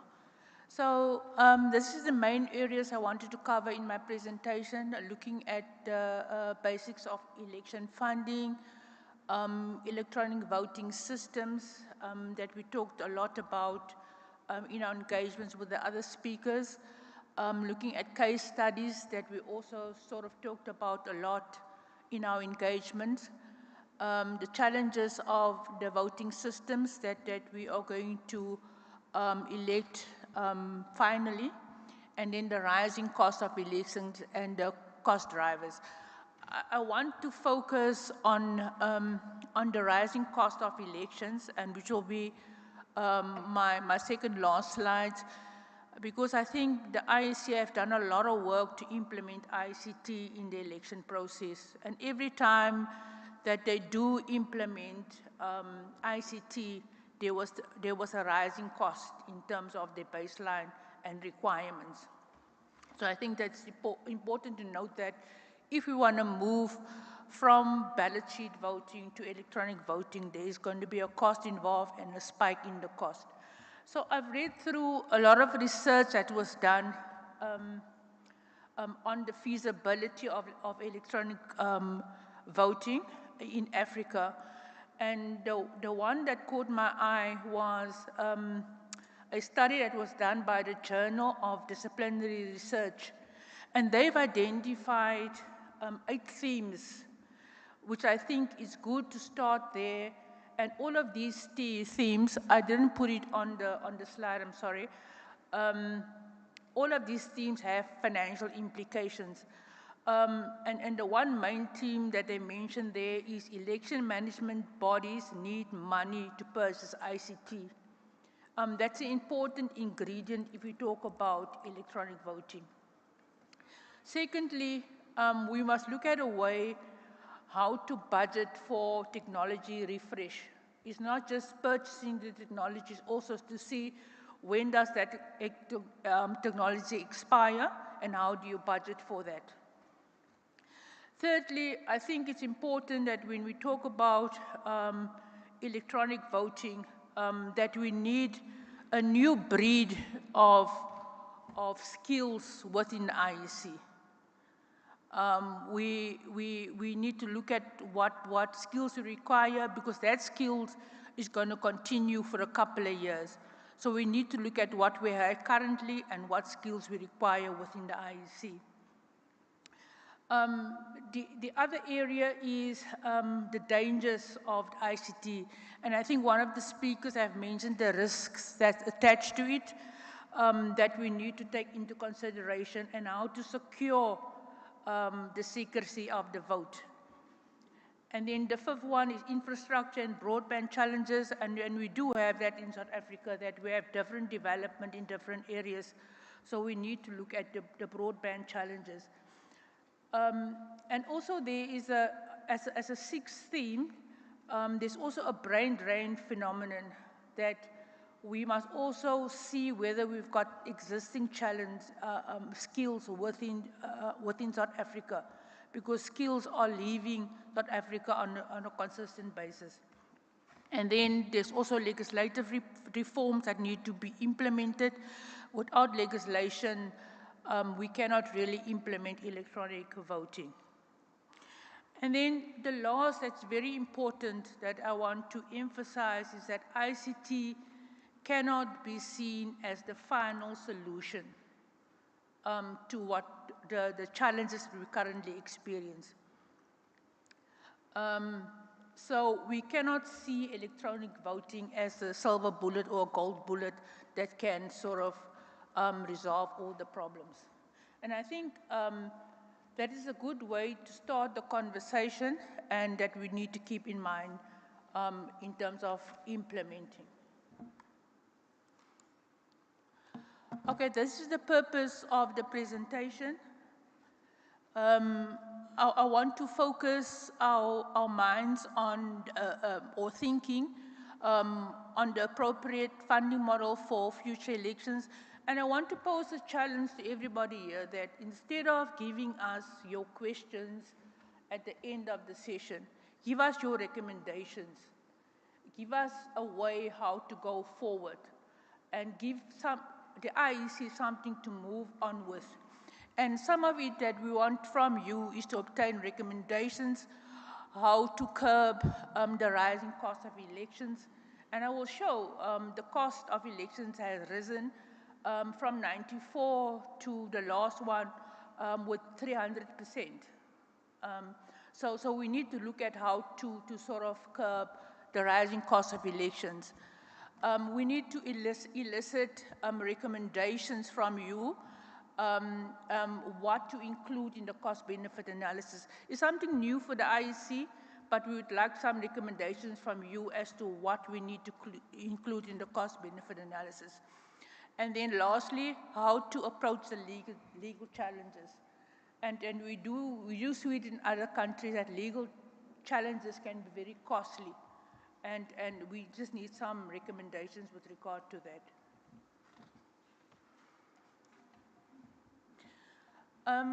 I think the question around I-voting and e-voting need to be interrogated much more. We talked about it a lot during our different sessions, but we have to think about if it's the one or the other one.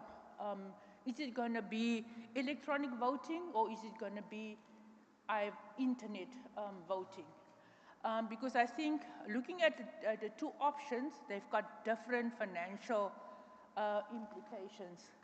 And I think one thing that we should wrap our mind around is it the one or the other, or is it a combination of I-voting and e-voting? And that will also inform our cost-benefit analysis.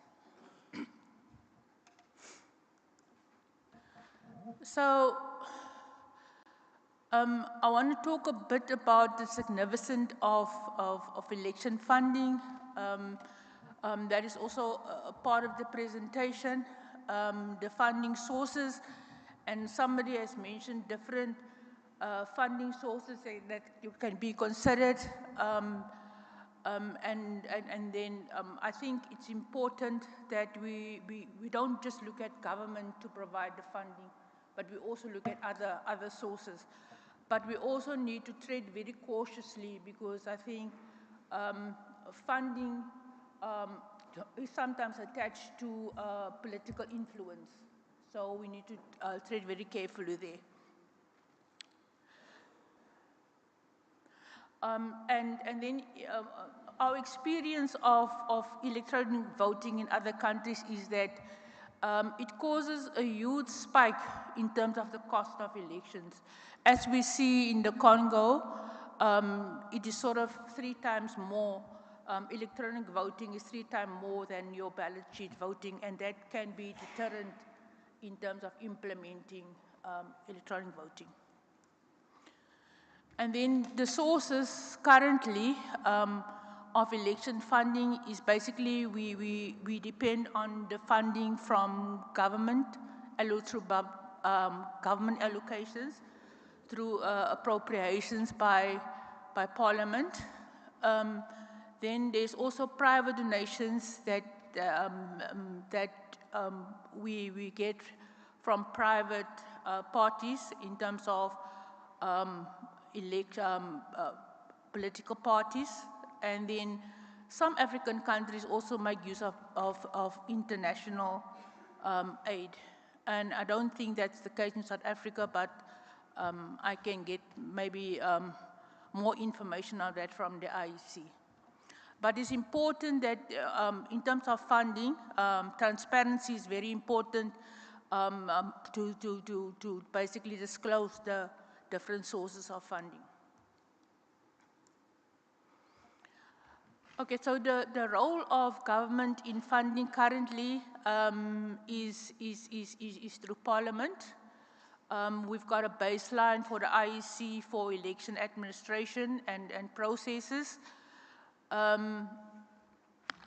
So we want to advocate a stability in the baseline, because if there's no stability in the baseline, then it makes it very difficult for the IEC to do proper planning.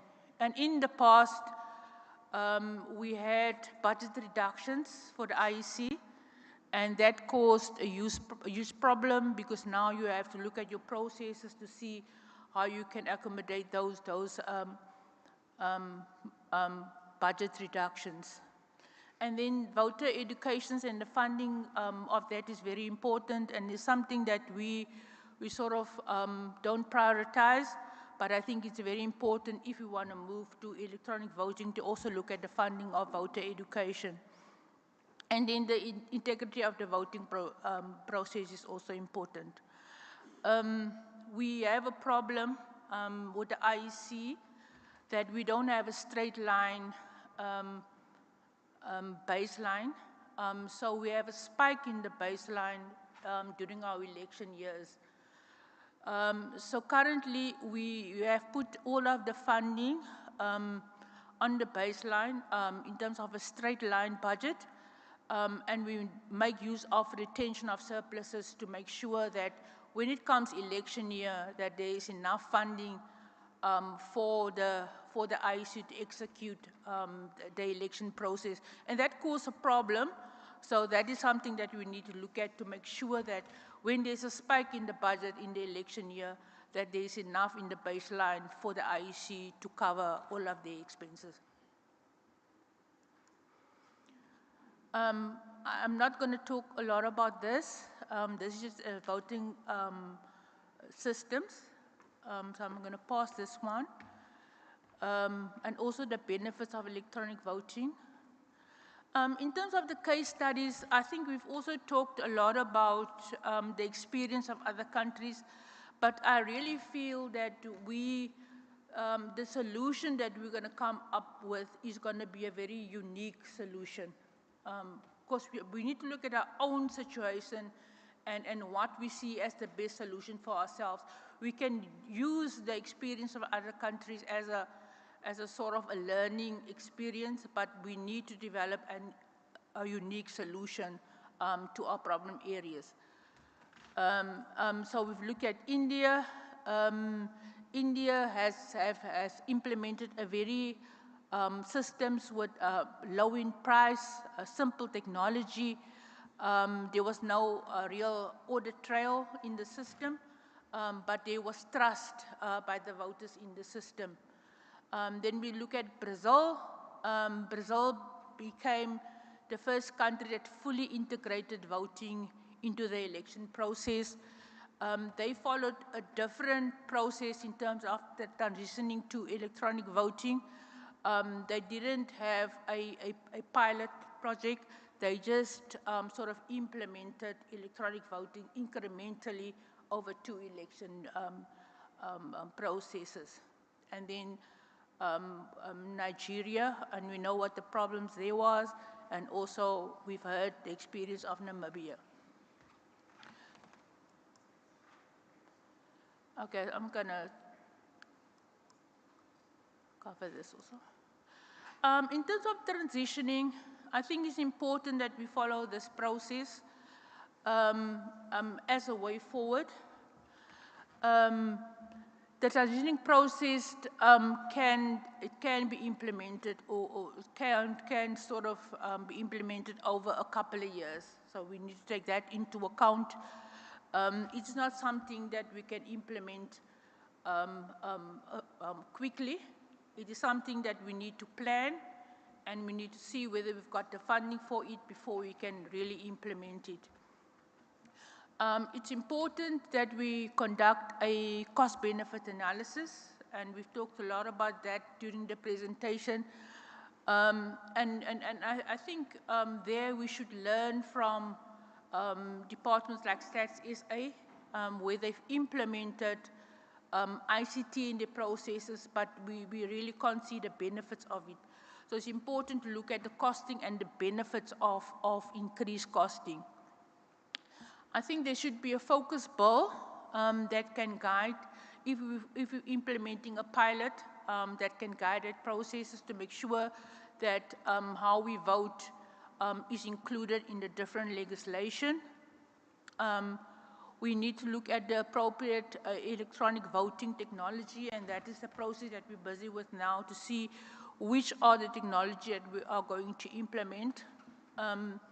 We have to see how we're going to conduct the pilot test in the different, is it going to be in different elections or in different areas?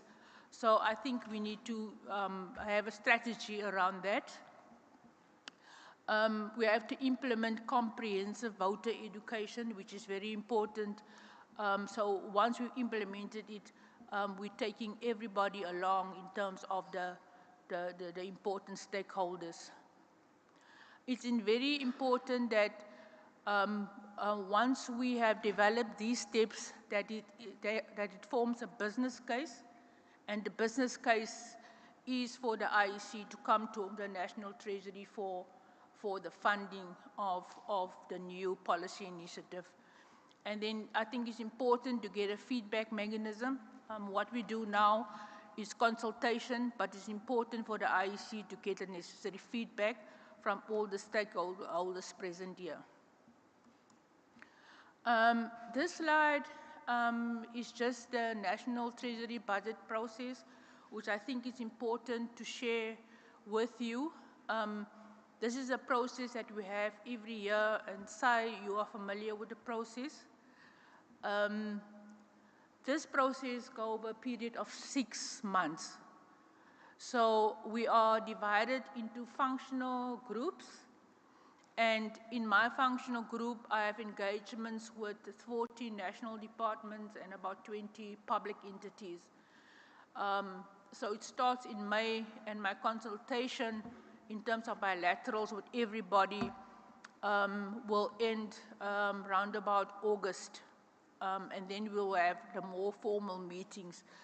And Sai, you know that when we talk about, when we have our bilaterals, I'm always advocating for electronic voting to see if there's ways how we can sort of reduce the cost of elections. So we start off with bilaterals, then we have a technical meeting where we go through the business cases in more detail. To do that type of analysis. From there, we got the technical committee on the budget, and we used to call it the MT committee, but now it's the technical committee on the budget, which is chaired by the National Treasury DG. And then there, we sort of have recommendations, solid recommendations that go to the Ministers' Committee on the budget and then to Cabinet. So this whole process is basically covering a 6 months period. And when it's approved by Cabinet, we sort of formulate the baseline in the allocation letter to the IEC. This slide just shows how the cost of elections has risen over the years. As you can see, in '94, what we spent, and then in 2024, what we spent. It's sort of the costs relating to elections have risen quite considerably. And that is the provincial, national, provincial, and also the local elections. And we have seen that over the years that with the introduction of ICT, it also is linked to an increased cost of actually the process of elections. And I'm not sure whether electronic voting is going to give us saving, because I think when we start off, it's going to be a huge investment in terms of infrastructure, and then it will taper down. But we need to see when the technology expires and how to refresh and budget for refreshment in the technology. And then this is my last slide. I've just sort of put all the cost drivers of the elections up to now in the slide. As you can see, the ICT cost is not the main drivers of the costing of election. But this picture will change. If we introduce electronic voting, the ICT cost will be much more and will be one of the huge cost drivers. So this picture is relating to the ballot sheet voting, but as we implement electronic voting, this picture will change completely. Colleagues, friends, this is my last slide. In terms of conclusion, I want to support electronic voting. I think it's an important initiative. It is more environmentally friendly, and it's something that we didn't mention throughout our discussion.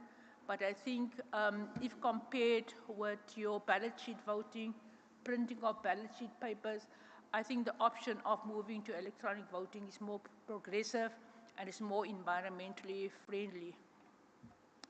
I also want to say that you need institutional strength to implement electronic voting. And that institutional strength is lying with the IEC. And I have full confidence that if any organization or entity can implement this or make this work, it is within the IEC. Thank you.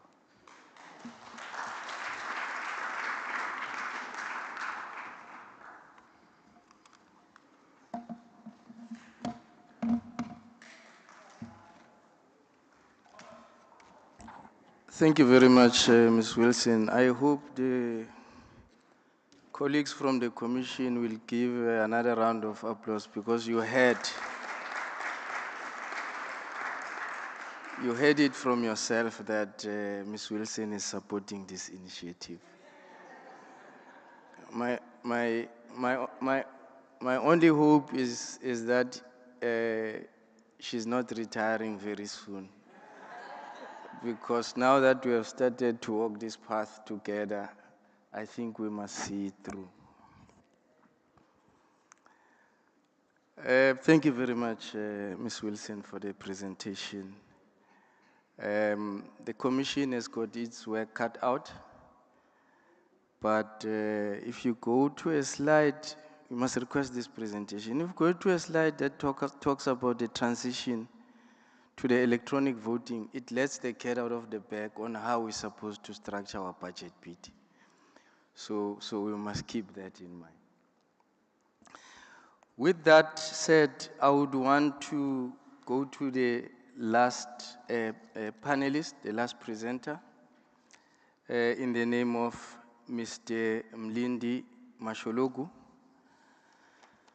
Mr. Mashologu is a Deputy Director General, ICT Information Society and Capacitation and Capacity Development at the National Department of Communications and Digital Technologies in South Africa, a position he assumed in 2020.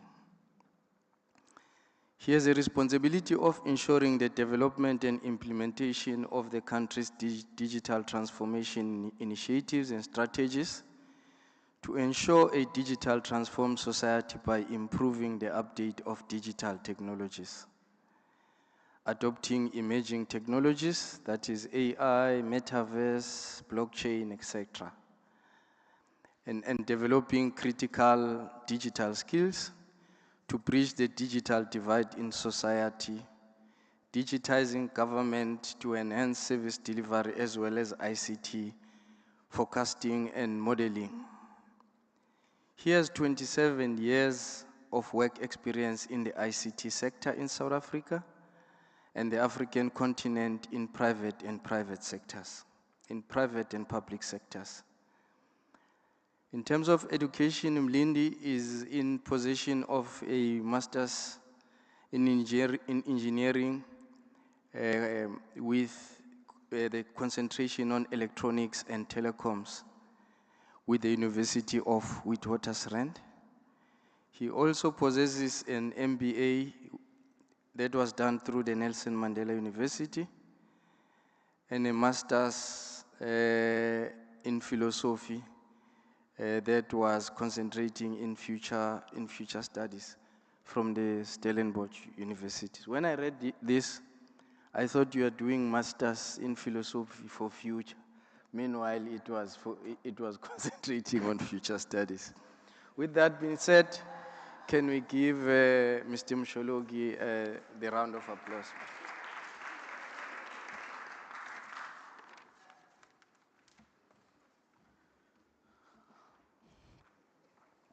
No, thank you, Program Director.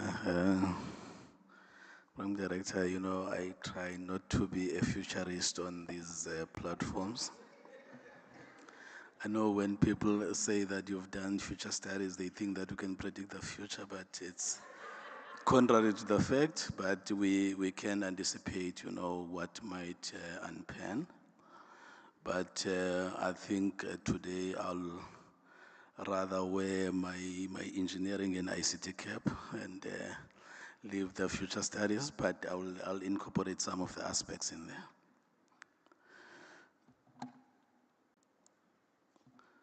So, Chair, as I start my slides, I decided not to put, you know, the contents in terms of what I'll deal with. So I just wanted to know, because you know, you anticipate what I'm going to talk about, but yeah. So if we look on this electronic voting, and we look in it as well as digital public goods. So what we try to define here is a digital public good. It's a known term that digital public goods are typically open source, accessible, interoperable, and designed to serve broader public interest.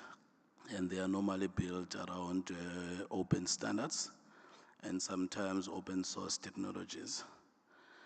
But the most important thing is to ensure, transparency, adaptability, as well as long-term sustainability. Then if we were to look on the e-voting as a digital public good, so we are saying that, if the e-voting system is designed to be a digital public good, it should be able to serve the entire population, both developed and, the areas that still need some development, while it's giving, equal opportunity to participate in the democratic process. So which is irrespective of the geographic, economic, or social barriers that might be there. But then if we were to look, in terms of the utopian future for e-voting, so we see that, that the e-voting should be able to revolutionize the democracy by ensuring, universal access, secure participation, as well as transparency, where we see some aspects of the blockchain that should be able to assist us, as well as multi-factor authentication. But also we see the future where we'll be integrating the digital public infrastructure, as well as robust network connectivity, in order to foster the trust and streamline the election process.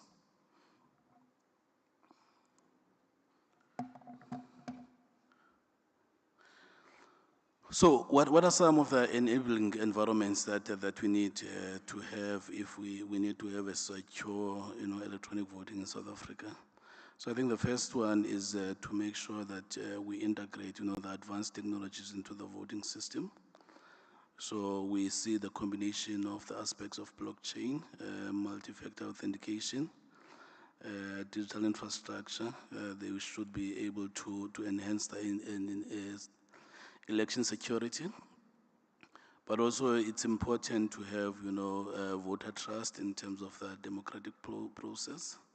So we need to make sure that, we build confidence amongst the voters, and I think so many speakers spoke about this aspect. That, if the process is not trusted, then it might actually, not be, adopted.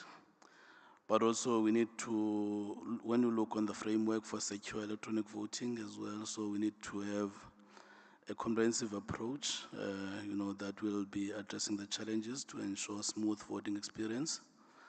But also this process, we see that it's gonna need quite a lot of stakeholders. So we see that we're gonna need to collaborate between government, the technological partners, political formations. I see quite a lot of them in here.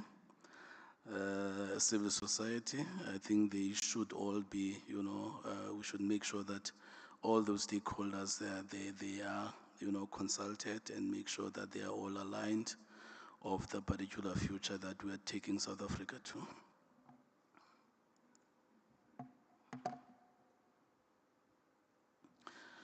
So in terms of some of these elements that I want to highlight that will be building, this environment from the technology point of view, I think the first one is the multi-factor authentication for secure identity. So if you look on to the multi-factor authentication, we look on having multiple authentication methods, which include the knowledge, possession, as well as inherence to create secure identification process for the voters. But also if we look in terms of its application, so we see that if we can integrate, the multi-factor authentication with the national identity system, we should be able to ensure that, the authentication is done through advanced methods, which include both the OTPs as well as the biometric systems. So in terms of this, we're saying that, when you use this electronic system, we should be able to, if we verify you with your ID number, we should still be able to verify you together with either your fingerprint or facial recognition. So that's what it means, because we want the system that is there to be foolproof, to make sure that, because people, they try all these different things. But if at least we can verify on various methods, either using, both your ID number as well as, your biometric, system. But also, if we see the benefits of that, we should be able to minimize the risk of, the impersonation of the voters, as well as unauthorized access, which will significantly enhance, the trust in terms of the e-voting process.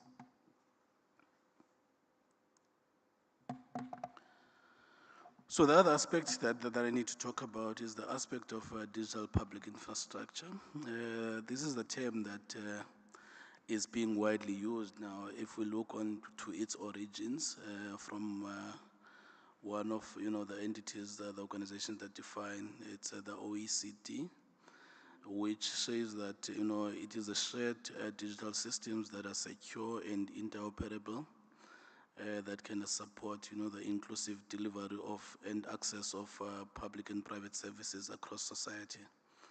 So this is the area that we've already started work in as a department, together with multiple stakeholders, which includes the presidency, as well as many role players in the state, National Treasury, together with other government departments that deliver some of these services, including Home Affairs as well.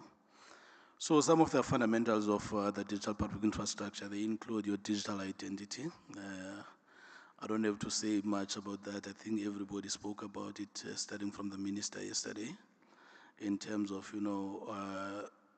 as the digital IDs, they are the foundation, for secure e-voting, but also they should be able to verify, the citizens and enable efficient voter registration.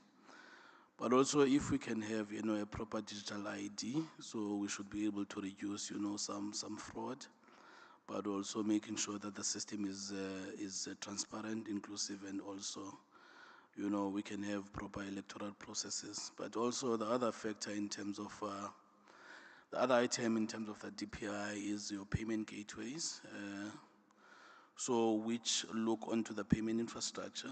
And now we know that sometimes you have to do like your party funding, and also the funding of, various initiatives in terms of, the electronic voting.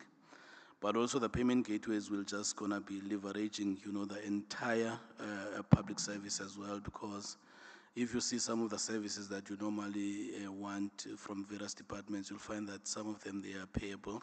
So if we include these payment gateways in there, then we should be able to achieve those services. But then the last item in terms of DPI is the digital repository as well as efficient data transfer. One of the challenges that we see as a state currently is that, we've got all the databases and the servers, but some of them, they are not talking to each other. Some of them, they are sitting on various, platforms. So the DPI then says that, if we have to achieve this, we need to make sure that all the servers in government, they can talk to each other, but also they need to leverage on the common infrastructure and be able to have the easy data transfer. And this also, we are looking in terms of leveraging the artificial intelligence in terms of making sure that we can have efficient data transfers.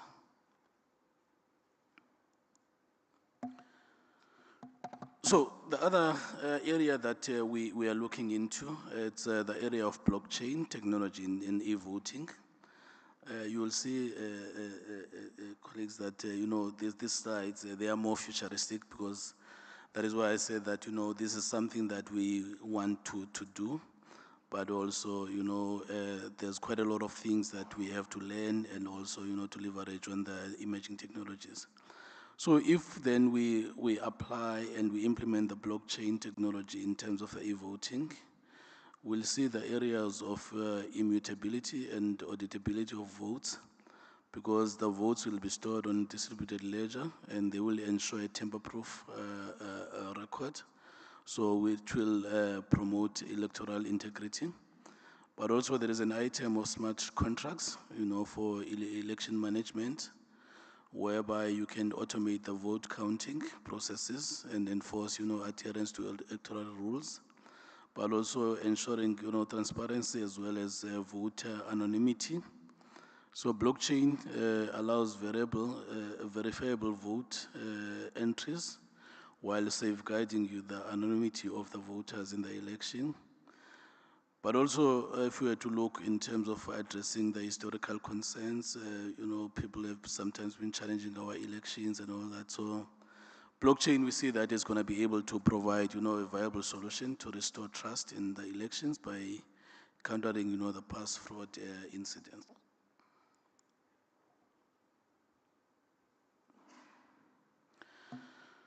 So the other area, I'm just going to run through this one. I'm sure my colleague Nomvuiso would have spoken at length about this one. The robust network connectivity for e-voting.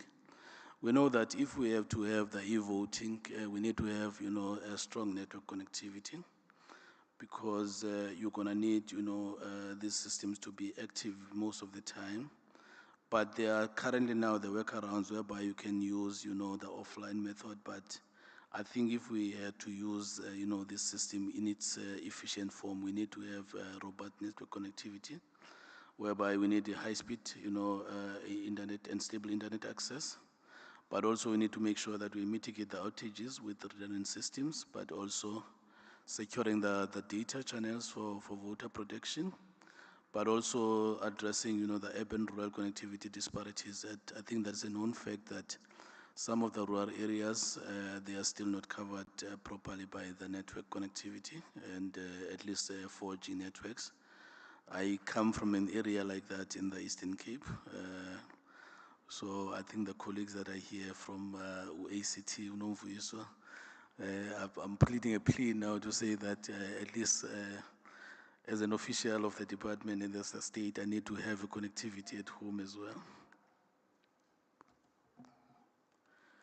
And then the other area, colleagues, that I want to touch on is the cybersecurity. I think we all know that cybersecurity is the more we get into, these advanced technologies, we're going to need strong cybersecurity. So if we look onto the AI-powered threat detection systems, we see that AI is going to play quite a significant role in terms of this environment, whereby we use AI to detect some of the threats, but also looking into, data protection with privacy-enhancing computation, whereby we're trying to strengthen, the security amongst all these cloud platforms that we're going to be using, but also making sure that we can embed, AI and integrity verification. But also the aspects of adopting a zero trust, cybersecurity framework, whereby we say when we use the cybersecurity mesh, we say that we need to have cybersecurity on all aspects of the network, not only on the perimeter of the system, but on all aspects, so that, if one area is penetrated, at least you can still protect, the other system downstream. And then safety, privacy, and regulatory considerations. So we need to make sure that, we do have data encryption protocols in terms of the voting systems. So that's why we need to encrypt, this data so that, it doesn't get, compromised. But also we need to balance between privacy and transparency, whereby we want to maintain the voter anonymity, but also regulatory compliance. So we need to adhere to all the laws that are here in the country. They include the POPI. But also we need to start, building the resilient systems, that will thrive against the disruptions. I'm not sure if this diagram is I think it's quite clear. So this is just a basic architecture of this system that we said we will support the IEC on, including all aspects that I've just highlighted. You'll see that, as you start the session, you'll have your voter devices. It can be in the station or off the station, whereby it will have the application. But also we look on the issue of, the biometric and as well as the digital infrastructure. And then the voting servers that we are saying that they need to be on the government private cloud. I'm not sure, Chairperson and CEO, where currently these servers are sitting now. But I would advocate to say that, they need to be sitting on the secure government cloud environment, because as you would know that you can't have, this type of servers sitting into, like your private cloud, your normal public clouds. But also you see the blockchain network as well as, your admin tools where you do your tallying. So if you can just do like, just in 1 minute, in terms of how the system should work. So if, the voter, accesses the system, then you will do, the first thing, it will be your multi-factor authentication, which then they will query, your identity from your digital public infrastructure. And then from there on, they will make sure that, when you create that ID and see that you are able to vote and or you are not registered, then you can register. But then after you register, then it will create a ledger on the blockchain network. So that when you come back and try then to vote, you can then retrieve that ledger, into the blockchain network and make sure that you can cast, the vote. But then it goes to, your admin tools where you do your tallying. But also after that, you have to link back, to your digital public infrastructure and your digital ID, whereby then it will tag your ID that you have voted. It's going to take a little bit of time, colleagues, to implement this system. It might look like a few blocks now, but it's a system that is going to cost, significant amount of time and money in terms of implementing. At least I'm happy when National Treasury said that, the electronic side of thing or ICT is not the one that is taking a lot in terms of voting. So I think then we can start going into this area of work. But then if we look in terms of the implementation plan, as I go towards my close, so we see that we can implement this full system and the e-voting in probably 7 to 8 years, whereby in year 1 and 2, and as your foundation in digital public infrastructure, we start, building, the DPI. This is the work that we've already started, including the digital ID. But also need to look on the legal frameworks that are in there. Are there any legal instruments that we need to review? Then if we were to look on phase 2, which is year 3 and 4, is the infrastructure and cybersecurity. So where we are saying that let's implement the multi-factor authentication and also deploy, cybersecurity mesh.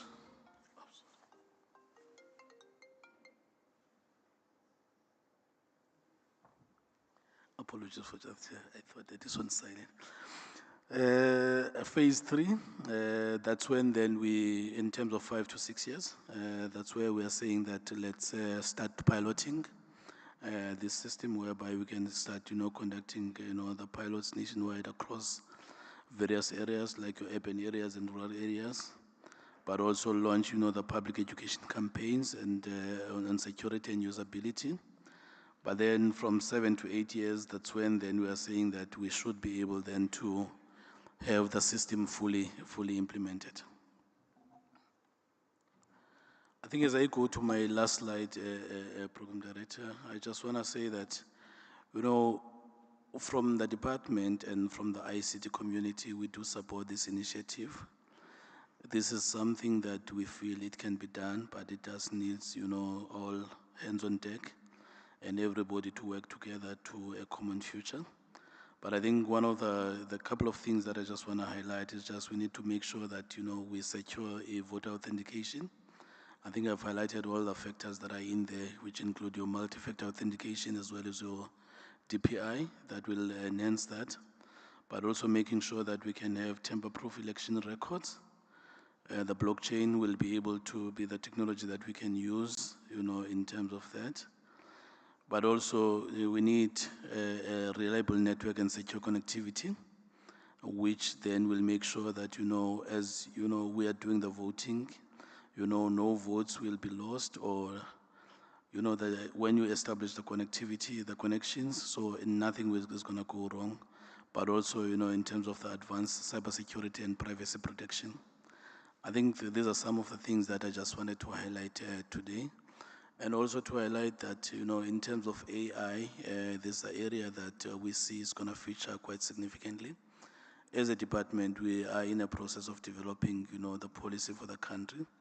And we'll make sure that this work that is on this today here, it also features, in terms of the policy of AI, to see how then we can use AI in terms of, advancing, some of our democracy system, which include the electronic voting. I thank you.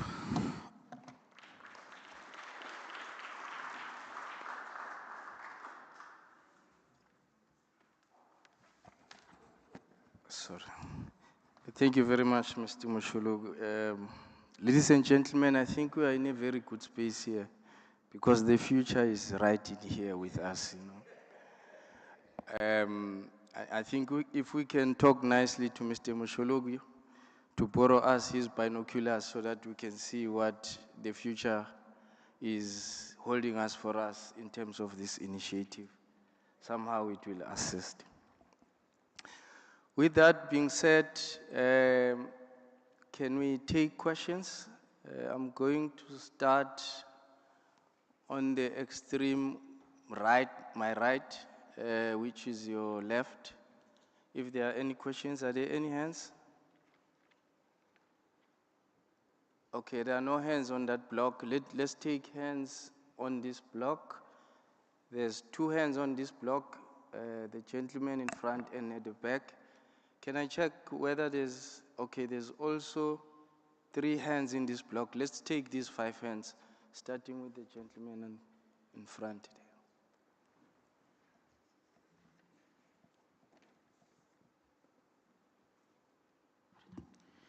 Hi everyone, my name is Jabal. I'm deaf, so I'll be signing. Thank you very much for the presentations. I was not here yesterday, but from what I got today, one thing I've picked up is that, yes, we are discussing disability, was mentioned earlier, but unfortunately when we go into the disability aspect, it's not fully explained. It's sort of like, it's not fully represented. So in future, with any IEC consultations going forward, you need to be inclusive of all disability sectors, not just certain disability sectors, because they are human beings. They obviously do have a right to vote. They also want to see the technical, in-depth aspects of how you are going about into e-voting. For example, with South African Sign Language, we also do have different dialects within the country. And the deaf people need to have, in our deaf communities, we have the privileged deaf communities as well as the underprivileged deaf communities that have no access at all. And then I see that the terminology was used speech impairment or speech impediment. So I think you need to also consult in terms of with the disabled sections, what terminology is applicable to them and what is acceptable within those communities when you go out and do your outreach or you do your consultations, because this is terminology that is not accepted by the disability sectors. So please do correct consultation with the sectors that you get involved with. There are many organizations that deal with that, such as DEFSA, and I think Blind SA is here as well. So far, I also see, I'm not sure if it's been noted, but deaf people in general do not have access in getting in contact with the electrical machine, the IEC or any other stakeholders here. Because unfortunately, there's no proper communication because the deaf people rely on sign language. That is their first language. So English is not their first language. Xhosa, Afrikaans, etc. It's all spoken languages. Those are considered as first or second or third languages. So when you do sharing of information, please bear that in mind, that the communication needs to be accessible to them. Also, please look into disabled-friendly venues and setting up disability-friendly settings such as a ramp, if there should be a disabled speaker or disabled people within the setting. You also need to empower the sectors to be a part of this and just be more open to that. So that's just my comment that I'd like to share today. Thanks. Thank you very much for the comment. Let's go to the second hand. If you can say your name and to whom is your question directed to. Okay, no, thank you very much. I'm Mashilu Mudiwa from the University of South Africa. My question is directed to IC actually, but I want to appreciate the presentation by the Department of Communication, because I was actually worried that perhaps they are not part of this, since the technology and communication is based in their department, but I appreciate the presentation. So my question is basically for IEC to say, if we are saying we need to transform the voting system to electronic system, what is the status of your records management system, of your information management and knowledge management? What is the status of your records management system? Are you still on paper-based system? Or are you on an electronic system, or are you on a digital system? Then I make an appeal again to say, as much as we are moving to e-voting or I-voting, you need to also carry them along, because now we'll be talking digital records that will be managed as a result of the e-voting. That's my submission. Thank you. Thank you very much. Can we take the next question here, Bongani? Thank you so much, Chair of the session. My name is Bongani Baloyi, representing Mkhonto Sizwe Party. It's quite interesting when we reflect on the number of presentations, which also give a very realistic and clear time frame around the project implementation phase, well, the certain aspects of it. It gives the impression that it's a far-gone conclusion, and that the systems will be ready, they need to be developed, and such is going to happen. Notwithstanding the simple fact that we're at the beginning stage of starting a conversation with a position paper, national dialogue paper, really. And there has to be a parliamentary process and also a much more broader consultation of communities around this, where political parties will play a very central role around framing the conversation, engaging and raising aspects of the transition in a way that our communities understand. So the first part is just a broad remark. The second part, question rather, goes to Chief Director Wilson, who was making a very passionate plea for us to make concrete recommendations. And we often focus on the cost of elections generally, but I suspect we have some allergy towards addressing another elephant in the room, which is the frequency of these elections, because the cost is not in isolation of the frequency of elections themselves, because we are perpetually in election mode. Every 2.5 years we're in election. So I think there's a elephant in the room, which is a synchronization of these elections. And I really think that the feasibility study must reflect on a dispensation where there's synchronization of elections. Because if we are to address the issue of the cost effectively, there has to be a scenario that is given where the cost in terms of the frequency of the election is reduced by synchronizing the election. So my recommendation would be that in the feasibility study, there has to be a dispensation considered that speaks specifically to the synchronization of elections, while we're also talking about the e-voting as well. Thank you. Thank you very much, Bongani. There was a fourth hand, yeah? Can go ahead. Thank you so much for that, DCEO. I'm going to take advantage of the presence of the chairperson of the Portfolio Committee on Home Affairs. Thank you, Honorable Chavan. I was heartened by the comment made by Chief Director Wilson when she mentioned that, you know, e-voting isn't going to be a silver bullet and can't be treated as a silver bullet that obviates the general challenges that we experience in our electoral system. And I think, you know, as political parties, political actors and lawmakers, we have a tendency of trying to use legislative instruments to try and solve. There's a tendency where I think we might not think laterally enough around the solutions we build, in the sense that there seems to not always be enough thinking around the unintended consequences of some of the legislative proposals we make. And I think, you know, in this past election, we saw legislative proposals that were created and introduced with the purpose of streamlining the operational burden of the Commission, but had the, you know, converse effect of limiting access to the polls. And I think the approach we need to take must be a holistic one, specifically in respect of this discussion.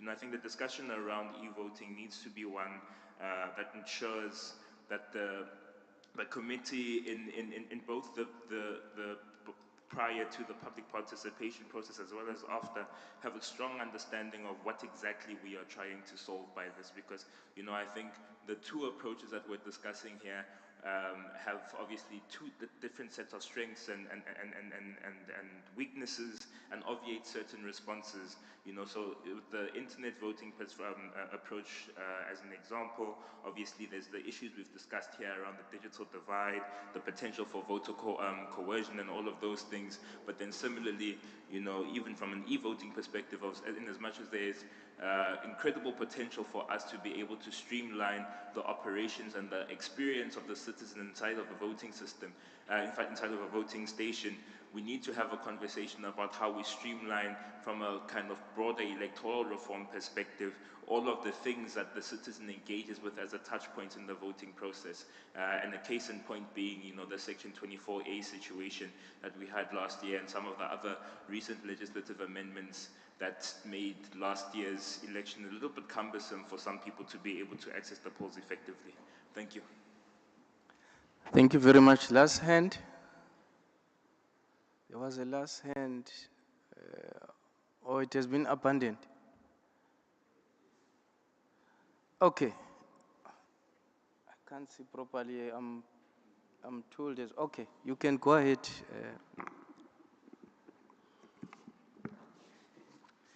Thank you so much. I'm not going to take too much time. Please. Yes. And I'm touching on what Ms. Gillian Wilson was talking about.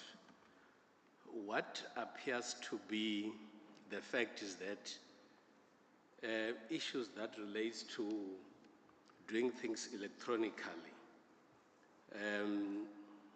are gradually gaining momentum. And whether we love it or not, the young generation that has to take over in South Africa prefers doing things in a manner in which the IEC is opting to do. And that is why if you look at higher education, students, when they do elections for SRC, they do that electronically. And that should tell us that indeed the world is changing. My view is that the IEC has to run a very strong campaign that has to deal with the shifting of the mindset of the South African population.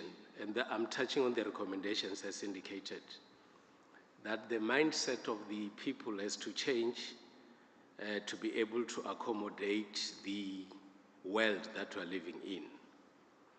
It will also require politicians, in my view, to get a buy-in. And in their messages, especially when they are campaigning and doing their work, they should also encompass the concept of e-voting, so that when it comes from the mouth of a politician, it could also create more impact on the ordinary citizens. There should be a very huge investment, in my view, in the infrastructure to make the system possible and easy for people to be able to utilize it. But another one, which is the last on my view, is that a very strong and thorough voter education will be necessary. That should be targeting the old people who are the main voters in South Africa, the illiterate, and the rural people of the Republic of South Africa. And that, in my view, should make a much better impact. Thank you so much. Thank you very much. We left with 5 minutes. I'm going to give the panelists 2 minutes each. And CEO, I'm not sure who's going to deal with the question of knowledge management and digital systems from the Commission. Chair, can I give you the right of reply?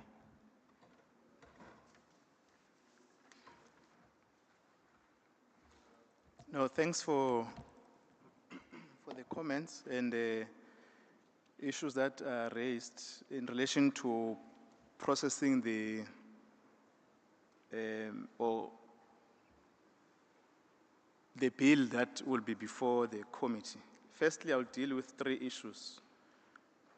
One, we do accept the first speaker, the issues that you have raised in relation to considering people living with disabilities, and when IEC is going to do a consultation. If you recall yesterday, we raised it as members of parliament in terms of producing these policy documents in various languages, but also with interacting with stakeholders and members of society. It's an important point so that we reach out to all citizens. We do so when we're conducting public hearings, all committees in parliament. They have strong systems. When we go out to engage on a bill to sort views, there are various categories in administrative work that respond to the issues that we're raising and reach out and have forums so that we interact with. And we'll also continue to do that. We've been doing it when we're doing the electoral the amendment bill that was introduced by the minister then to the portfolio committee. I think, as you recall, that there was the appointment of the panel led by former Minister Vali Musa. And they've done their own work. They've tabled the bill before, or the white paper before cabinet, and subsequently to the committee, and we conducted the public hearings, and we sought views from all the angles. I don't think that we sit in the parliament and resolve on legislation without thorough consultation. And I think it will be a narrative that we may need to not to pursue, that parliament sits, when issues are coming, we just resolve it and impose it to, there's a process that we've outlined in terms of public hearings, deliberations from members of the committee, taken to the House for engagement, process of the NCOP, coming back to members of parliament, the society, and the president's consideration. And also there's a dispute mechanism to judiciary if there are matters that society does not agree with. Point in case is a matter of the new nation that have been taken to court, and court declared that there are certain provisions that are not inconsistent with the Constitution, which have led us to a conference with member of society stakeholders. As you know, that the IEC had a difficult elections in 2024 of new streamlining of independent participants to participate in the provincial and national elections. So that is a process that we engage so that we take decisions informed by members of the public. Hence, we have indicated that this policy document, it introduces a conversation that must go through its process of public participation when IEC is going to engage. At the point it's going to arrive at Parliament, we'll also engage so that we ascertain certain issues that may have been raised by members of the public. Secondly, the public panel that has been raised in relation to synchronized elections. This is a conversation that has been arising from all the sectors, and part of the reference of the panel that has been tasked, which is led by Mr. Sizani, Advocate Sizani, is to look on modalities throughout the country and the timeframes of elections, and bring the report to Parliament and also examine the current electoral system on how we can enhance it, but also give options, 3 options on the engagement that they might have been raised.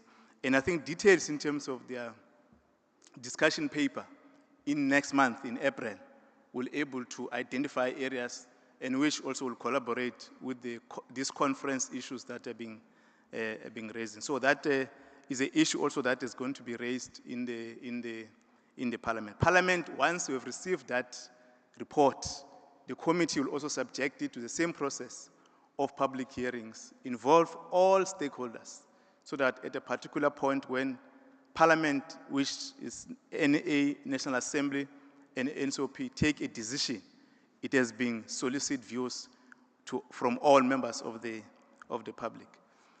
The last point, I don't want to deal with the section 24, capital A, that had been raised by our colleagues there. I've raised earlier on that and I think it will be unfair from both of us and the plenary not to expose that conversation, is to respect the process that we're engaging on between Parliament and the IEC. We have raised that we agreed that the report that must be before the Portfolio Committee in relation to the last elections, there are key issues that committee and IEC may need to discuss, including the section 24 capital A in relation to facilitation of the elections. It's a matter that at that point we're able to deal with, because recall it arises from the Electoral Act, and if there are consideration on some of the provisions that we may need to engage on, will then interact and Parliament will take that decision. It's a matter that will deal with it when the IEC will bring the report. I just wanted to raise those issues that we're supposed to respond to and comment. Thank you. Thank you, Chair. Gillian, do you have any comment or response? Yes, I can only say that the recommendation to consolidate the 2 elections was an excellent recommendation. A clear mandate from the group here that is something that the IEC should integrate within their cost-benefit analysis. I can also say that we talked about it in 2020, I think, to consolidate, and it just makes sense that now, if you think about moving to electronic voting, that this is the ideal opportunity to look at that. So thank you for that recommendation. The recommendation in terms of voter education, changing the mindset of people, it's also an excellent recommendation. I think there should be a renewed focus from the IEC, and not just when there's elections, but throughout the period, to focus on the mindset of people. I have a 19-year-old daughter, and she just decided not to go vote. And I asked, but why? She said to me, no, she doesn't see any benefit of voting. I think there should be some information to change her mindset, and that's very important. Also, the recommendation of voter education, the investment in infrastructure, a clear mandate from the group here that the IEC should focus on those recommendations. Thank you very much. No, thank you, Director. No, I think for me, just to answer just a few of these questions, I think the first speaker, yeah, I think you touch on the area that we are really passionate about as well. That's why on my presentation I said that, you know, if we go to this e-voting, it needs to be a digital public good, which means that it needs to make sure that, you know, it's not a luxury good whereby you say that if I sit in the city and I've got everything, then I should be able to use that. It needs to cater for all of society and on all backgrounds of the society. So I think I just wanted to highlight on that. But Nadepaloi, as as much as you are saying that it's as if it's a foregone conclusion, it's not. But one of the things, you know, from ourselves, because remember the e-voting, it will be a stake that is sitting on some of the other aspects that we do. The digital transformation is not normally waiting for us, but it continues. So we need to start, you know, adopting the technology and start, you know, changing some of the things that we do. But also, I just want to highlight that, you know, sometimes, you know, the action or the inaction we take in the present will have an impact in the future. I think we need to also understand that as well, that we are getting older, but there are younger generations, as Zunda Dendo just highlighted that as well.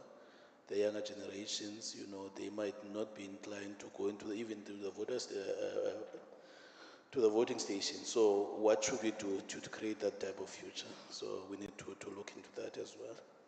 But I think all in all, I just want to say that, you know, for us from the ICT environment, this is the process that we are willing to support, and making sure that we work together, you know, from, you know, the processes that have to unfold, you know, from the legislation and the parliamentary process, but making sure that in reality then we will make sure that it actually comes into fruition. Thank you. Thank you very much. The question on digitization of record management, yes, the Commission is using digital systems for record management purposes.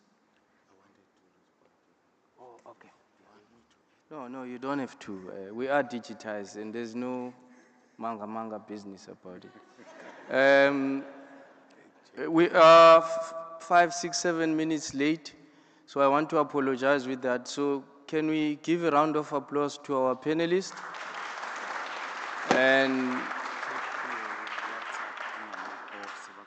yeah, the next Granville, I'll leave something for you so that you can make these announcements which are written in here. Thank you very much.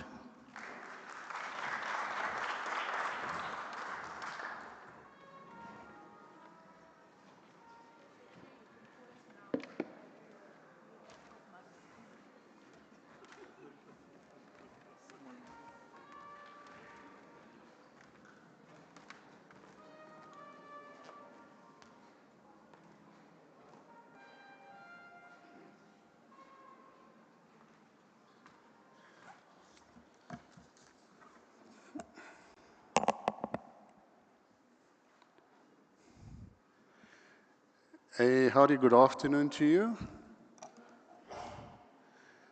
This is not the graveyard session. This is the most important part. Up until now, you've just heard words and narrative and arguments for and against, and we now get to the point that what do they call it in primary school? Show and tell. You're actually going to interact with what we have been talking about up until now, so that it's not all theoretical.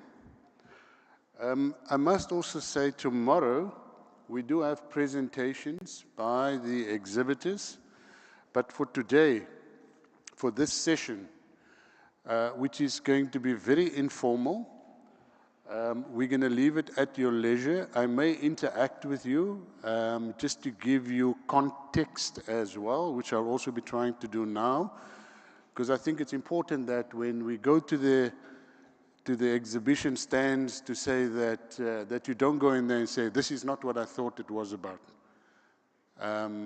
They all have different contexts. Now, as I've mentioned, up until now, it's just been papers and presentations. So if you can compare this to a book without detracting from the content and the inputs from the speakers, we've had no pictures thus far. We just had words.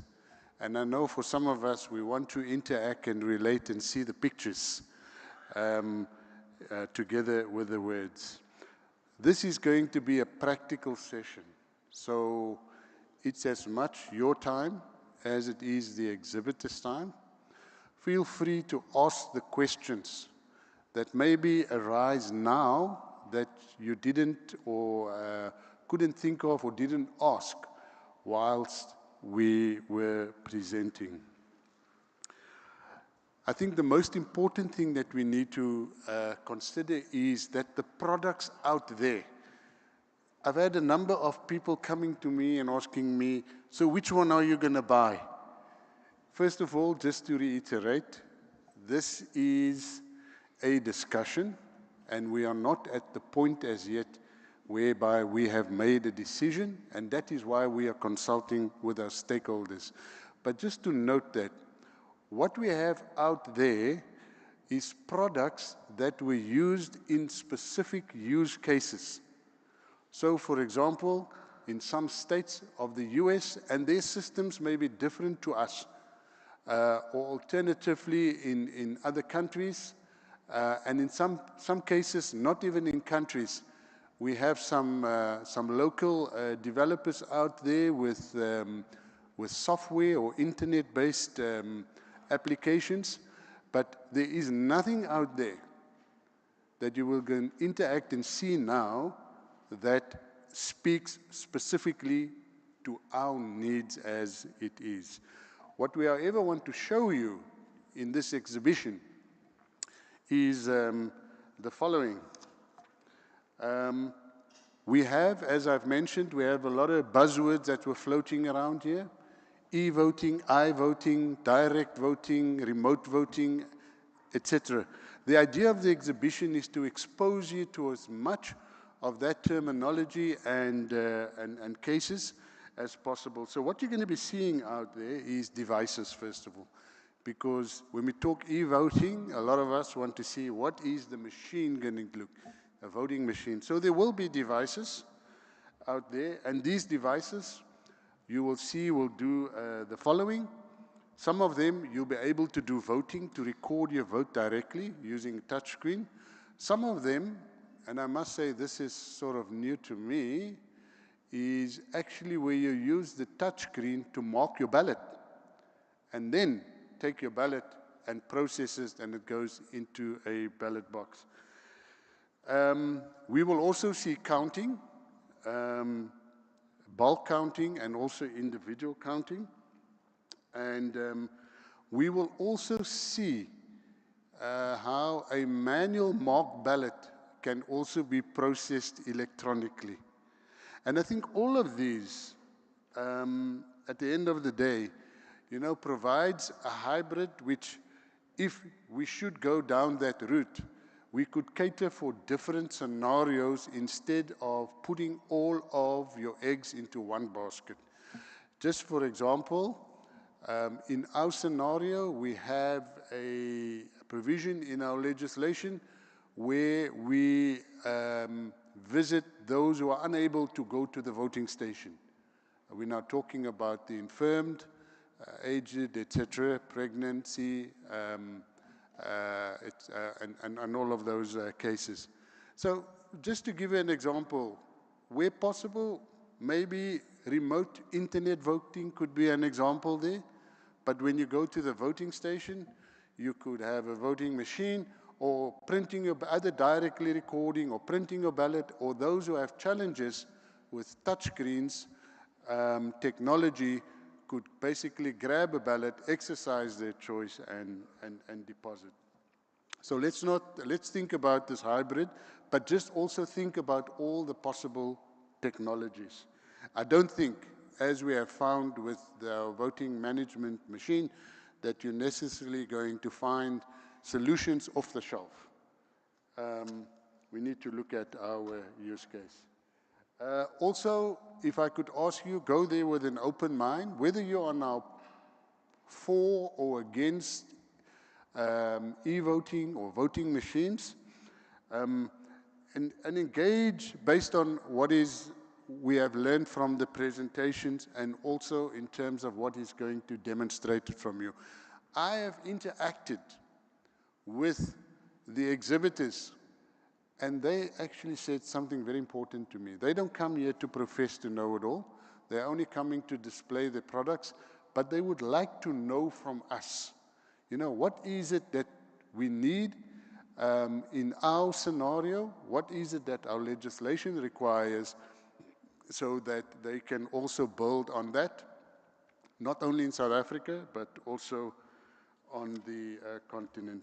We have 8 exhibitors out there. There's also an IEC stand where we display the history of the technology, bringing it to 9 out there, so please do that. I don't know, the stands are very close to each other, so it's not going to be very practical. And as I said, I don't want to limit you to conduct a train tour, so please go and join any exhibition at any point in time.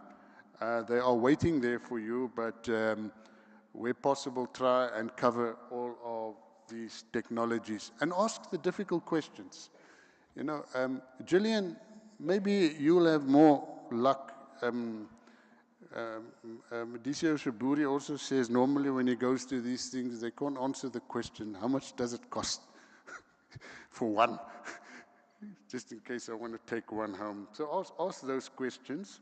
And most importantly, as there is some of the questions that has just come up now before this, what solutions does it provide? We can't just be going to invest heavily should we get there just for the sake of joining others or because it's the in thing, it's the order of the day. What problems does it solve? What are the problems that we are currently facing in voting stations? Is it counting? Is it what type of errors are they involved? Is it the queues too long? Is it going to solve queuing time? So that is what it is that we need to tackle. Most importantly, final statement that we need to probably ask ourselves as we engage in this practical tour is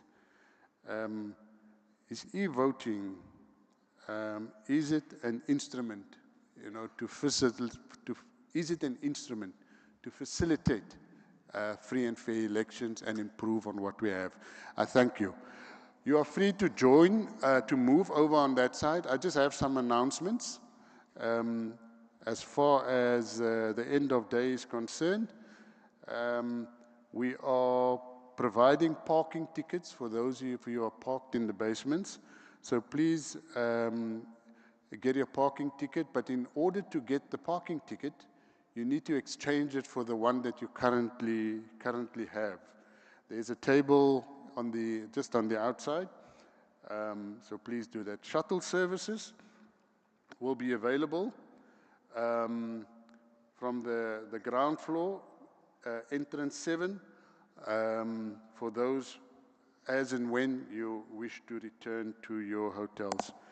And then thirdly, tomorrow's session will be held at CTICC 1, level 1, room 1.4. Now, I just need an indication. When we say CTICC 1, is that right in front? Okay, so we don't need to do the long walk, and even possibly for those, since most of us are at the Sky, it's just walking across the road. So don't, I think maybe you shouldn't be waiting on the shuttle. It's just across the road, unless you need some assistance to cross the road. Today, I think after today, some of our exhibitors may be packing up.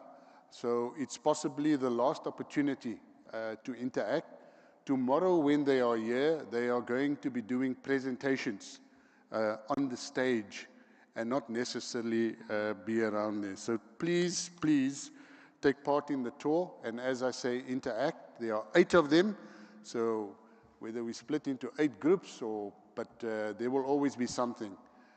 And as and when you want to move, if you feel you've had enough or you fully understand or comprehend what is available, then please do move on to the next one.